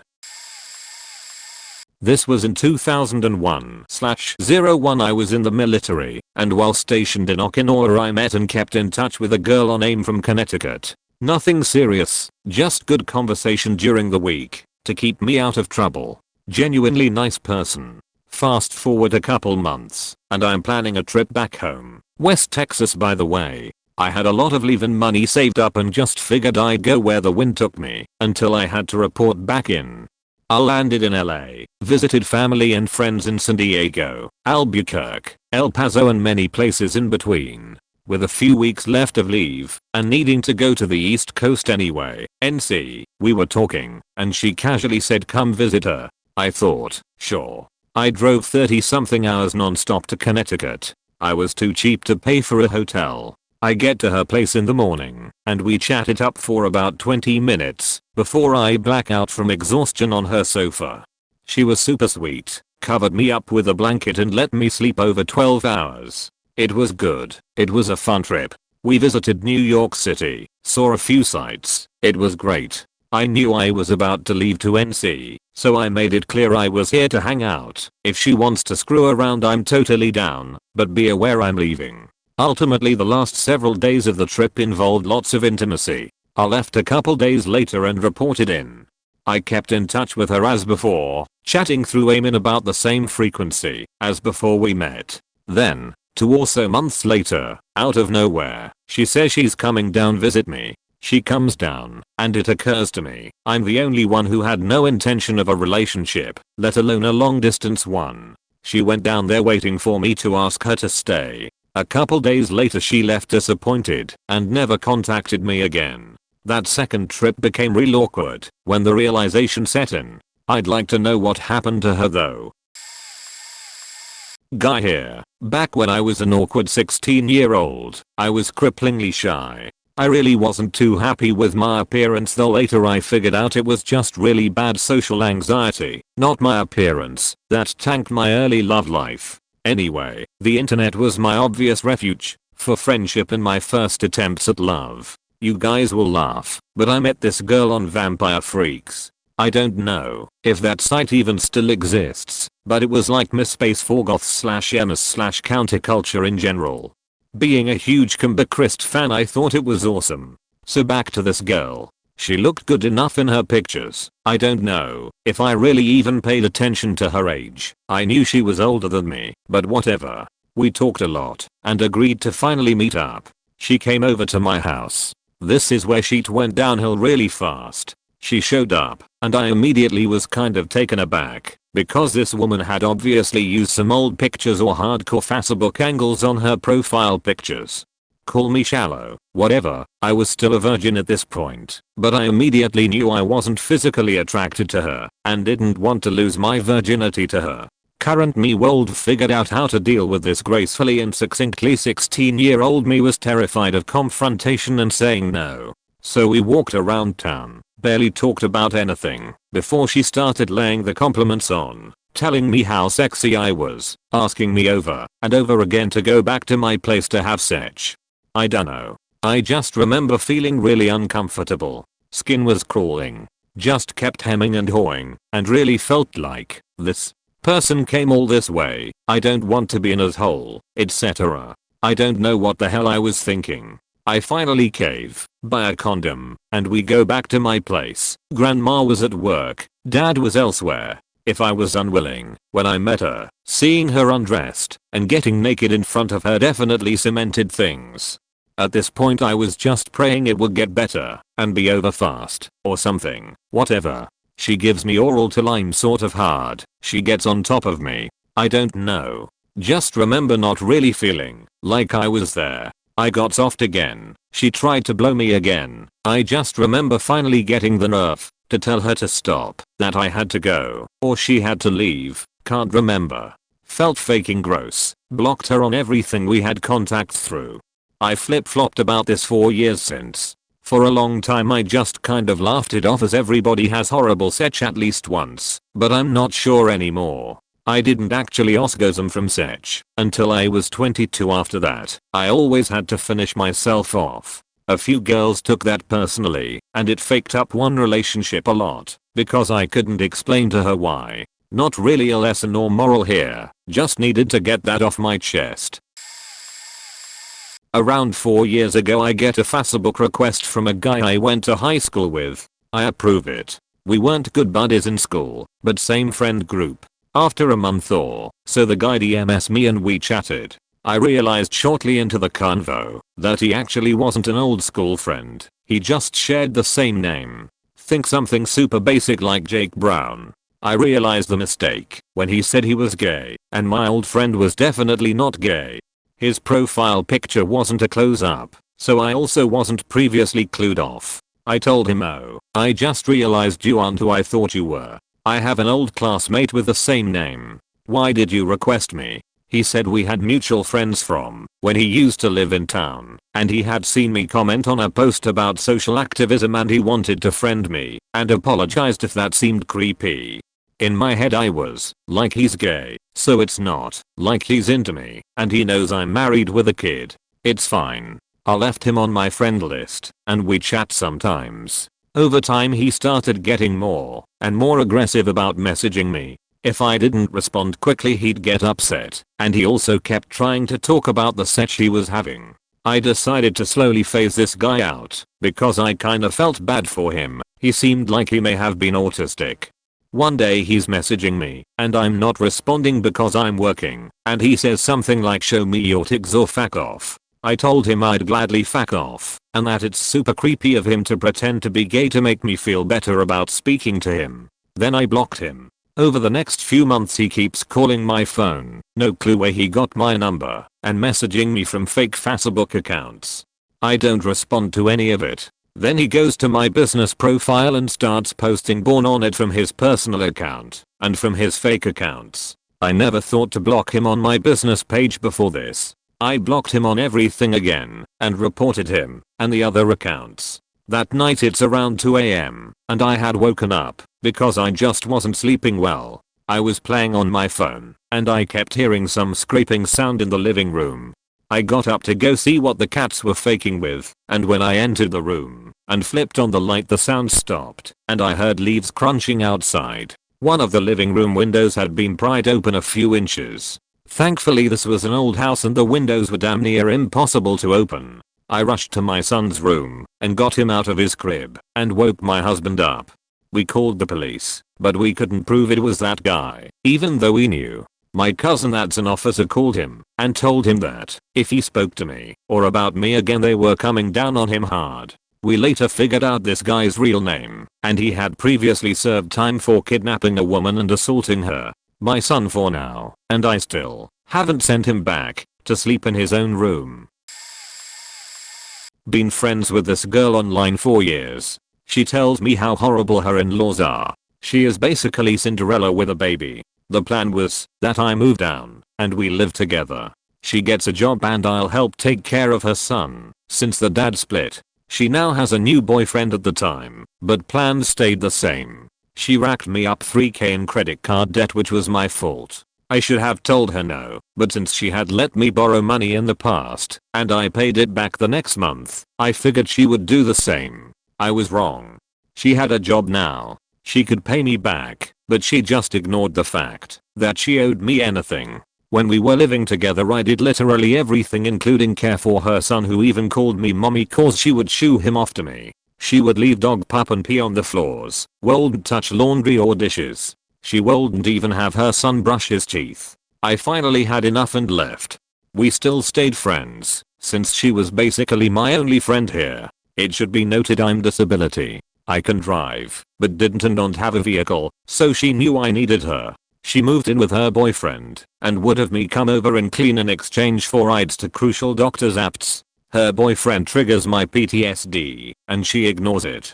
He's openly threatened me in a restaurant. She makes fun of my OCD, and will purposely trigger me. I finally had enough, and haven't spoken to her in a month. I have no family near here. I have no friends, and I'm going through some agoraphobia, I guess, so leaving my apartment isn't in my foreseeable future. Though I recently got in a relationship which is really helping. I can leave when I'm with him. The only good thing to come out of it all, really.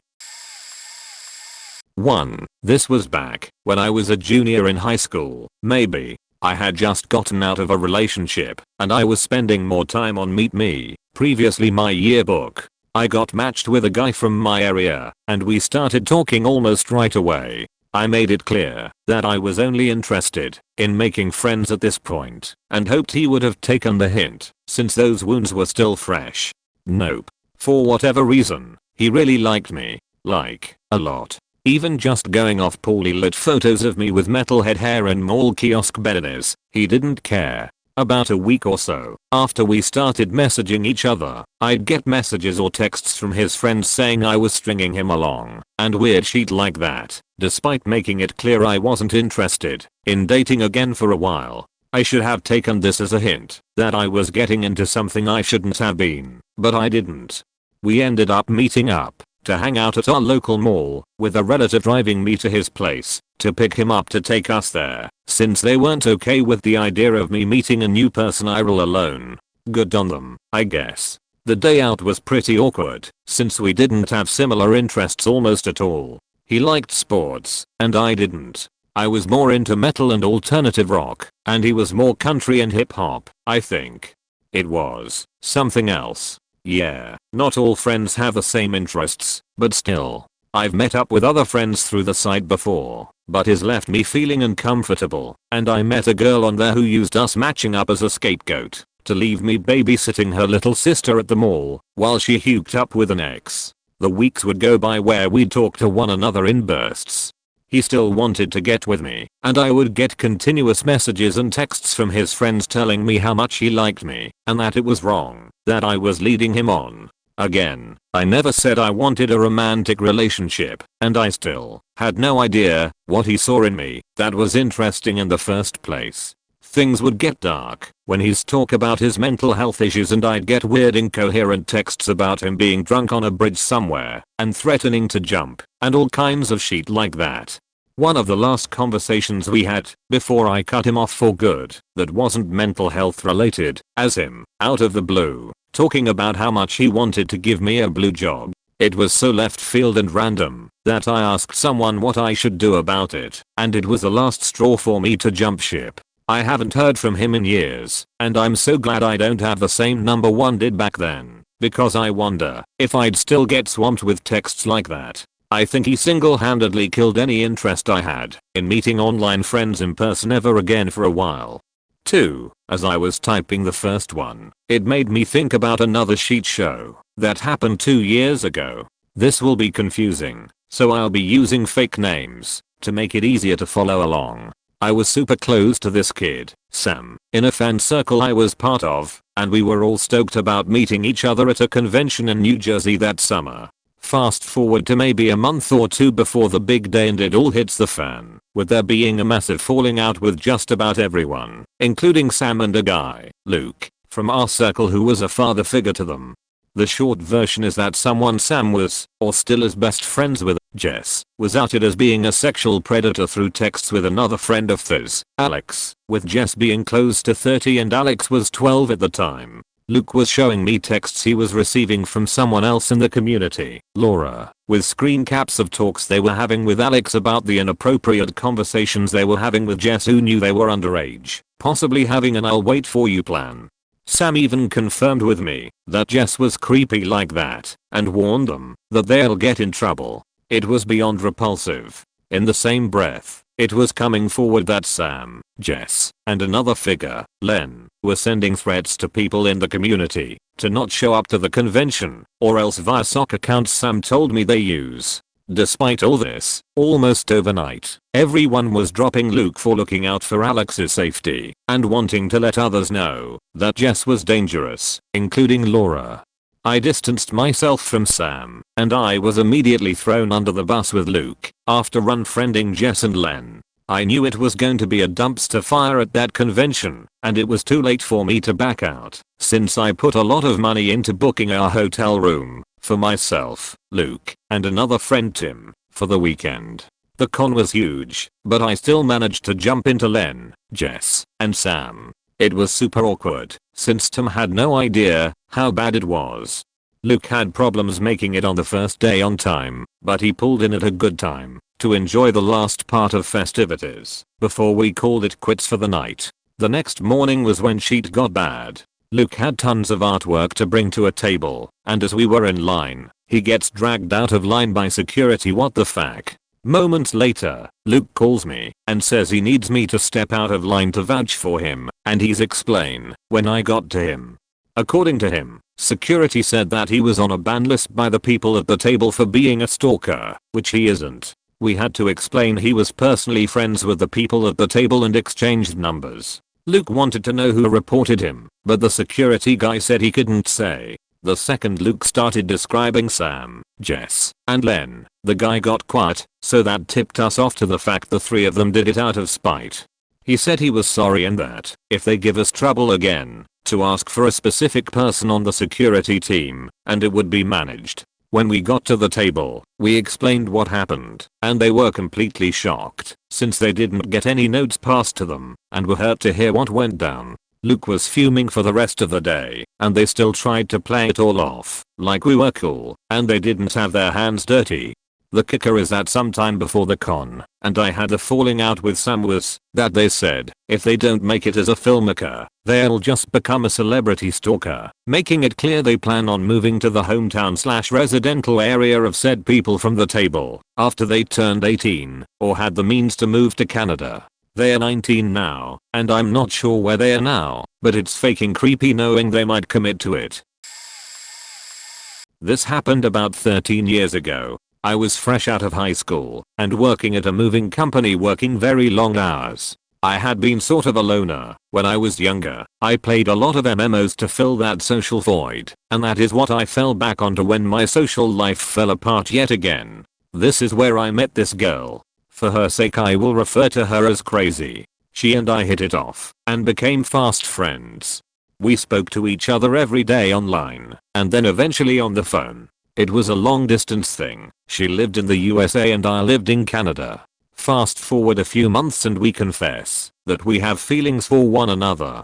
We make plans to meet up. I agree to be her prom date for graduation. Things looked to be going pretty well up until a few weeks before I was to fly down. Then she pulls away and gets really distant.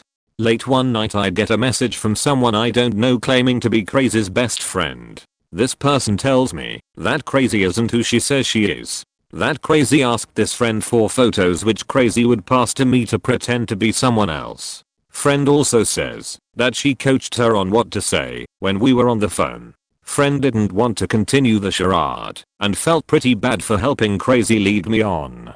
Said she didn't fully understand the extent of what was happening.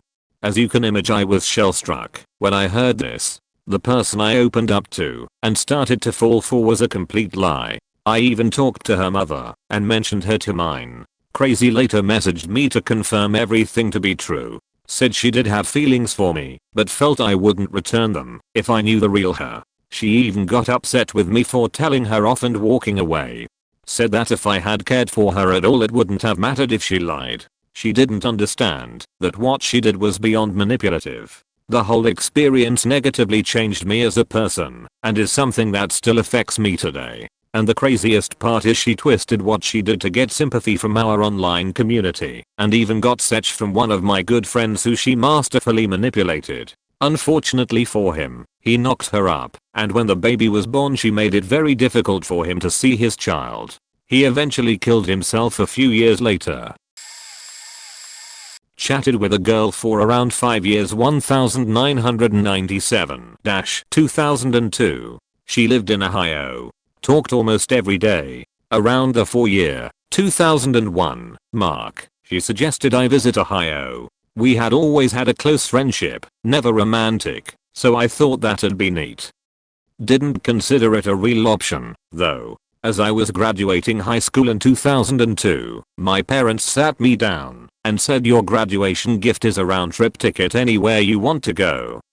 Out of the blue, I remembered the Ohio offer. So, instead of thinking it through, I just said I'd like to go to Ohio. Made some bullshit up to appease my parents. Told the girl I was buying a plane ticket, and then I found myself in Columbus, Ohio. Being picked up by a girl I'd never met. Staying with a girl I'd never met, and her mom. Plan was to crash at her place, drive to Kings Island, and then to stay at her friend's place, and go to Cedar Point. Well, we made it to Kings Island on a Friday. That was fine. And then, it got really fucking weird.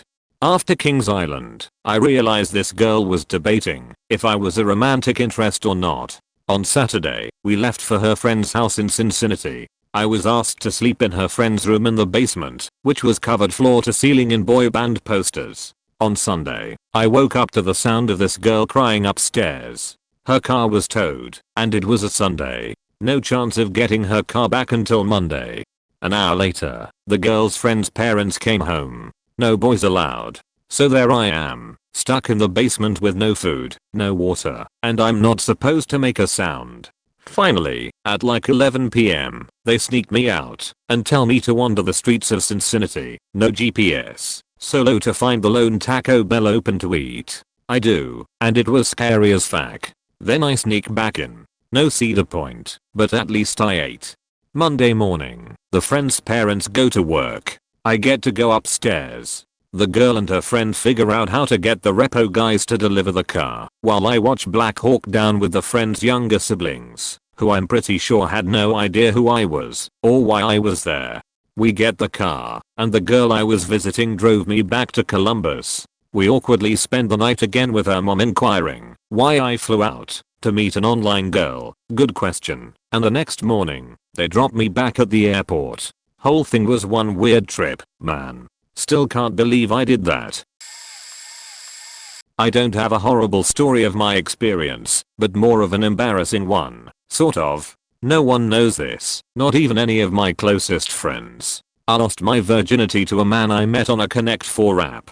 We started out just playing against each other while chatting, to texting, finally to video chats. After talking for a couple of months we began having, I don't know what to call it, video sex. I was 18, and he was 21 playing college baseball at another state. One day he messaged me saying he was coming to play against my university's baseball team, and asked if we could meet up while he was here. My stupid young self said of course, knowing by meeting up he obviously wanted to hook up.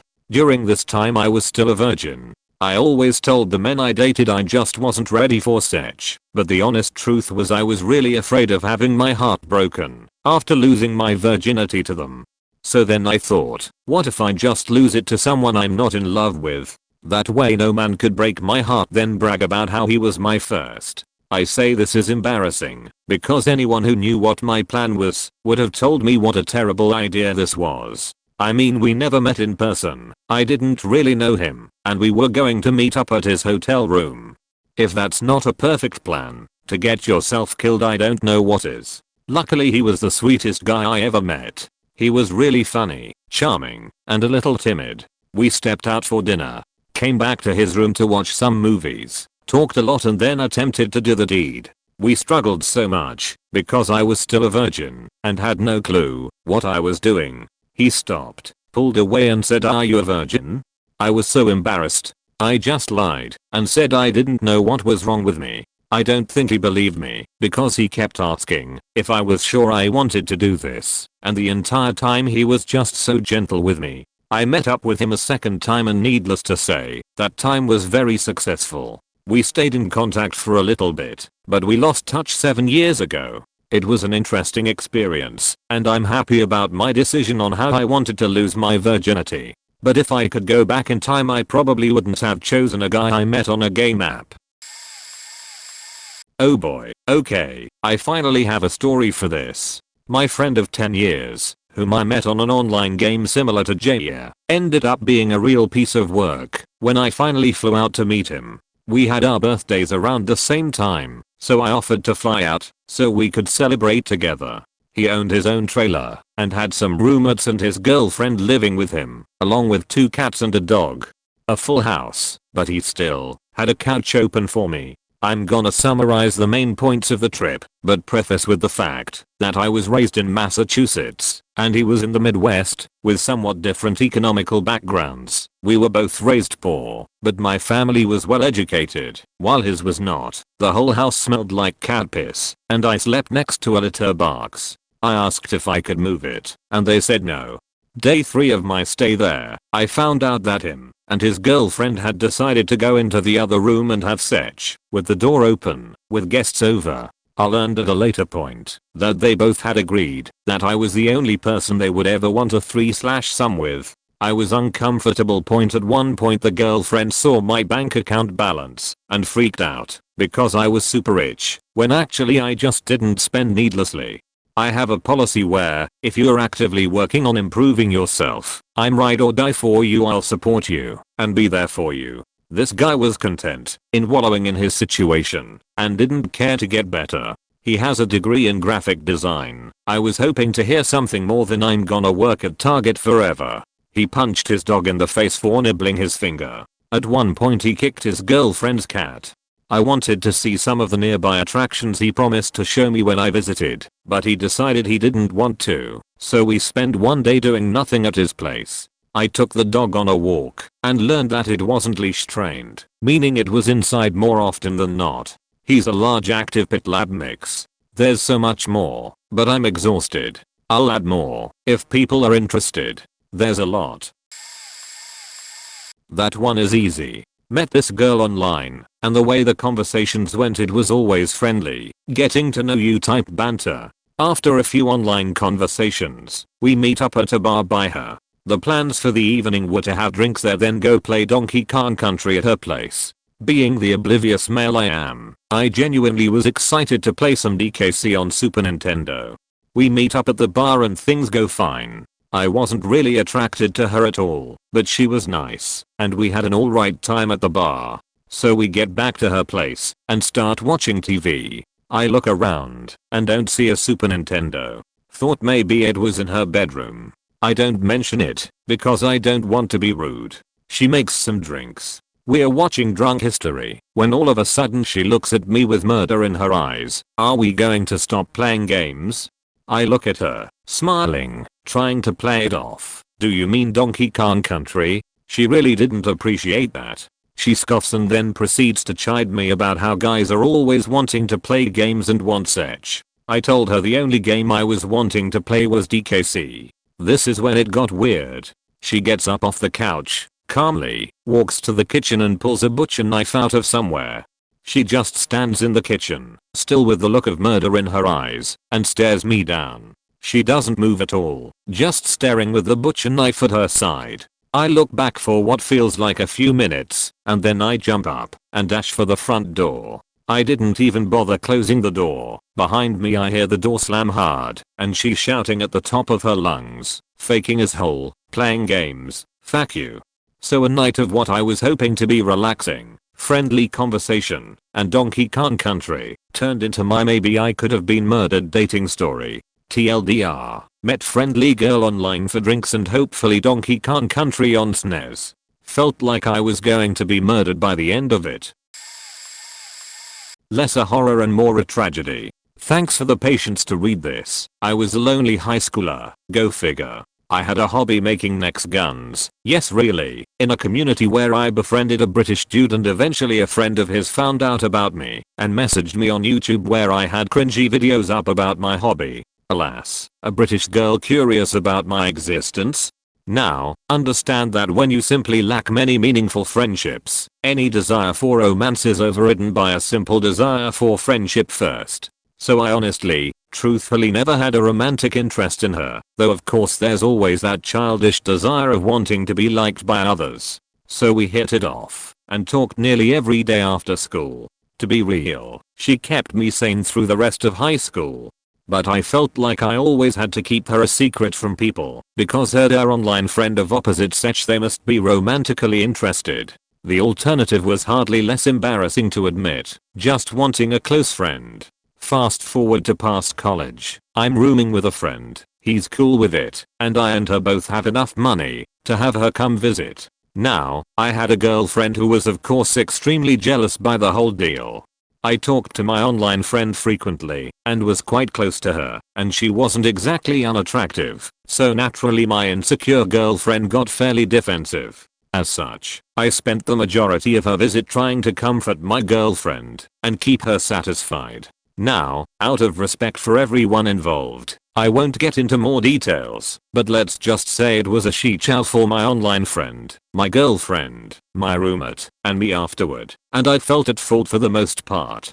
After some time things recover with my online friend and me. So a year later from the last visit, I bought a house. I was just getting back together with my then ex, after she more or less figured herself out, and we are doing fine now, but wanted to have a do-over with my online friend visiting. Again, she saved up money. Despite getting back together with my ex, I promised she'd be out of the picture this time, and she was more understanding this time and willingly stayed out of the way. So my online friend visits again, though another friend from college, who was very clearly interested in her, asked if he could also visit and stay with me at conveniently the same time. Ugh. The point was that I got to hang out with my online friend without the interference of others, but I can't turn him down. It's been forever since I've seen him, and honestly I'm better in groups of 3. Felt too awkward to just be the two of us. Anyway, I was sick most of the time, and just in general stressed about everything. I wanted to appease her, make the visit worth it, but I kept comparing myself to my roommate from last year and the other friend currently visiting in my ability to find stuff to do around our area. I cooked a meal or two, took them out to places to eat, found things to do, and just felt like she was never quite satisfied, though she claimed to be.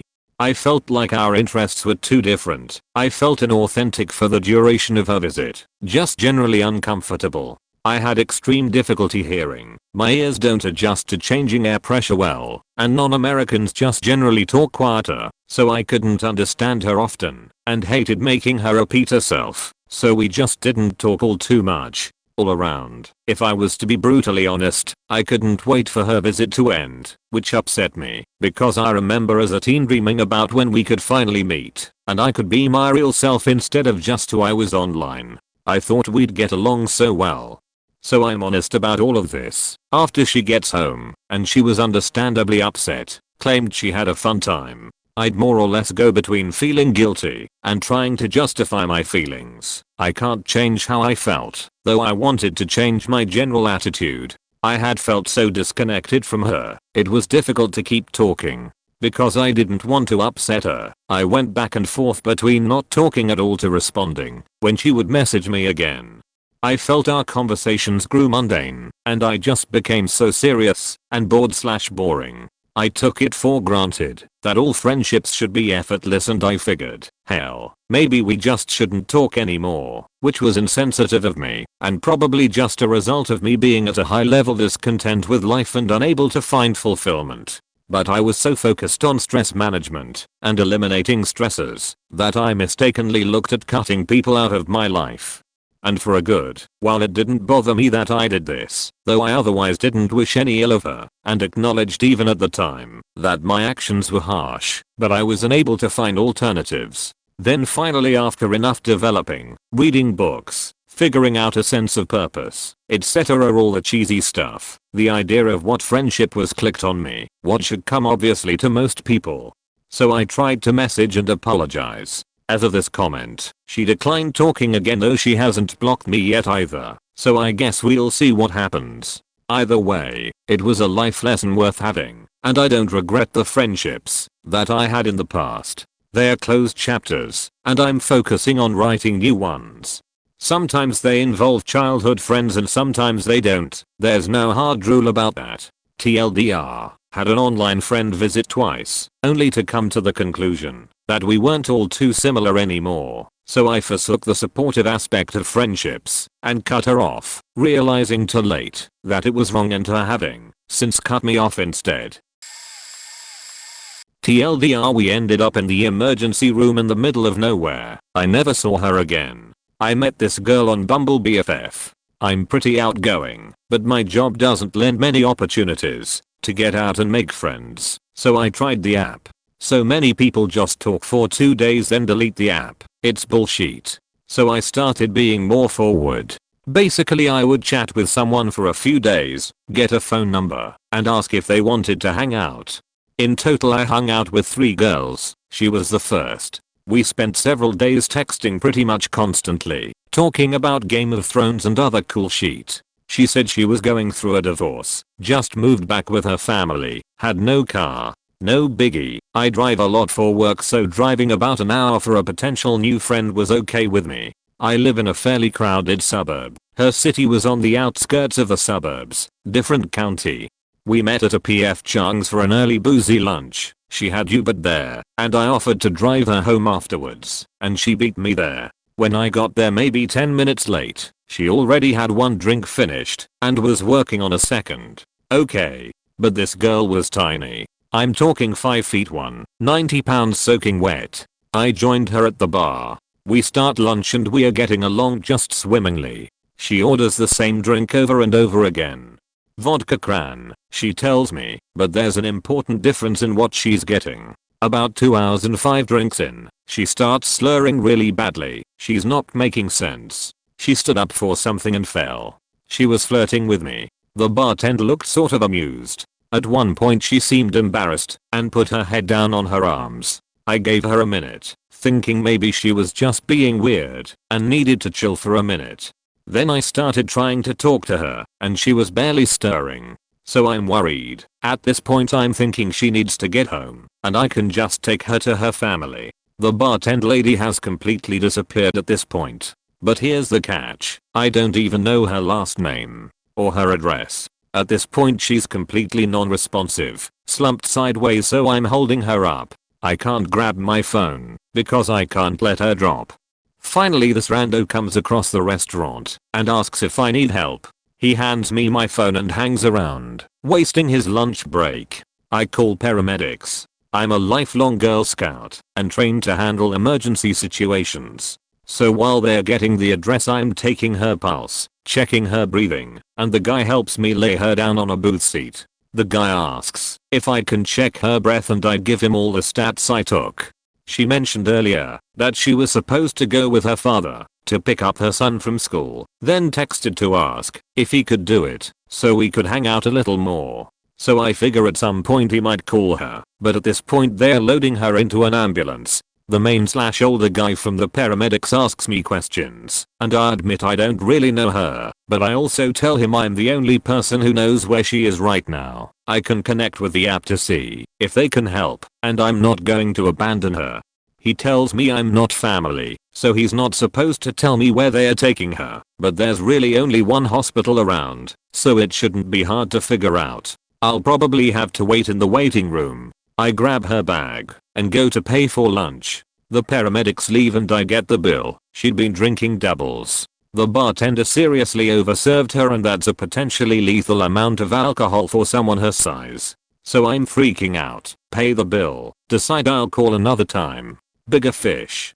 I drive to the hospital and they ask me questions. When I get there, they won't let me back because it's obvious I don't know her well. I wait maybe 30 minutes and dig through her purse, ID, random stuff. Still no phone call. So at least now I have some info on her. I use the phone to the nurse's station in the back, and after some back and forth, they let me into the back. My phone has garbage signal. I have to go outside to send texts to my husband updating him on my eater. Her phone has signal, still no call.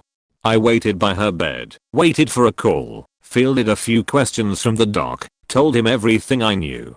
Her back was well into lethal levels. He said it was a miracle she wasn't dead. Hospital policy says they can't release her until she's conscious and has her back at whatever level. It's well after 8 by this point, so I go get something to eat and buy a crappy phone charger that doesn't work. I've tried talking to the people from Bumble, but they are totally not helpful, just giving me peppy messages about taking good care of my new friend. Sometime around 10 she starts to wake up. Sometime around 11 she's more conscious. The doctor comes in and gives her an earful, tells her she could have died. He says she's near the release limit, so after her fourth is done he'll check and maybe let me take her home. He discharged her at 11:30. It's a Tuesday. I'm tired. I help her out to my car. She still can't quite process info enough to give her address. Remember, she just moved back, so I use the CA address on her ID. Towards the end of the drive she's able to finish giving me directions. I pull up to the house, but she can't even button her shirt back up. I help her get dressed again. She's apologizing the whole time, but I just wanted to get out of there. I watched her get all the way inside the house and bailed. The next day I texted to make sure she was okay. She texted the day after that super apologetic and offering to give me money for lunch and whatever, but I basically just told her I'm glad she's okay. Take it easy, be more careful next time, and she's lucky it was me. I knew what to do, and I stayed with her. We obviously didn't hang out again after that, but she did tell me at least you'll have a story to tell when people ask you how Bumble is. I somehow still met up with 2 girls after that. One of them sort of got too busy and the other one, my husband and I hang out with her and her husband now and then. So all in all, kind of a net positive, but I'm never trying to do that shit again. Bumble sent me flowers and another note about taking care of my friend. So many years ago, I had a small group of friends online and we mostly talked through message boards. I guess the subject of where we all lived didn't come up before because one day, one particular girl and I discovered we lived in the same city. We had known each other for a few years by this time and online she seemed sweet and funny. She said she was a model and had posted some of her modeling photos, so I had a general idea of what she looked like. We arranged a time and public place to meet up, and when I arrived, it was obvious she was no model and those photos she posted were not her. She also wasn't sweet or funny. I think maybe she felt insecure because I knew she lied about her photos, so she had an attitude the whole time. The meeting didn't last long, so I went back home and told a few in our group about how she wasn't who she said she was, and of course she got defensive.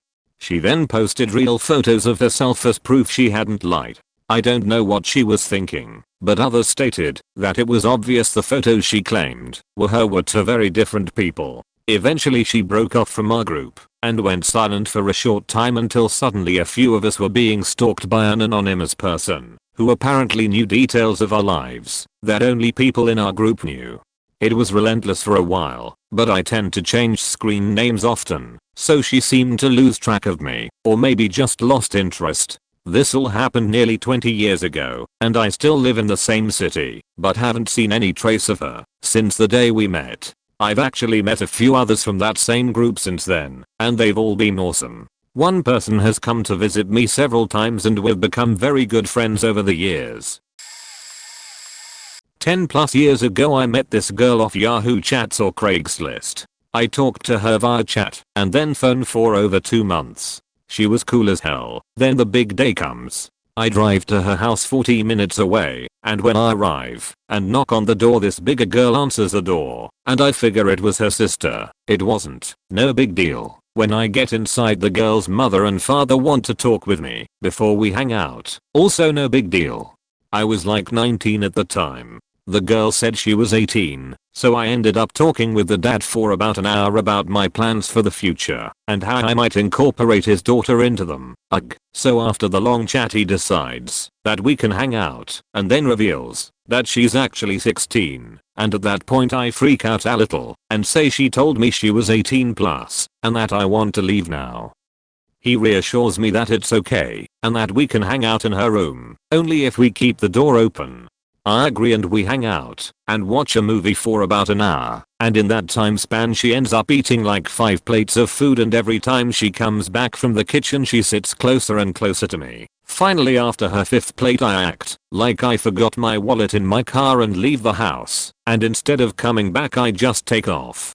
Later she ends up calling my house to yell at me, and then I basically said, "You lied about a bunch of stuff like your age and your appearance." She basically just cut and pasted herself small Spain style. Weeks later she ends up telling her cousin about the whole ordeal, and then he calls my house a couple of times threatening to beat me up, and she also pranked calls my house for like 6 months after that. Anyways, that's a story of mine, kinda lame. Thanks for reading. Back when Craigslist personals were still a legit place meet people, circa 2008, I responded to a woman who said she was recently divorced and wanting someone basically for a rebound, but mainly just companionship and a person to go out with, since it had been a while since she'd dated. We talked via email for a couple weeks. I was in grad school at the time, and she was a nurse who had several days off at a time, so I was looking forward to being this 30-something's boy toy for the summer and having some fun with an older woman. We met in person for the first time at a popular bar downtown and hit it off really well. She had told me while emailing that she was living in the house she and her husband had lived in, but at the end of the night she asked if we could go back to my place. I had already told her, in the interest of full disclosure, that I was living with my parents at the time to try and save some money before I graduated. When I reminded her of this, she seemed a little flustered, but said it was fine and that I could come to her house. It turned out that she wasn't divorced, and although she was in a trial separation period with her husband, that just meant that he was sleeping in a guest bedroom in their house. She also had 2 kids that she had told me were living with her husband, but we are just down the hall. She was drunk when we got there and was all over me. I realized after being there a few minimums that she had lied about her situation, but at the time I just wanted to bang and sleep the night off. So I followed her into her bedroom while she drunkenly tried to apologize for not telling me the truth about things before. So as we are undressing each other and kind of talking dirty, getting ready for the main event, her 7-year-old daughter walks in and just stares, horrified, at her naked mom and me, as I'm quickly pulling blankets off the bed to try and cover myself. This woman tells her daughter in that moment, "Honey, you need to go back to your room. Mommy is having her private playtime, and you don't need to see this." I was so freaked out I quickly dressed and left. I blocked her number on my phone and quit answering her emails. I later learned she had eventually gotten a divorce and spent some time in a mental health facility before moving to a different part of the state. This experience was so traumatizing for me, it was several months before I could even bring myself to socialize with new people again. TLDR, I met a woman online, proceeded to meet and hook up with her, only to realize she had a family who were all in the same house as us after coming back to her place from a bar the night of our first date. Oh boy, finally something I can comment on. I met a guy in a Twitch chat when I was 16. He was 18, and we started whispering each other every other week or so, which escalated over time to talking pretty much every day. We moved to Steam messages at one point, and then after about a year, we added each other on Discord so that we could voice chat. I was really young and shy, so it took me a long time to be comfortable with this. After that, our relationship kind of grew pretty rapidly. We got into this routine of getting into a call when we woke up and spending the day together playing games and talking until we went to sleep. We eventually started FaceTiming, and then after probably around 2 years of talking, we sent each other back care package type things for our birthdays and Christmas. Well, this whole thing lasted 3 years, and it ended because we had both started college and found ourselves arguing a lot.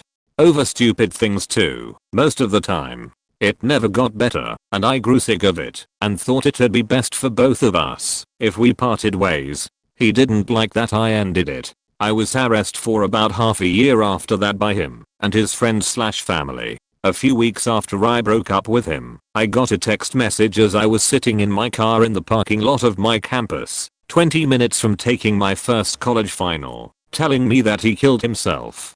I was a mess and called my mom crying. She calmed me down and told me she'd figure it out and that I can call her after I get out of class. Well, it turned out he was perfectly faking fine. I was furious and acted out by calling him in a rage and demanding to know why someone would text me that bullshit. He tried talking to me like we were in a relationship again, as if everything was normal.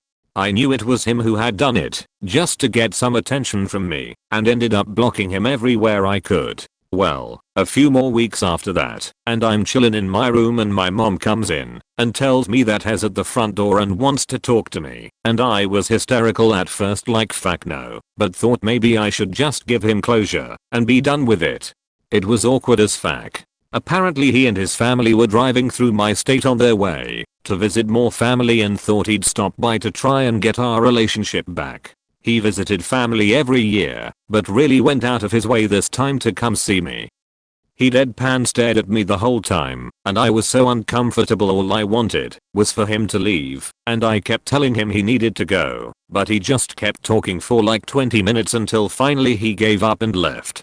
That wasn't all though. That happened in December a few years ago. The April after that, I get a message from an anonymous number telling me it was him, and he had a big plan that would prove his love for me and gain me back. I didn't know what to do with this information at the time, but I let my family know that he was planning something. About a month later, I'm up at around 12 to 1 am to let my dog outside to pee, and I see a faking note taped to the door frame with my name on it. A letter from him which read all about his journey from his state, 800 miles away, in which he had walked/hitchhiked his way to me, and that he was staying in a motel in my city for a week, and couldn't wait to meet up and talk. Nope. I woke my parents up, and we filed for a restraining order immediately. I never went to see him. I guess he finally understood that we were never getting back together after that, because it has been a few years and he doesn't contact me anymore. When I was 18, I met a guy on Omegle. We talked on there for hours and I gave him my email, wanting to continue the conversation. We emailed back and forth for months, and I finally gave him my Facebook link. He added me, and we talked for another year before he came to visit me. He was living in New York, and I in Northwest TN. He gets there, and it's not the guy I've been talking to online. The same age and personality, yes, but it wasn't the same guy. The guy on Facebook had been white, blonde, tall and thin. The guy that showed up was Asian, short, thin, and balding. I decided to ignore that he'd lied about his appearance. I was young and naive, and believed him when he told me that he was afraid I wouldn't like him if he showed me who he really was. I brushed it off, and we went on our hike like we'd planned. We get out in the woods, to a place I know like the back of my hand, and he's acting pretty normal. We talk and joke around like we always had, and honestly everything seemed fine. It wasn't until we got back to town, near my house, that everything changed. He said, "So am I sleeping here?" Which is not what we'd agreed upon. He'd already checked into his hotel and his things were in his room. I told him no, and his whole demeanor changed. He went from being this bubbly, happy, joking guy to being quite sullen, almost angry. He pulls up to my house and throws the car in park and says, "Well, do you wanna come back to the hotel with me? We can smoke a blunt." I brought a lot of weed with me. I was already starting to get uncomfortable, and I told him I didn't think it sounded like a good idea, but I would if I could bring my roommate with me. That's when he completely flipped. He starts screaming about how I'm just a cork tease, and that he wasn't driving almost an entire day and not getting any ass. He then tried to kiss me, and by kiss I mean he grabbed me by the neck and shoved his tongue down my throat. I scratched, punched, and pushed to get him off me, all the while trying to find the door handle so I could get out. I finally found it and got the door open just as he was reaching for my shirt. I fully believe he intended to wrap me right there in his car, in front of my house. I got inside and called the cops, but he was already gone. So, Eric of New York, if that was even your real name, fuck you. Not really a horror story but very confusing. In freshman year of high school I felt lonely and wanted to find a friend to talk about things we both liked. I only had my sister to talk to, but she was very busy. I tried out an app that looks pretty similar to Tinder, but is directed to making friends instead. I tried it for about a week with no luck and decided to delete it, but left my Snapchat in case someone found my description interesting. A few days later, and I get a friend request on my Snapchat. Got curious, so I texted them, and they said they found me on the app. We talked for a day and found out we had a lot of stuff in common. We were both free, and I decided to invite her to my house. We ate quesadillas, watched Stranger Things on Netflix, and walked around with my dog. She left and I thought we had lots of fun, but apparently she didn't, because she blocked me on both Instagram and Snapchat. At the time I had no idea about ghosting, so I thought she deleted her account or something else. So what did I do? Spent about a week trying to contact her again, not to be friends, but just to ask why she ghosted me. After a bunch of internet stalking, she finally texted me, but it's not what I was expecting. She yelled at me, cussing me out, and calling me crazy, because I won't leave her alone, and here I was oblivious at her sudden anger. I kept asking her why she blocked me, but she wouldn't give me a reason. I even said, you can never talk to me again after this, but just tell me what I did wrong, and she wasn't saying anything but calling me crazy. After the conversation going on for a loop for 10 minutes, she says bye and blocks me again. I was so confused and slightly hurt at what she did, because I have social anxiety, and decided to take a risk, and this is what happened. I literally have no idea why she ghosted me after just one time hanging out, but whatever, I'm over trying to figure it out. TLDR, met girl from the internet just once IRL, and got ghosted right after. This happened around 2002-2001. My friends and I were 16 over 17, and we would chill in my basement. It had internet, pool table, chill pad, etc. Well, one of my buddies would hop online and always chat with a girl he met on AOL Instant Messenger. This one particular friend was the guy in the group who said obvious lies. Stuff like, I used to be a street racer, but my car was impounded by the cops. Being a racer was cool around this time, and kids would drive around in loud Hondas claiming they were a car club. Anyway, so my friend and this girl talk for quite some time on AIM, and he is filling her with stories about how he is the football star QB, and threw the winning TD pass, got carried off the field, cheered at pep rallies, was an international racing superstar, etc. I found all this out because she used to message my account asking for him.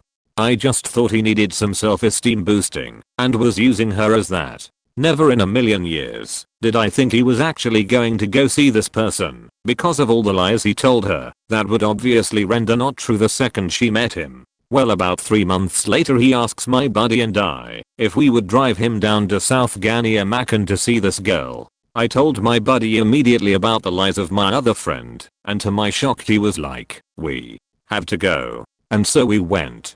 We arrived at her house, but she was not home. So my friend wanted to wait for her. Also, he didn't tell her he was coming. He told us he told her, but in keeping up with his MO, he went ahead and lied to us about that. Her parents called her where she worked and told her some boy was waiting to see her. So she left work and came home. The girl told Ryan she was prom queen, very popular, was a model on her spare time.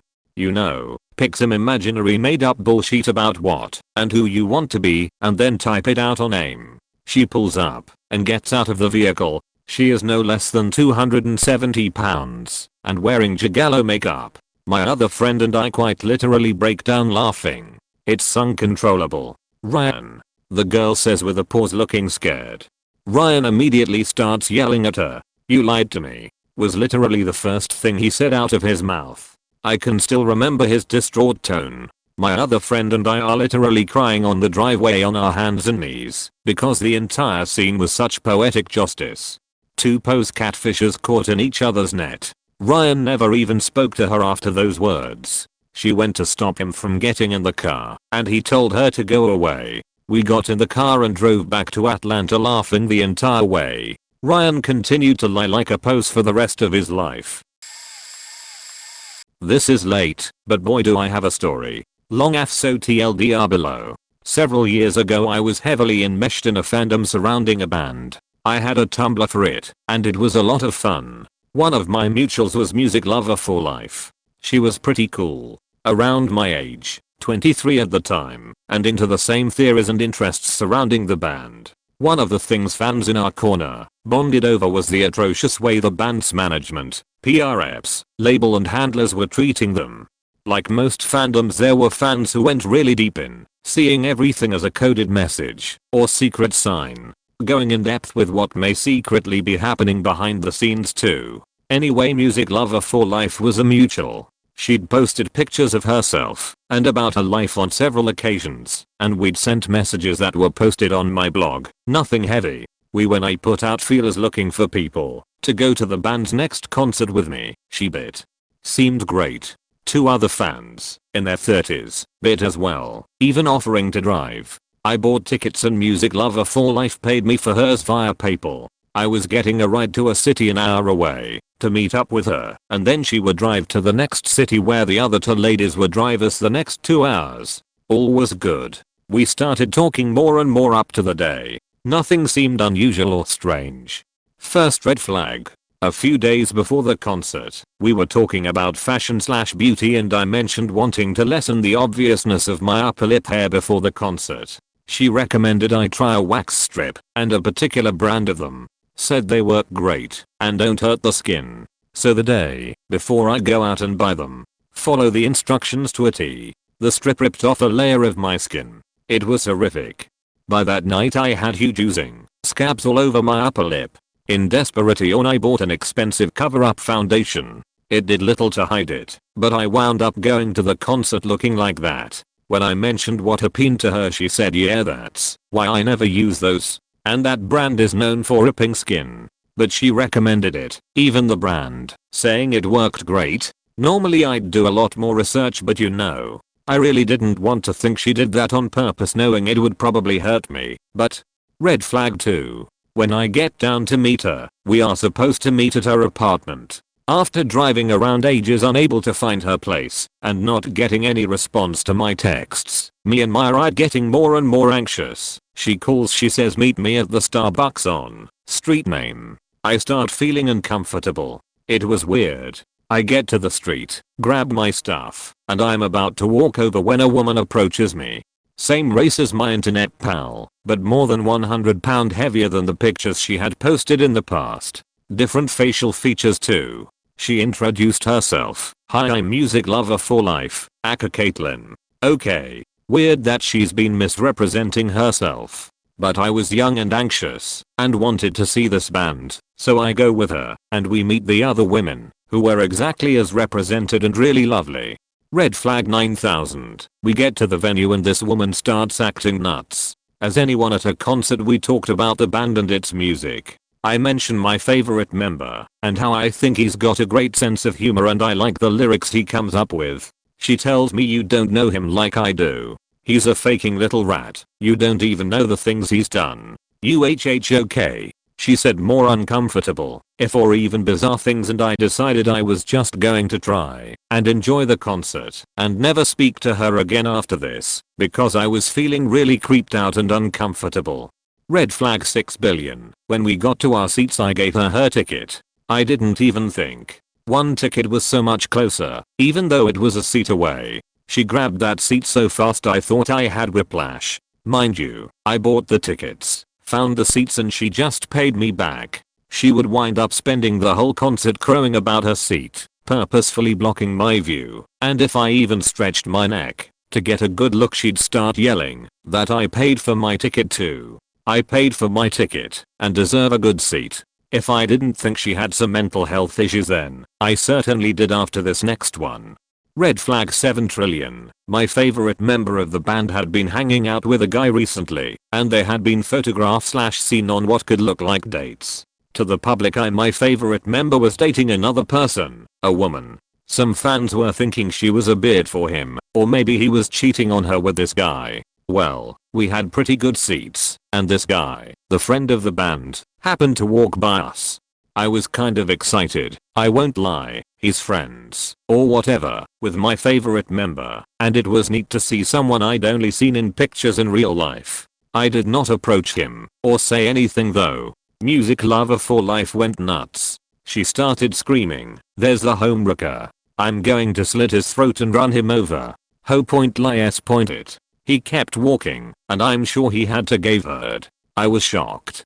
She believed that the band member this guy was friends with was secretly gay or bisexual, and this dude was trying to split up the relationship slash beardship with the girlfriend. I said to Music Lover for Life very firmly, you cannot threaten to kill people and you certainly may not do it around me. I then told her I was going to get Wi-Fi, and I contacted my mother to tell her what was up and that if something happened it was this girl. A few years on I realize I should have told security.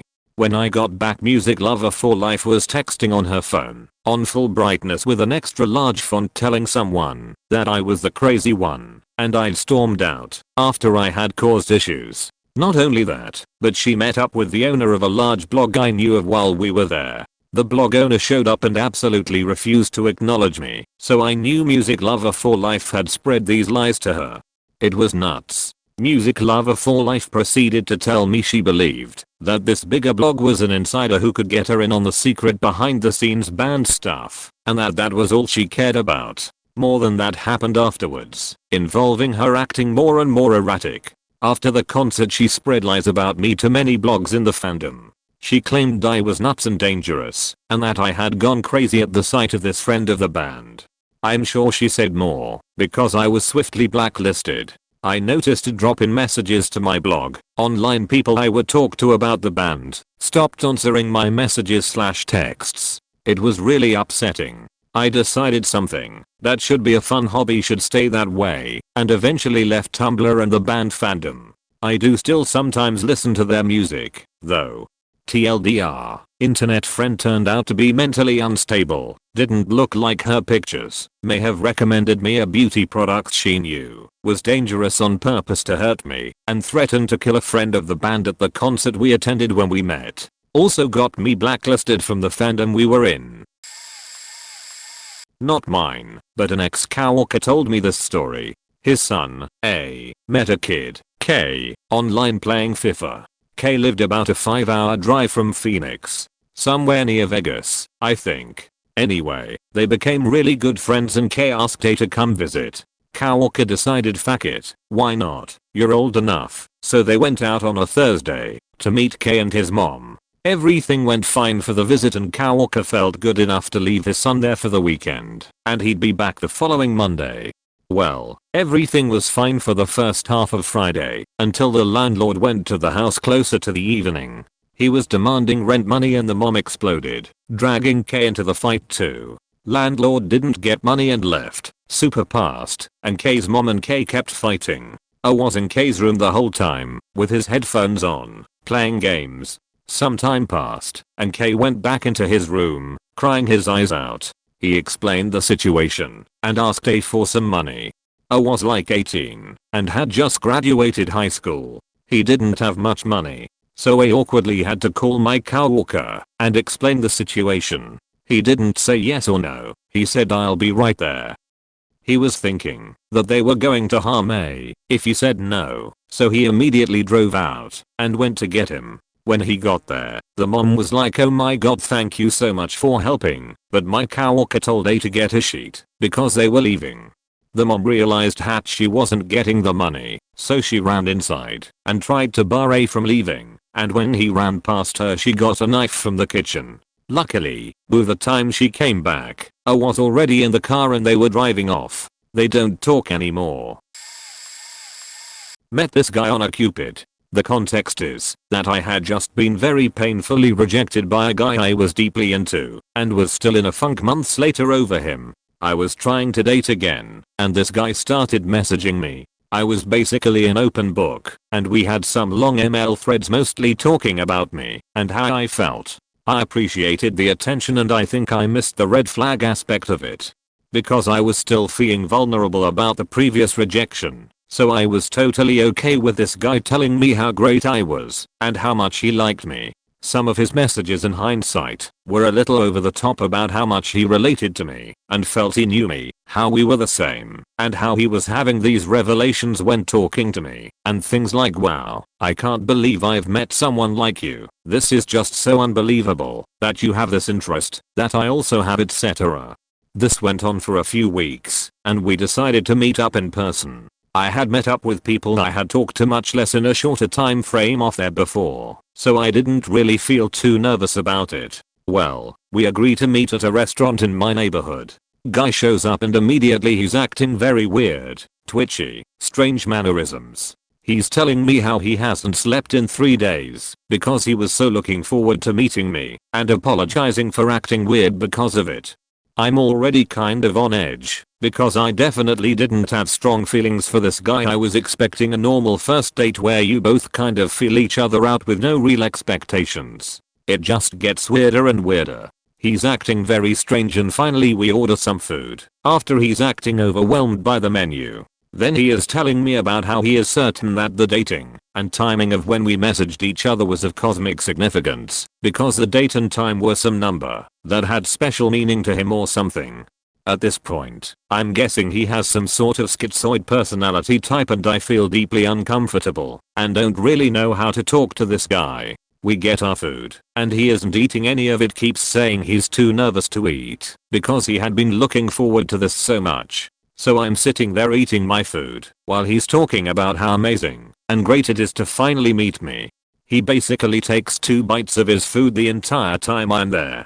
He won't finish eating, even though I had finished my meal 20 minutes ago. It had been about an hour since the date started, but it felt like about 8 hours, and I'm desperate to leave. Finally, I try to tell him that it's getting late and I need to work in the morning, so we leave, and I can tell he still wants to hang out or is kind of upset I want to leave, but he lets me go.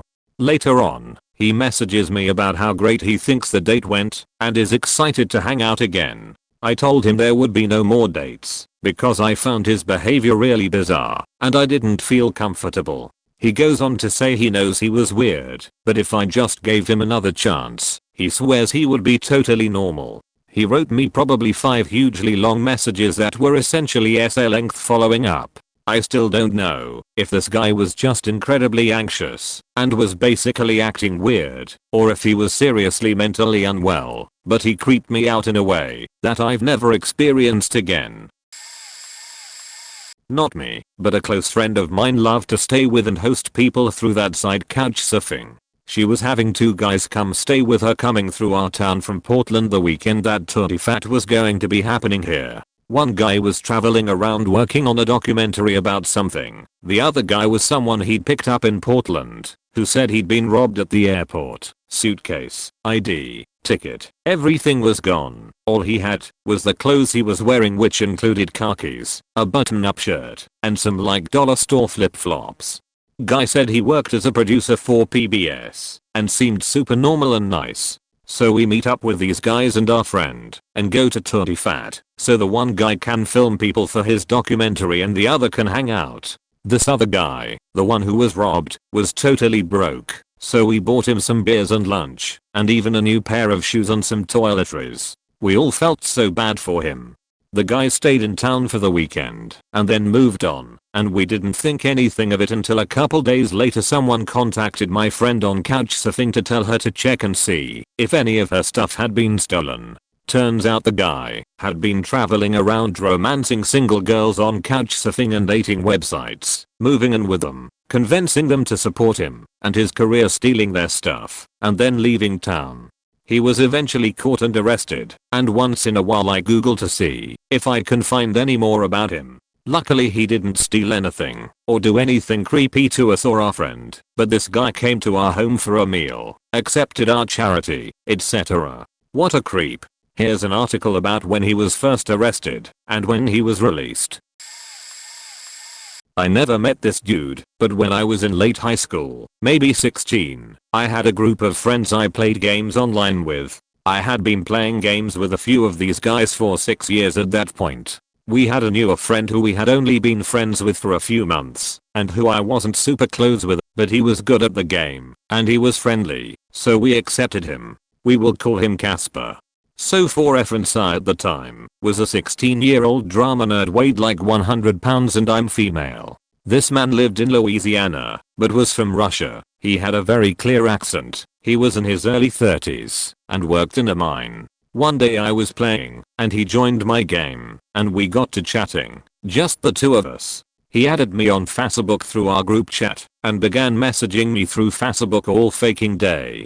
I eventually unfriended him because he was being annoying and overtly hitting on me and getting really pushy when I wouldn't message him back. We still sometimes ended up in games together through mutual friends and I tolerated it because I didn't want to make him angry. Eventually, like the leader of our group, he will be called Dave. He was also 30, but he was military, had 2 kids, and is genuinely one of the best dudes I know. Noticed I wouldn't talk really when Casper was around, and I told him. So Dave orchestrated the mass unfriending of this dude. I'm talking a network of probably 100 people just iced this dude. And then it was over for a few months. Things went back to normal 5-ish months later. I got a message request through Facebook of Casper in my hometown, in California, by the town square sign. My blood ran cold. He sent another message that he was hoping to see and to send my address. So I told my parents and my parents told the police. I also told Dave and everybody, and they organized a group of people who lived with a few hours of me to go and chase him out of the faking state. And it worked. Over the years I have received the occasional message from Casper on alternate accounts. As far as everyone could gather, he moved back to Russia not long after this whole incident. I fell out of regular contact with Dave due to life circumstance, but I will always have infinite respect for what he did and how he organized a legion of gamers to come to my defense. Dave and my core group are still all friends with me on social media and even a few on Discord, though Dave never figured out Discord and never made the jump to PC. When I was in high school, I joined an RPG message board site and met a bunch of people who would become my best friends for a few years. Among those people was a girl, I'm a girl as well, who, it turned out, lived only about an hour away from me. I was 15 and she was 17 at the time, and she was going through some tough stuff, drug use, some messy relationship stuff, and a pretty rough home life. She was struggling with mental health and self-harm stuff as well. We became close, exchanging MSN details and eventually home phone numbers, but once we started talking in person I quickly realized that I was in over my head. I was trying to be a supportive friend, but she's saying things that made me really uncomfortable. Things like I was the only thing keeping her alive, and how she wanted to come meet me, and for us to run away together and stuff. I eventually tried to cut contact, but because I had shared too many identifying details, she was able to figure out which high school I went to, and also figure out my class schedule. We had seen pictures of each other, so I knew what she looked like and vice versa. One day, a couple weeks after I'd talked to her last, she showed up at my high school and followed me into my math class saying she just wanted to talk to me. My math teacher just thought she was in a different grade and ushered her out, but I was freaked. I ran out of class and ditched the rest of the day so I could try to make it home without seeing her again, which I did. But that afternoon she called me house and my little sister picked up. She told me little sister to tell Idris that I love her and I'll see her soon, and then hung up. I should have told me parents what was going on, but they were pretty strict about internet usage and internet safety, and I thought they would be mad at me for breaking all the rules and allowing an internet person access to my real life, so I just figured I would deal with it myself. I honestly don't remember what happened after that, but we did start talking again online and she never showed up in person again, but I was so horrified for those few days. Met a guy with similar interests who seemed really cool on an online car forum. He was from my hometown and he moved back. We hung out often. However, whenever I asked him a question and he'd give an answer and I didn't believe it, I'd casually ask another time and he'd give me a completely different answer. He would ask me to do things that I didn't feel comfortable doing, then get super upset when I didn't do them. For example, called me up and asked me if I would buy a car if he gave me the money and insured it in my name so that he could drive it. I asked him why he couldn't do it himself and if he had a driver's license. He said he did, but it was complicated but wouldn't elaborate. I said no, I wouldn't do that, and he got upset. His lack of driver's license came up before, and he'd mentioned he lost it for whatever reason, and then I casually asked him again a few days later, and he said he had one, valid. I helped him out once because he said that his friend ripped him off and paid him for some stuff with counterfeit money and he had no recourse. Then another buddy I introduced him to told me that this guy took him aside and asked him if he'd be interested in counterfeiting money with him. So much for the I got ripped off story. Yikes. Essentially nothing he said added up, and he was very suspicious and would get angry when I tried to ask follow-up questions and he sensed I wasn't buying it.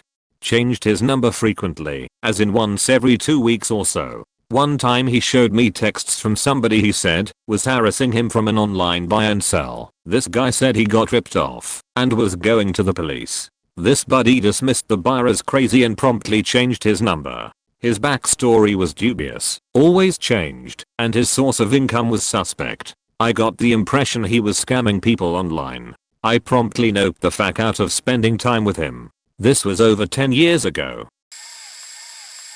I was talking to this guy for a few weeks online and things were going well. We decided to meet up for a date. He actually seemed like a cool guy and things were going well. A lot of other online dates I had in the past were bad from the start. However, at the end of the date he invited me to his place. When I'm there, he is giving me a tour of his home. He had this beautiful house in LA, which was probably crazy expensive. We got to his room and I said, "Oh, I gotta see how big your closet is, because I'm sure it's the dream closet, haha." I opened the door, and it was a huge closet, but it was full of these nicely organized boxes. I asked him about the boxes. He was quiet for a while, and asked me if I had any fetishes. I told him, not really, just typical shit. He opens one of the boxes and they are full of new diapers. He told me that each row was a different brand and sizes. He said that he likes to wear diapers and is really into trying different brands, styles, and materials. He then takes off his pants and was legit wearing a fake diaper. I really did not know what to say. I'm a psychotherapist in real life, so I think sometimes my neutral response to odd things makes people feel validated. I just started at him for a second and thought, fuck, why did he have to be into diapers, haha. He started telling me that he enjoys wearing them to work, around the city, and even likes to use them, just to see if anyone would notice. Of course no one had, because you wouldn't expect that. I stayed for like 15 more minutes, to not embarrass him. But, after that I never saw him again. He even told me that he hosts these diaper parties and thought I should join. I swear LA is a fake and weird place sometimes, hahaha.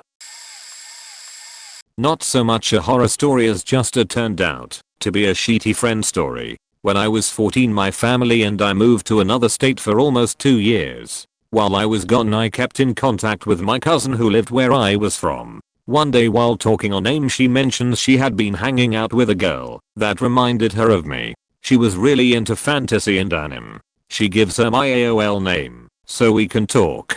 I'm not the most social person, so I was a bit peeved my cousin had done that, but she ended up being right. We had a lot in common, and we hit it off great. A new friendship was started between me and this girl I had never met, Stephanie. For over a year we talked multiple times a week online. We would watch the same animes and shows at the same time, and then discuss them, sometimes read the same books even.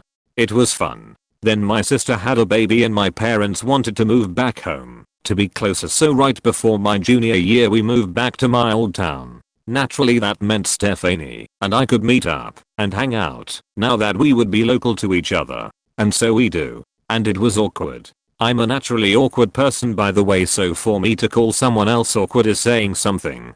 We attempted to hang out a few times, sometimes with my cousin, sometimes just us. It was always awkward.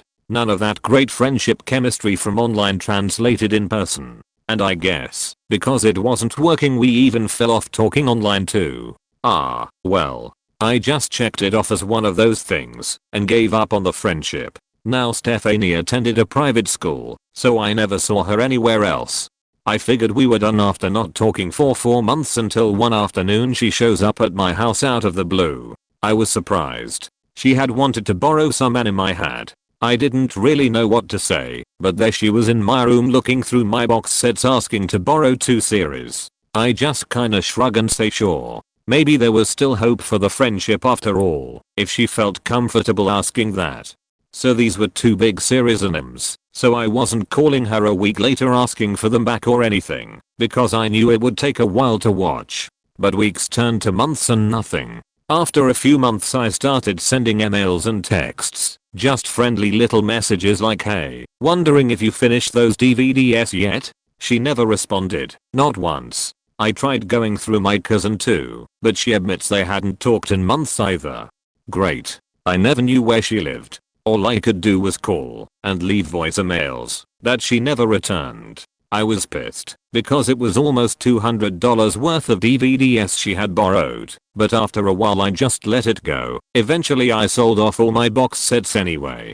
Flash forward a few years, and I'm hanging out with my cousin, and she tells me she ran into Stephanie one day and even asked her about the DVDs. After talking a little while, "You're not going to be happy," she warns me. Apparently Stephanie admitted she ended up trading them into GameStop along with some of her own collection, so she could get credit to help buy her boyfriend a DS. What a cunt. It started innocent enough. Back in the 90s Yahoo groups was all the rage. I was in a bad watching group. I met some girl in there. I would log into the internet to check my email, mess around in the groups, maybe chat on Yahoo Messenger, whatever. Pretty much all that I shouldn't do when I should be doing my homework. So this girl would pretty much wait for me to log in and then talk my ear off, figuratively speaking. She would talk and talk in the chat program. I sometimes log in and not plan on initiating talking anyone. I wanted to just log in to see if any other friend IM'd me. I was then going to log off and do whatever. She, I'm sure, would wait for me to log in. I log in and there she would be talking my ear off, figuratively speaking. I didn't want to be rude and not answer. She would not shut up. After a while I had to excuse myself to do homework or chores or whatnot. I live in Michigan. She is from Oregon. One day we were talking and she admits she is going to Michigan for an event. Okay, cool. So she goes on and she says she is going to the event in my hometown. I had no clue this event was going on because it was not publicized. At the time I just hired in at a fast food place. I would go visit her at the event the week or so she was in my hometown after I got off work. So she seemed pretty normal. Her parents seemed cool. Her many siblings at first seemed cool. She has like 5 siblings or so. So I invite her over to my place. She and her brother came out. We ride my parents' golf cart around. I think I went back to her campsite to make sure she gets back safely. I forget. This was a long time ago. So they demand I say a prayer with them. I'm agnostic. I'm fine with folks and religion. I have issues with fanatics. So they seem to be a tad on the fanatic side. I get home and mom tells me to be careful as they seem to be fanatics. She also tries to teach me about strangers online and such. I did have permission to ask her over though. Mom was home when they came over. I also had mom's permission to tell the girl I'm from the town she was visiting. Time went on. Yahoo groups died. At some point we found each other on Facebook. She gave me her phone number. I called her when it would be late in Michigan because she would be still awake out in Oregon. I moved all over the state, but I always lived in Michigan. I ended up going to a community college in one town I moved to. I joined the Gay/Straight Alliance. I'm a straight ally. So I would call her and she would make like no effort to talk. I ran out of things to talk about. She sometimes talked here and there, but I could hardly hear her. I gave up trying to get her to talk as she would make little to no effort to talk, and if she did I couldn't hear her. That is one complaint. Oh, and I even tried to get through to her. I ran out of things to say. I pointed out when we met she would talk my ear off on the chat program. I even IM'd her on Facebook one day demanding she talk more on the phone instead of making me do all the work. Didn't help. Oh well. It's not like I could hear her when she did talk. Another complaint is whenever I did something with the GSA she would act like I was doing something bad. For instance, our school would put on drag shows. Granted, you don't have drag shows in church, but I see no problem with them taking place at a public school. If anything bad went down I would have left. Nothing bad went down. I stayed through the whole thing. Keep in mind, when we had these events the school police would be on duty and watch the event right there in the room with us. I think it was because of the big crowd. I guess if something bad happened then there would be a police officer watching. I'm not sure exactly why the police officer was there. crowd control I figure. So picture it. A. An uniformed police officer on duty watching the show from the crowd. B. At least one advisor, a school employee, there. Do you really think anything bad happened at these shows? Not really. The acts were PG at the worst of it. Ever been to a drag show? It is cross-dressing with lip singing. Pretty innocent. The school let us put these shows on. If we were too out of line, I'm sure the cop would tell us to chill out. If we really got out of hand, I'm sure we would get kicked out and or arrested. I think she is just ignorant and automatically thought I was doing something bad. She is very religious. She thought pretty much everything I did was bad. I was just being a silly college kid. I'm not sure if you could call her homophobic. I guess yes, because whatever I did with the GSA seemed to offend her, but yet she has gay friends. I don't think she accepts them as equals though. If I did something not related to the GSA, some of that stuff she thought to be immoral too. I think she is too strict. So she has gay friends. She goes to a church that believes, if you are gay you are not a Christian. What the fuck? I believe if there truly is a Christian God, it loves everyone equally. Like I said, I'm agnostic. I'm not going to claim I know what is there, because I don't think anyone can know for sure. I believe that everyone who can behave in public can go to church. I don't give a flying fuck if you are gay or not. Sit there, listen to the service, sing a few hymns, take communion and leave. What you do in your private life is between you and God, not me. I don't believe being gay is a sin.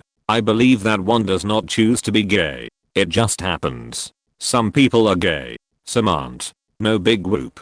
She has pretty much no sense of humor. I played an innocent prank on her. She was not happy. Oh, lighten up. I used a website to send anonymous texts to her cell phone. None of the texts were dirty or mean. I thought it was harmless fun. She was not thrilled.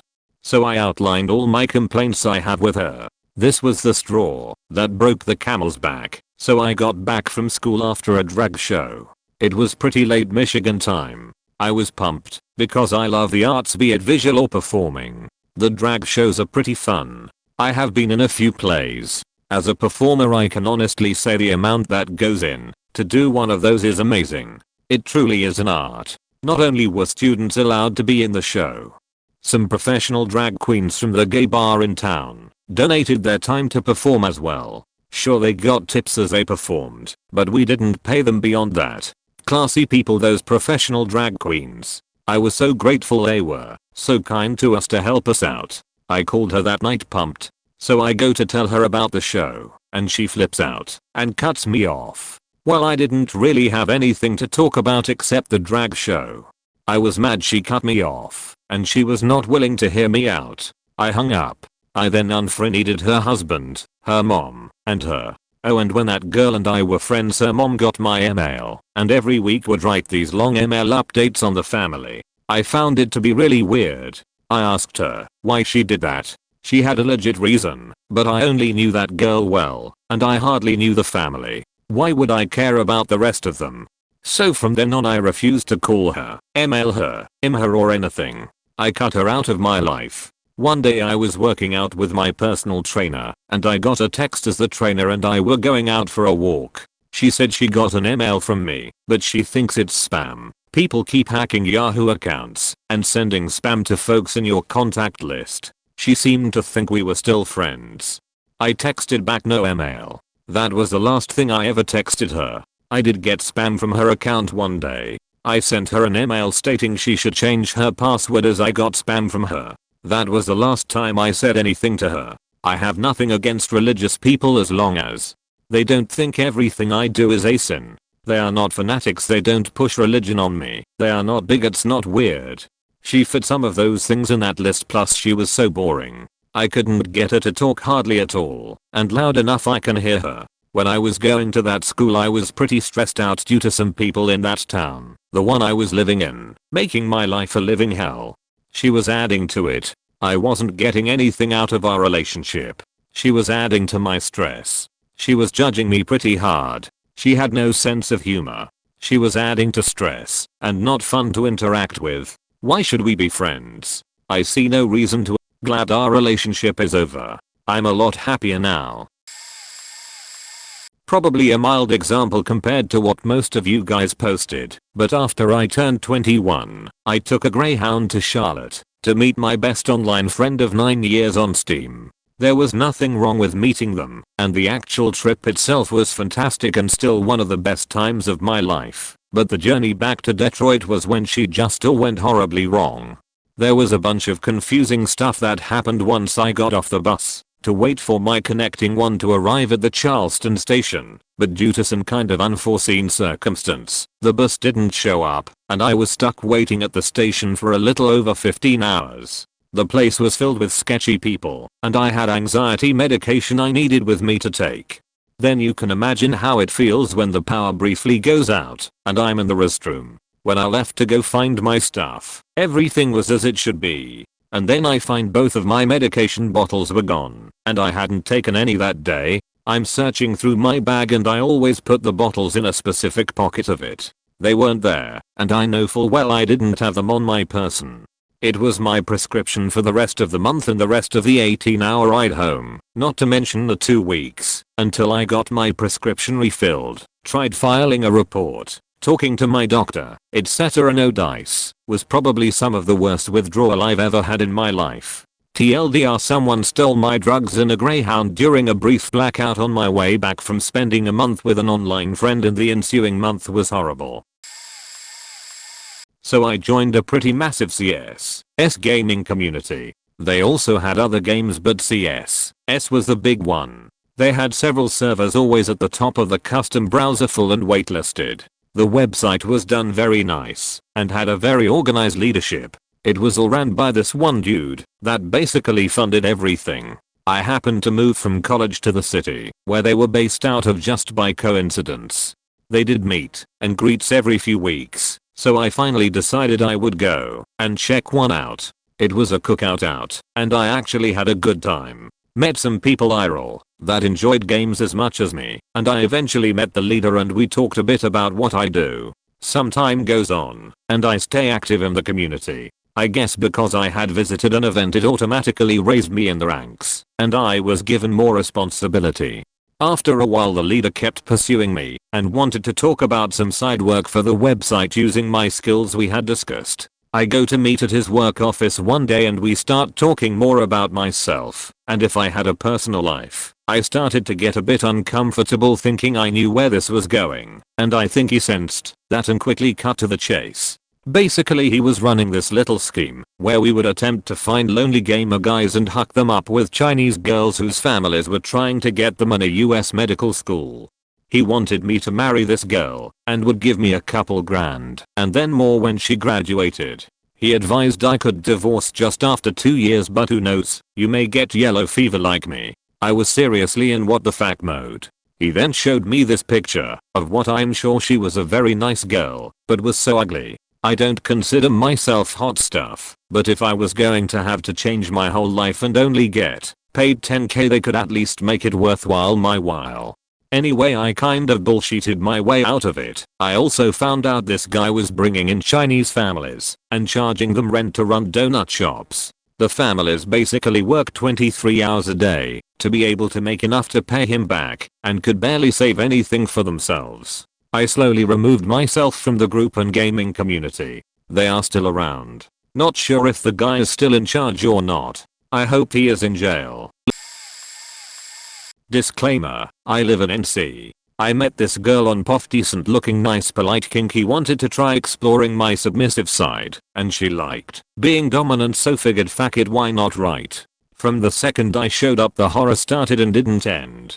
I really liked her, came to her house, she met me outside and invited me in. Been a change Bob and dependopotamus mother, we're this girl's faking home life. Still no idea in their relation to each other. First thing I'm greeted to was Dependopotamus, who was toothless and had a 3-year-old. She waves and says hi. Benishange Bob says hi and goes back to TV. Now this girl looked a little overweight in her pics, height slight chin etc, but she's cool and I've been texting her for a month falling for her. She's shorter than me. I'm 5'7" and weighs 240 plus. Easily she proceeds to sit on my lap and kill me for 2 hours as we play Card Against Humanity with her friends who showed up. Cut to dinner, we go to the kitchen, dollar store pizzas yay, and she sits on me again and starts faking biting the fuck out of me hard. I ask her to stop and she says I like seeing you in pain, though internally I say, fuck, gotta get out. Externally I say, well, you did say you were dominant, haha. She does it some more and I deal with it. Go back to living room, sitting on couch side by side, thank god my knees. Been change bob in front of me, 3-year-old, and girl says, when I get my dick I don't wanna have ant balls, they can do that now. Oh, I'm sorry if you don't want to hear this. I respond, oh it's fine, whatever, be yourself, your house I guess. She laughs, offers me a job I decline, and she and hippopotamus mother go to bed. Girl gets me back to her room, I don't know how the fuck that happened, probably to polite in months without sex. She's laying on me, I'm dying, and she says I have a secret I go to, or what is it? She then says I recently lost my virginity to my, well, who isn't important, weird but okay. We talk for a bit longer and she says I recently had to move out of my cousin's cause I couldn't afford rent. Red flag goes off to add up a bit, and I ask her, well, what happened? She explains that her cousin said as, or GTFO, and after a couple months of doing that she felt wrong and nasty and left. I kind of pitied her, but legit was not interested. After I heard her fuck her cousin, told her bye good night, left and told her I'm not interested in talking anymore over texts on the way home. Had an online friend from clear across the globe, quite literally as far as possible, for several years. I knew he had a crush, but I wasn't interested, and told him so. He would talk about coming to visit someday to see the States and meet, and I told him if he made the trip someday for himself then I'd be okay getting lunch or something, but that I wasn't comfortable with him coming here for me. He said he understood, and that was the last I'd heard of it. At least until my mother informed me that she'd talked to him at length. Back then, it wasn't unusual for my mom to also speak to any of my internet friends to sort of vet them. I was young and the internet was new, and decided he was sad and lonely and needed a holiday, so she went ahead and invited him to come stay with us for a month. I was so horrified, and when I tried to explain to her why that was so not okay, she told me it was her house and she'd have whatever guests she wanted, and I was to behave politely or else. He arrived. It was horribly awkward. He had no sense of personal space and often moved so silently through the house I'd have no idea he was standing behind me while I did the dishes, until he said something and I could feel his breath on my ear and neck. He'd knock on my bedroom door insistently and at all hours, and more than a few times tried to open the door even, which was of course locked, and then pout to my mother that I was being cold when I didn't let him in. My mom then forced us into a 8-hour car ride to Disney for several days, and then abandoned me at Disney with him and my siblings. He always tried to touch me or be in my personal space, and I spent basically a month in a constant state of anxiety and stress akin to terror. I never spoke to him again after he went home, for which I was vilified, and to this day my mother has never once apologized to me for any of it. This was decades ago, and he still tries to contact me sometimes, as recently as a couple years ago. I was 18, in a philosophy forum. I met some people there. One of them was a woman. I don't know her age, but she was married and had 2 children that seemed to have around 5 years. She looked more like 40 than 30. From time to time she talked about things like chemtrails or other conspiracy theories, but I thought that it was fun, and after all she was a good person. I sent her a book that I liked. After few weeks of talking she says that she is going to left their husband and she wants to see me. 10 hours in car. She knows where I live because I sent her the book. I refuse, but she doesn't want to hear. If you come to my house I'll call the police. After that she seems to accept. A few days later I'm alone at home. My parents were in holiday. I live in a house near a forest. It gets dark and there are wild animals. It wasn't a stormy night, but around 0-100 hours someone knocks at the door. Yep, it was her. She didn't look threatening, and all that time in a car only you know me. I let her in. I offered her a dinner. I played ping pong with her. She offered drinking alcohol, I know, an evil cocktail. I refused. It was too late in the night. I didn't want her to sleep in her car or search for a hotel, so I pointed at my parents' room. You can sleep there if you want. I didn't sleep that night. I was listening carefully for any kind of noise the whole night. Well, the next day I say good morning and say she had to leave. She asks if I want to hang out. I say no. And that's the end of the story. I didn't come back to that forum. Sorry for my English. Knew our girl for years. We met on a Harry Potter fan forum and role playing site. We really bonded. It was like we were friend soulmates. Well, fast forward a few years, and she meets a newbie on the site, a guy. He's obviously one of those people who gets off of making shit up on the internet for sympathy. Had a whole story about how he was in the close line of succession of the royal family, UK, super rich, etc. When I expressed skepticism, he came up with an additional sob story about how he was dying from a brain tumor. My friend bought into the whole thing. Hook, line, and sinker. She thought I was an asshole for even doubting. Still, we managed to salvage our friendship, and I stayed neutral on Dude publicly. I flew out to visit her in California a while later, and it seemed to be going okay, but when we were out at Disneyland one day, I caught her texting Dude, and she was saying how she couldn't stand me anymore, and wished the trip was over already, and she'd have rather spent the time with him. I was crushed. We'd poured our hearts out into each other, and she was throwing it away for some guy begging for attention. I flew home, and found she'd blocked me everywhere, and we haven't spoken since. I'm still sad when I think of her, but I've slowly managed to think of her less. Last I heard of her, some of his lies ended up getting exposed. But she never tried to reach out after. I guess her pride stopped her. It's made me a lot less open to new people. I'm tired of getting hurt. Had been talking to this guy on Habbo Hotel, online game-ish, for a few months. We got talking on MSN and really hit it off for a year or two. We'd confide in each other, and I'd tell him all my worries. We'd plan on meeting up, though I was only 15 over 16 at the time, and learned a lot about internet safety, so was always careful. I'd spoken to his brothers in a joint group chat and separately, and everything seemed to be going well. Until one day he slipped up by somehow pasting a link to a profile on FB. It was a picture of him, only a different name. Turns out that the he I'd been speaking to all along was actually a she, same age, but female. Fair enough, I thought. I love them for their personality. She seemed to be feeling quite guilty and had a few issues, and then one day she said she had to leave FB and all the rest because her mum had died tragically. Eventually I found out that the brothers I'd been speaking to had been either her friends when in a group chat or herself. So I'd been made a mockery of, I felt, and that in actuality, her mum was still very much alive. Even through all of this, after a few years of not talking, we got speaking again, and eventually finally met in person. We had a bit of a relationship for about 6 months, but the distance got in the way, as well as more red flags cropping up, such as she'd also told her mum that I died at some point, and the other numerous lies therein just completely confirmed it would never be a legible relationship.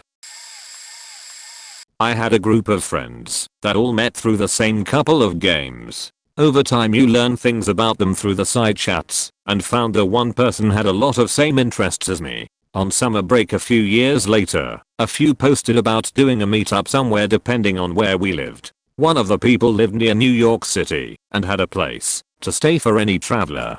Most people in our group had never been to New York City, so we planned it out and made the drives. Mine was 8.5 hours, some were further. We got there on a Sunday night. It was actually really neat to meet people face to face you have known for ages for the first time. The next day we all took the bus to Times Square and walked around New York City. Fantastic day. The next day it rained, so we stayed home and talked about the games we played, joked about shared experiences, etc.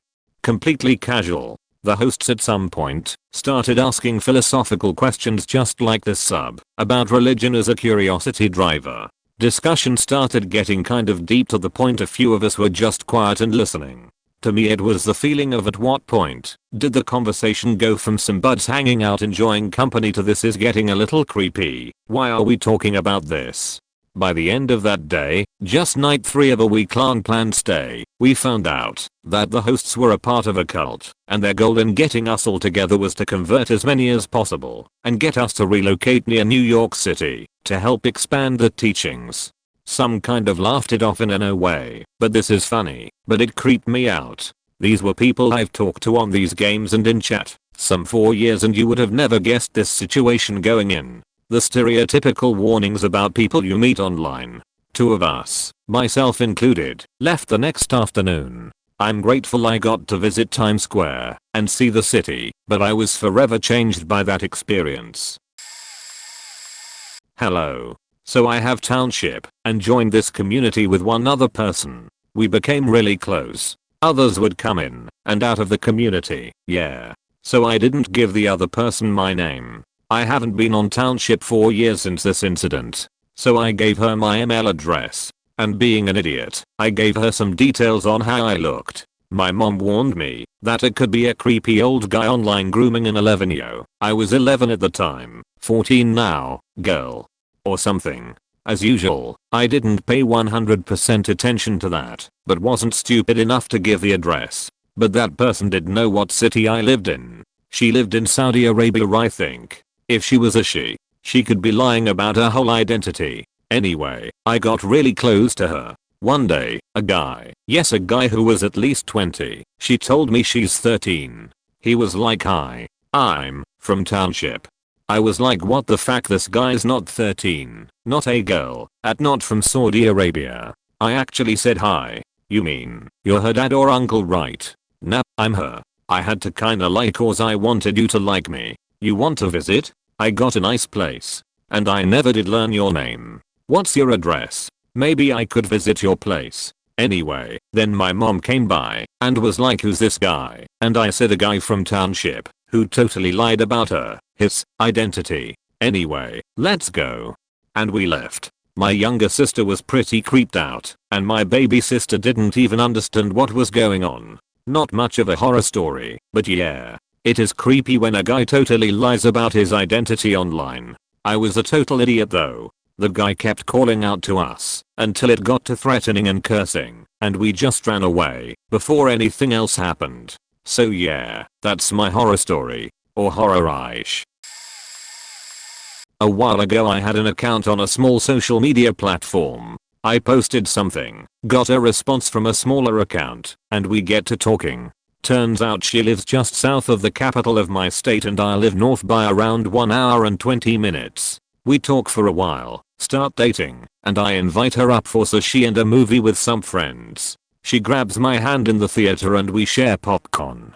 A few months later she invites me down to spend the night. I make the drive, show up with 3 holidays worth of gifts for her, and instantly feel really anxious. I play it off in my head, because she's a female too, and I'm probably just nervous being away from home in someone's home. We play some Switch, and with her chinchilla, and it's time for bed soon. She says something, and I feel put off and unwelcome, so I lay down in the guest room, like I feel I should. She comes in and asks me why I'm there and not in her room with my things. I move to her room and lay down to hang out. Later on I'm panicking pretty good and hyperventilating. Anxious intrusive though of what if she's awake and doesn't give a shit crosses my mind. She's helped me through them often, leading me through calming exercises, and I've done the same, so I figure if she's awake she'd be interacting with me. I calm down after an eternity and look around the room as part of calming down. I notice she's awake, so I ask if I can have a hug. She replies yes and rolls over, so I'm spooning her. I give her the benefit of the doubt. I mean, she might been asleep. I wake up before her, she's still there, and I decide to text a friend. I don't know how to feel. Am I overreacting? If I'm not, is it my fault? Did I make her uncomfortable? We wake up, she gives me a plate of chicken to take home, and I leave a hoodie in addition to the gifts I've brought her. A week later she blows up and breaks up with me. I'm devastated. We decide to remain friends. A month later I'm having my dad fix my phone and she messages. Curious, he taps it and reads through the last few Snapchat messages. He says she'd been manipulating me to the borderline of emotional abuse for a while. She also sent sexual things and made me feel obligated to reply. She'd shame me and ignore me or act passive aggressive if I wasn't messaging her 24/7. He sits me down and explains all this. My world is shattered. She'd conditioned me to treat her as my only priority for so long. After a week of late night chatting with him, many tears, a month of recovery and a year of attempting to move on, I can finally say that I probably need therapy. I'm still just as confused about it all to this day. I'm curious what Reddit thinks of the situation. TLDR, naive me is probably emotionally manipulated by chick for around 2 years, resulting in mental health drop, but who is really at fault? I met a woman in a Kik chat room randomly. We hit things off immediately after a somewhat funny misunderstanding in the chat room we were in. As we chatted, she asked quickly why I was on Kik. I said looking for my Russian. I noticed she was Russian due to get solo. Smiley faces. I'm from Michigan, USA. Bride. However, they can't be divorced or have kids. She then told me she was married and had a child. I said, I think we can figure this out. Within a day I fell in love with this woman. She was perfect, beautiful, intelligent, hardworking, thought I was an idiot, just everything I've ever wanted. We decided we both felt the same say and met 2 times in person for 10 days each. Israel 2 years ago, Greece last year. I remember the first time I saw her and gave her flowers, how stunning she looked. We had these amazing trips where we argued, laughed, cried, and loved each other. I wouldn't change those trips for the world. Throughout the 2 years we've had many discussions about her possibly leaving her husband, what we need to do to make things work, etc. We've even stopped talking for weeks on end, trying to put a stop to this relationship. Always, I came back to fix things, because there wasn't a single second where she's not on my mind. Today she told me that she will never leave her husband, doesn't want me to visit her, and won't come to the US. I told her I would move there to be with her, and she did no. So, I suppose that's my horror story. Here I sit, sad and heartbroken. The only woman I can truly say I'll ever love, and I've had a good handful of longish relationships, will never be mine. I know she's out there. I know she exists. I know she belongs to someone else. I went to Vegas once, shortly after turning 23. I had been talking to a girl at the time. She was kinda cute by her pictures, had a great sense of humor, and I enjoyed talking to her and with her about random shit. Well, we finally meet up and basically miss space angles because she barely looked like her picture. Either that or extreme photoshopping, but either way my buddy and I hung out with her for a few hours, saw Judge Dredd, and had some food before buddy and I dipped to go gamble and get sheet-faced. Like, I get not having confidence in your looks, but don't lie folks, or give the impression of being someone you aren't, especially if you remotely consider liking someone, because you can't build any sort of healthy relationship or friendship on a foundation of lies. On Horror Story Meetup, I met my best friend who I've known now for almost 14 to 15 years now. We talked on the same chat room, and played Halo 3 together constantly as well as other games. He flew up one year to go to a pirate festival, and we got drunk together and basically had the best faking time in the world. No homo, but he's definitely one of my all-time favorite dudes, even if we butt heads sometimes.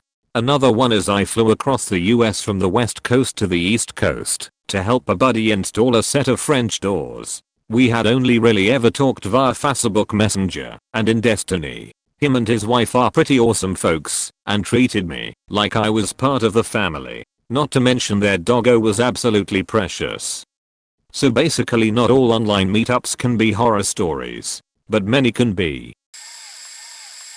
So I played games with this guy for a few years in my teens. We'd talk about all sorts of stuff. Of course the topic of drugs came up. I'd smoked pot a few times and he asked if we could meet up and have a smoke because he'd never tried it. I found a weekend where my parents wouldn't be home and invited him around. I figure we'd smoke, play some Halo or watch a funny movie, and pig out on munches.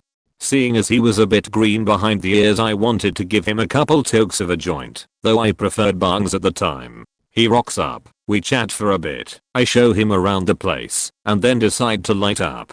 He gets a bit of the giggles, says he feels funny but fine. After chilling out for a bit I decide I'd like a bong, so I pack myself up and smoke it. Then he says he wants to try one, because he was feeling fine.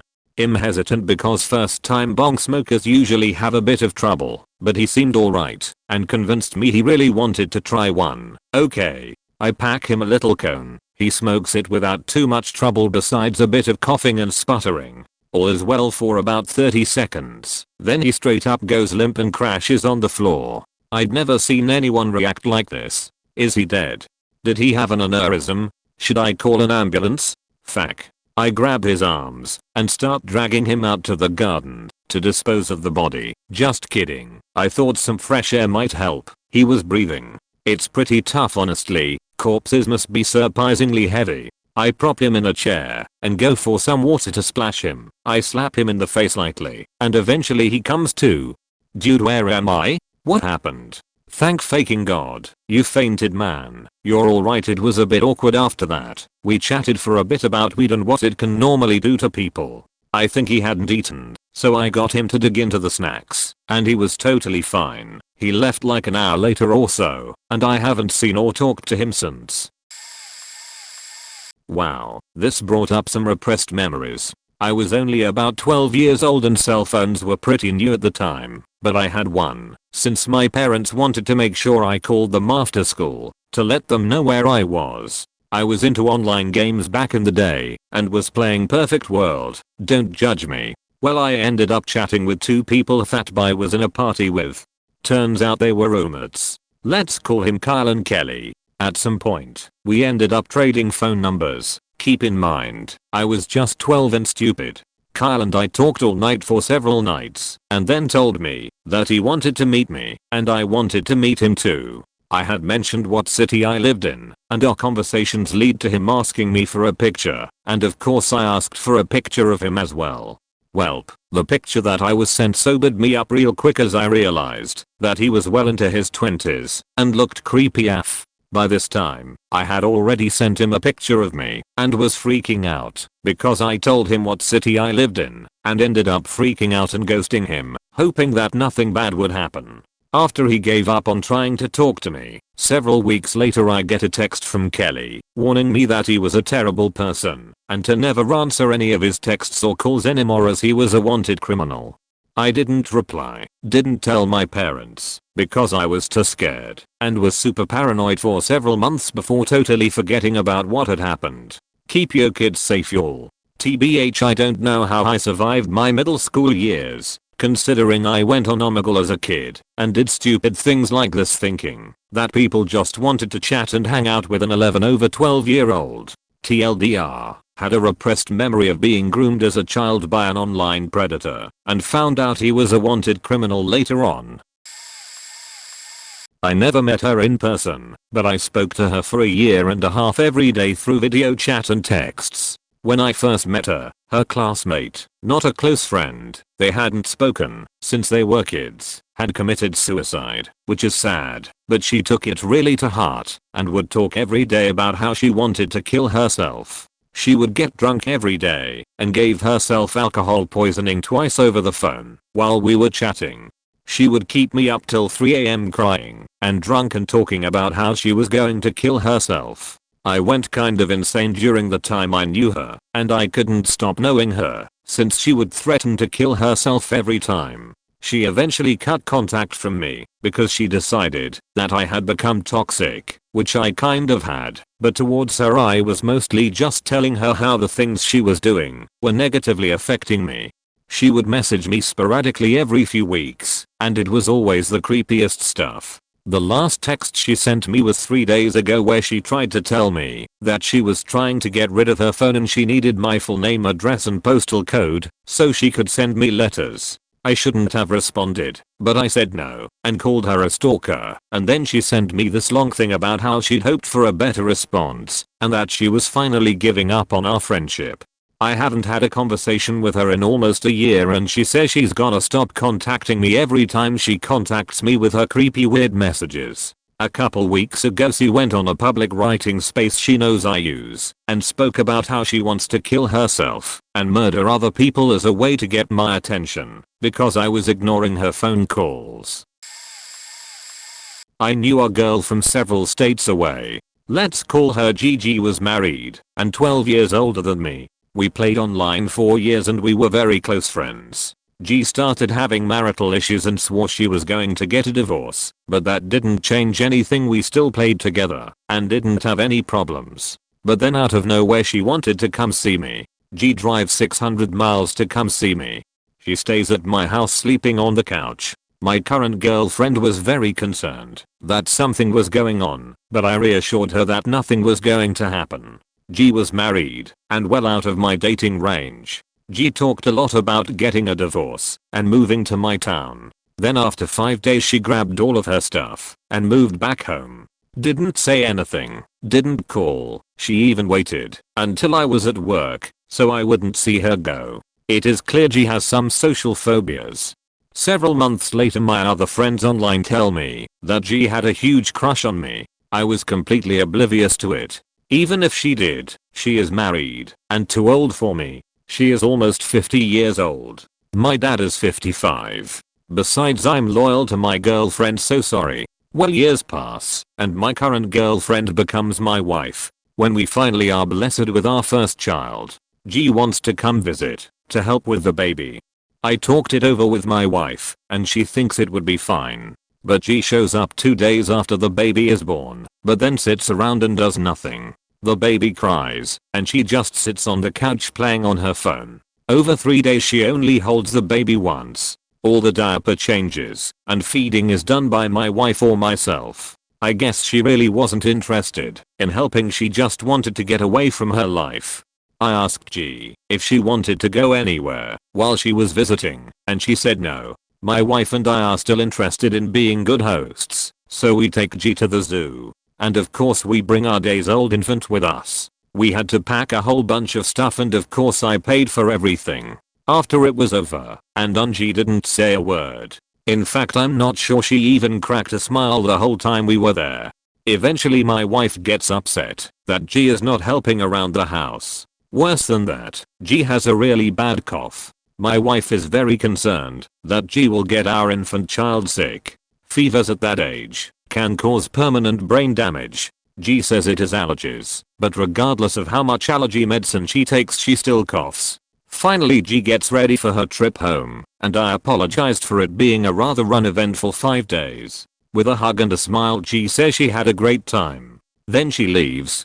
The following day I find that G has blasts us on social media, saying we were bad hosts and I was a bad friend. She hated staying with us and we never took her out for coffee. Naturally this angers me, so I fire back. We asked if you wanted to go somewhere, you said no. You came to help with the baby, but you didn't change a single diaper. Honestly, it was a miserable 5 days for us too.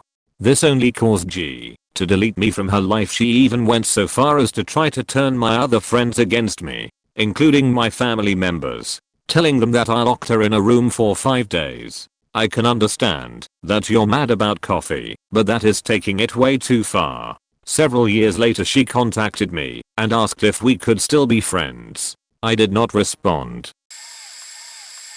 This actually isn't a horror story, quite the opposite. I used to go on the chat rooms on Equestria Daily, Brony news/media site, and talk with other people who liked My Little Pony. This was back in the days of everyone on the internet is a pedophile scare tactics being used on preteens. Well, I was no idiot, but I knew that most of the people I was talking to were decent people. I made one friend, who we'll call Data, who was much older than me.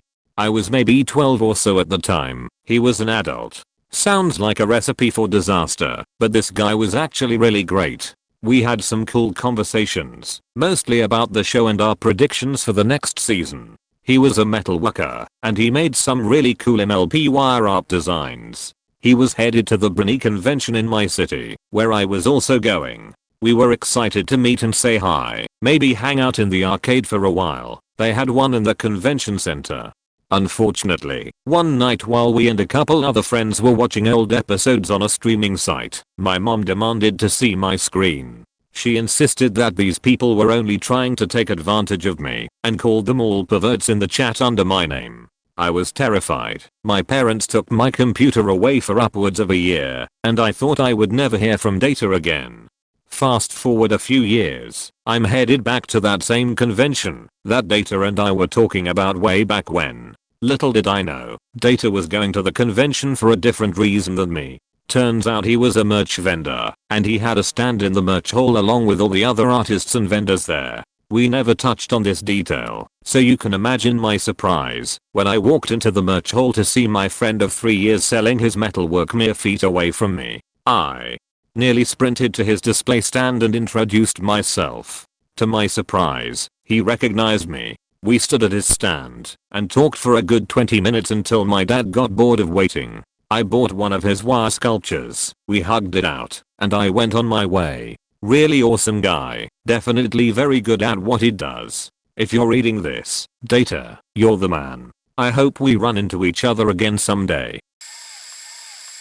I was friends with some team members in a slots game. We all chatted regularly on FB and Messenger. One guy and I used video chat to talk. He was so kind and intelligent for someone who raised himself on the streets from a young age. He had a foot job and a home now, and was taking care of an elderly family member as well. About a year and a half after we started chatting, I was driving cross country, New England down to the southwest. So we decided that was a great time for me to stop by and meet. We planned for me to stay at his place for a few days. When I got there, he said I had to be very quiet, and brought me in through a creepy basement. Turns out his lives with the family member, and hadn't asked if it would be okay for me to visit on my way through the state. He explained that when we first started playing the game, he had just gotten out of state prison and was a multiple felon on probation.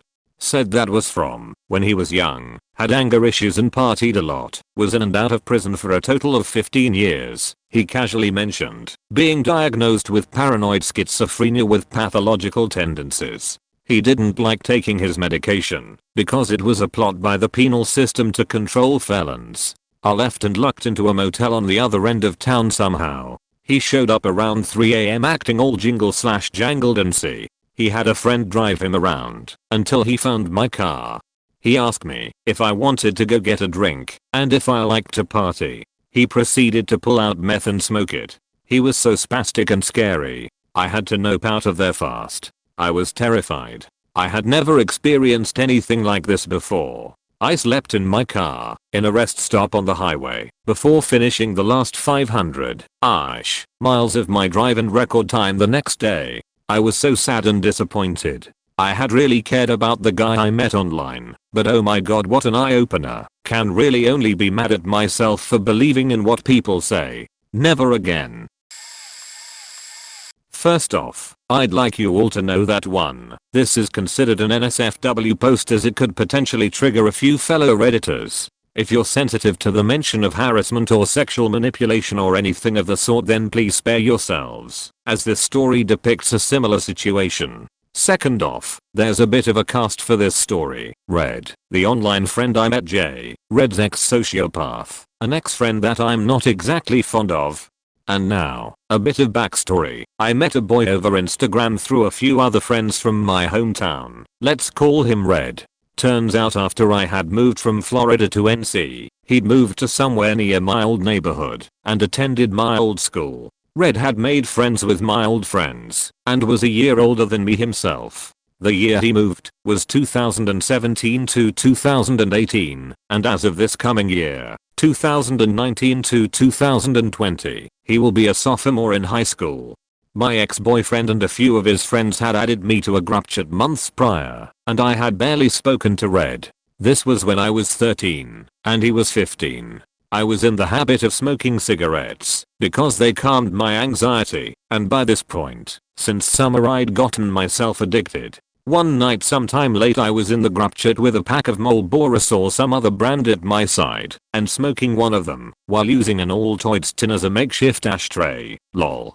I knew a bit about smoke tricks, since they were getting increasingly possible with jewels out on the market, and I decided to send the GC a video of me making this huge shadowed cloud out of a huff of cig smoke. Red seemed to find both me and my smoking habit attractive, and messaged me privately. He told me about how masculine I looked and how I didn't even look trans. First of all, I'd like to note that I'm FTM for context, and second of all, UHM, what?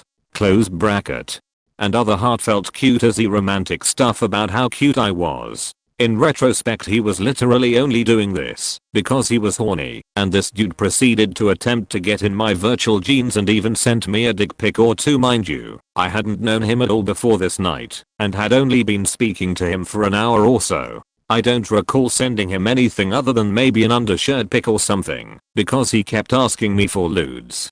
He wasn't being aggressive, just a little persistent. I gave him something close enough to what he wanted, and we talked for a while more about general topics like normal people would when they've just started talking to each other. We started to talk every day, and it was incredibly obvious that Red had feelings for me. On the first night we started speaking, he was talking about how he'd immediately caught feelings, and how amazing I was, and how badly he wanted to get to know me. Okay, not too strange, sure I guess. He continued to talk about his crush on me, but other than that, honestly I enjoyed spending time texting him, and we had a few of the same interests, so we had some pretty rad conversations. I'd never detected anything strange or bad from him other than the fact that I got this vibe. I don't know how to describe it. It was just a strange feeling that something was going to happen. I ignored it, however, and carried on. Everything was fine until one night we were on the phone, and he decides to confide in me about his ex-boyfriend? Girlfriend? I'm not sure. They identified as a trans male a few months ago, but I went back to their profile and their cleavage is out in quite a few pictures, but let's call them Jay. Red told me that Jay was a cheater, an abuser, and an overall manipulative person. Now, Jay was my ex-friend's best pal, and their group was always unnecessarily nasty to me, even when I hadn't exactly done anything until their words set me off. At the moment I hated them all, and Red's claims furthered my beliefs that they all were terrible people. Until I realized that, hey, Red's done unbelievably shitty things to this person, and they didn't deserve it, and I didn't even know if all that shit was truthful. Turns out the cheating part was true, but in all honesty Red is a terrible dude, and he had probably pulled an awful lot of fracassery in order to make that justifiable. So a few weeks later I crack from the guilt, and I message Jay on another account, and confess to them that Red was the coding genius, not really, that had gotten Jay's account unrightfully deleted and that, while I was in on it, I didn't know that Red's claims about Jay were lies. I also told Jay that Red had showed me Jay's nude photos. As someone who's gotten nearly leaked, I could almost feel the horror leaking from that conversation. Jay tells their friends, and then all their friends immediately gang up on me saying that I tried to get other people's accounts deleted. I really, truly wasn't. I was attempting to pull a dumb ML prank, and quite frankly I'm not smart enough to pull that big of a stunt, even if I wanted to. Everyone immediately gets mad at me. Red finds out and gets mad at me. Sociopath. Look at the cast above. Gets mad at everyone else's claims and gets mad at me, and I throw a few choice words that aren't exactly family friendly. Red attempts some guilt trip bullshittery about how he trusted me with this information. Listen buddy, I'm not exactly sure that your authority is the one I'm supposed to be listening to. The night ends and everything is terrible. I get a text from my ex-boyfriend in the middle of the night that I had blocked on my main account talking about sociopath and asking if I had pulled the stunts everybody was saying I had. I said no and immediately got pissed. If it got to the people that I wasn't even on speaking terms with, it got to a lot of people. Can I mention that Red also persuaded me into hating and blocking my ex-boyfriend? He wasn't even being an asshole. It was all Red. Time goes on and Red asks me out. I wasn't super duper attracted to this dude romantically, but sure. Okay. I was a stupid heartbroken idiot, mind you, fresh out of some relationship I barely remember. Another thing about Red, he loves truth or dare. He plays it with me and only gives me sexual dares most of the time. One day, he wanted to play, and I said sure. He keeps daring me to take off my clothes and am uncomfy, but I say yes. He dares me to do kinda painful things that he knows would hurt me. I comply until it physically hurts, but he still wants more from me. I'm uncomfortable, horribly dysphoric and in pain. I say it hurts. I say I'm dysphoric, and this fuckhead nearly yells, "Do it," until I reply with tears in my eyes and a crack in my voice. He immediately switches to the sorry victim and tells me about how he didn't know and how he didn't mean to hurt me and that he was sorry. Buddy. Pal. chum, friend, matey. I was nearly crying the entire time. I was telling you I did not like this. Did it really take me about bursting into tears for you to understand that I was not okay? What the fuck? Mind you, this isn't even the story. He gets super sad, and I leave, and I start crying, and I go to bed. The next day he pretends it never happens, and he never spoke of it again. A few weeks later, my ex texts me. We talk, I apologize. I say Red made me block him. I admit I'm not happy with the relationship. X breaks up with him for me. Red gets upset and still wants to be friends. I say whatever. We are friends again, and for a few video calls he keeps giving me really sexual dares and it's faking weird. My other ex texts me scolding me about breaking up with Red, that Red was so amazing, and he had even gotten a job to take care of my surgeries. Bro, I told him faking not to do that. I'm not an asshole, because I didn't know he was doing it behind my back to rope me into some weird debt situation, and that I was selfish for breaking up with him, and that I destroyed his life. A week later, and he's dating my other ex. Surprise. Whom of which is a dickhead with no regards for anybody else's feelings except his own. And I'm like, sure, okay douchebag, let's play the see I'm moving on without you look I'm so much better than you game. Again, whatever. I start dating someone else. She's incredible. I'm very happy. A few weeks later, maybe a month, and my other ex had broken up with Red for the same damn reason, and refuses to admit that he looks like an idiot, and texts me all hurt and beating himself up.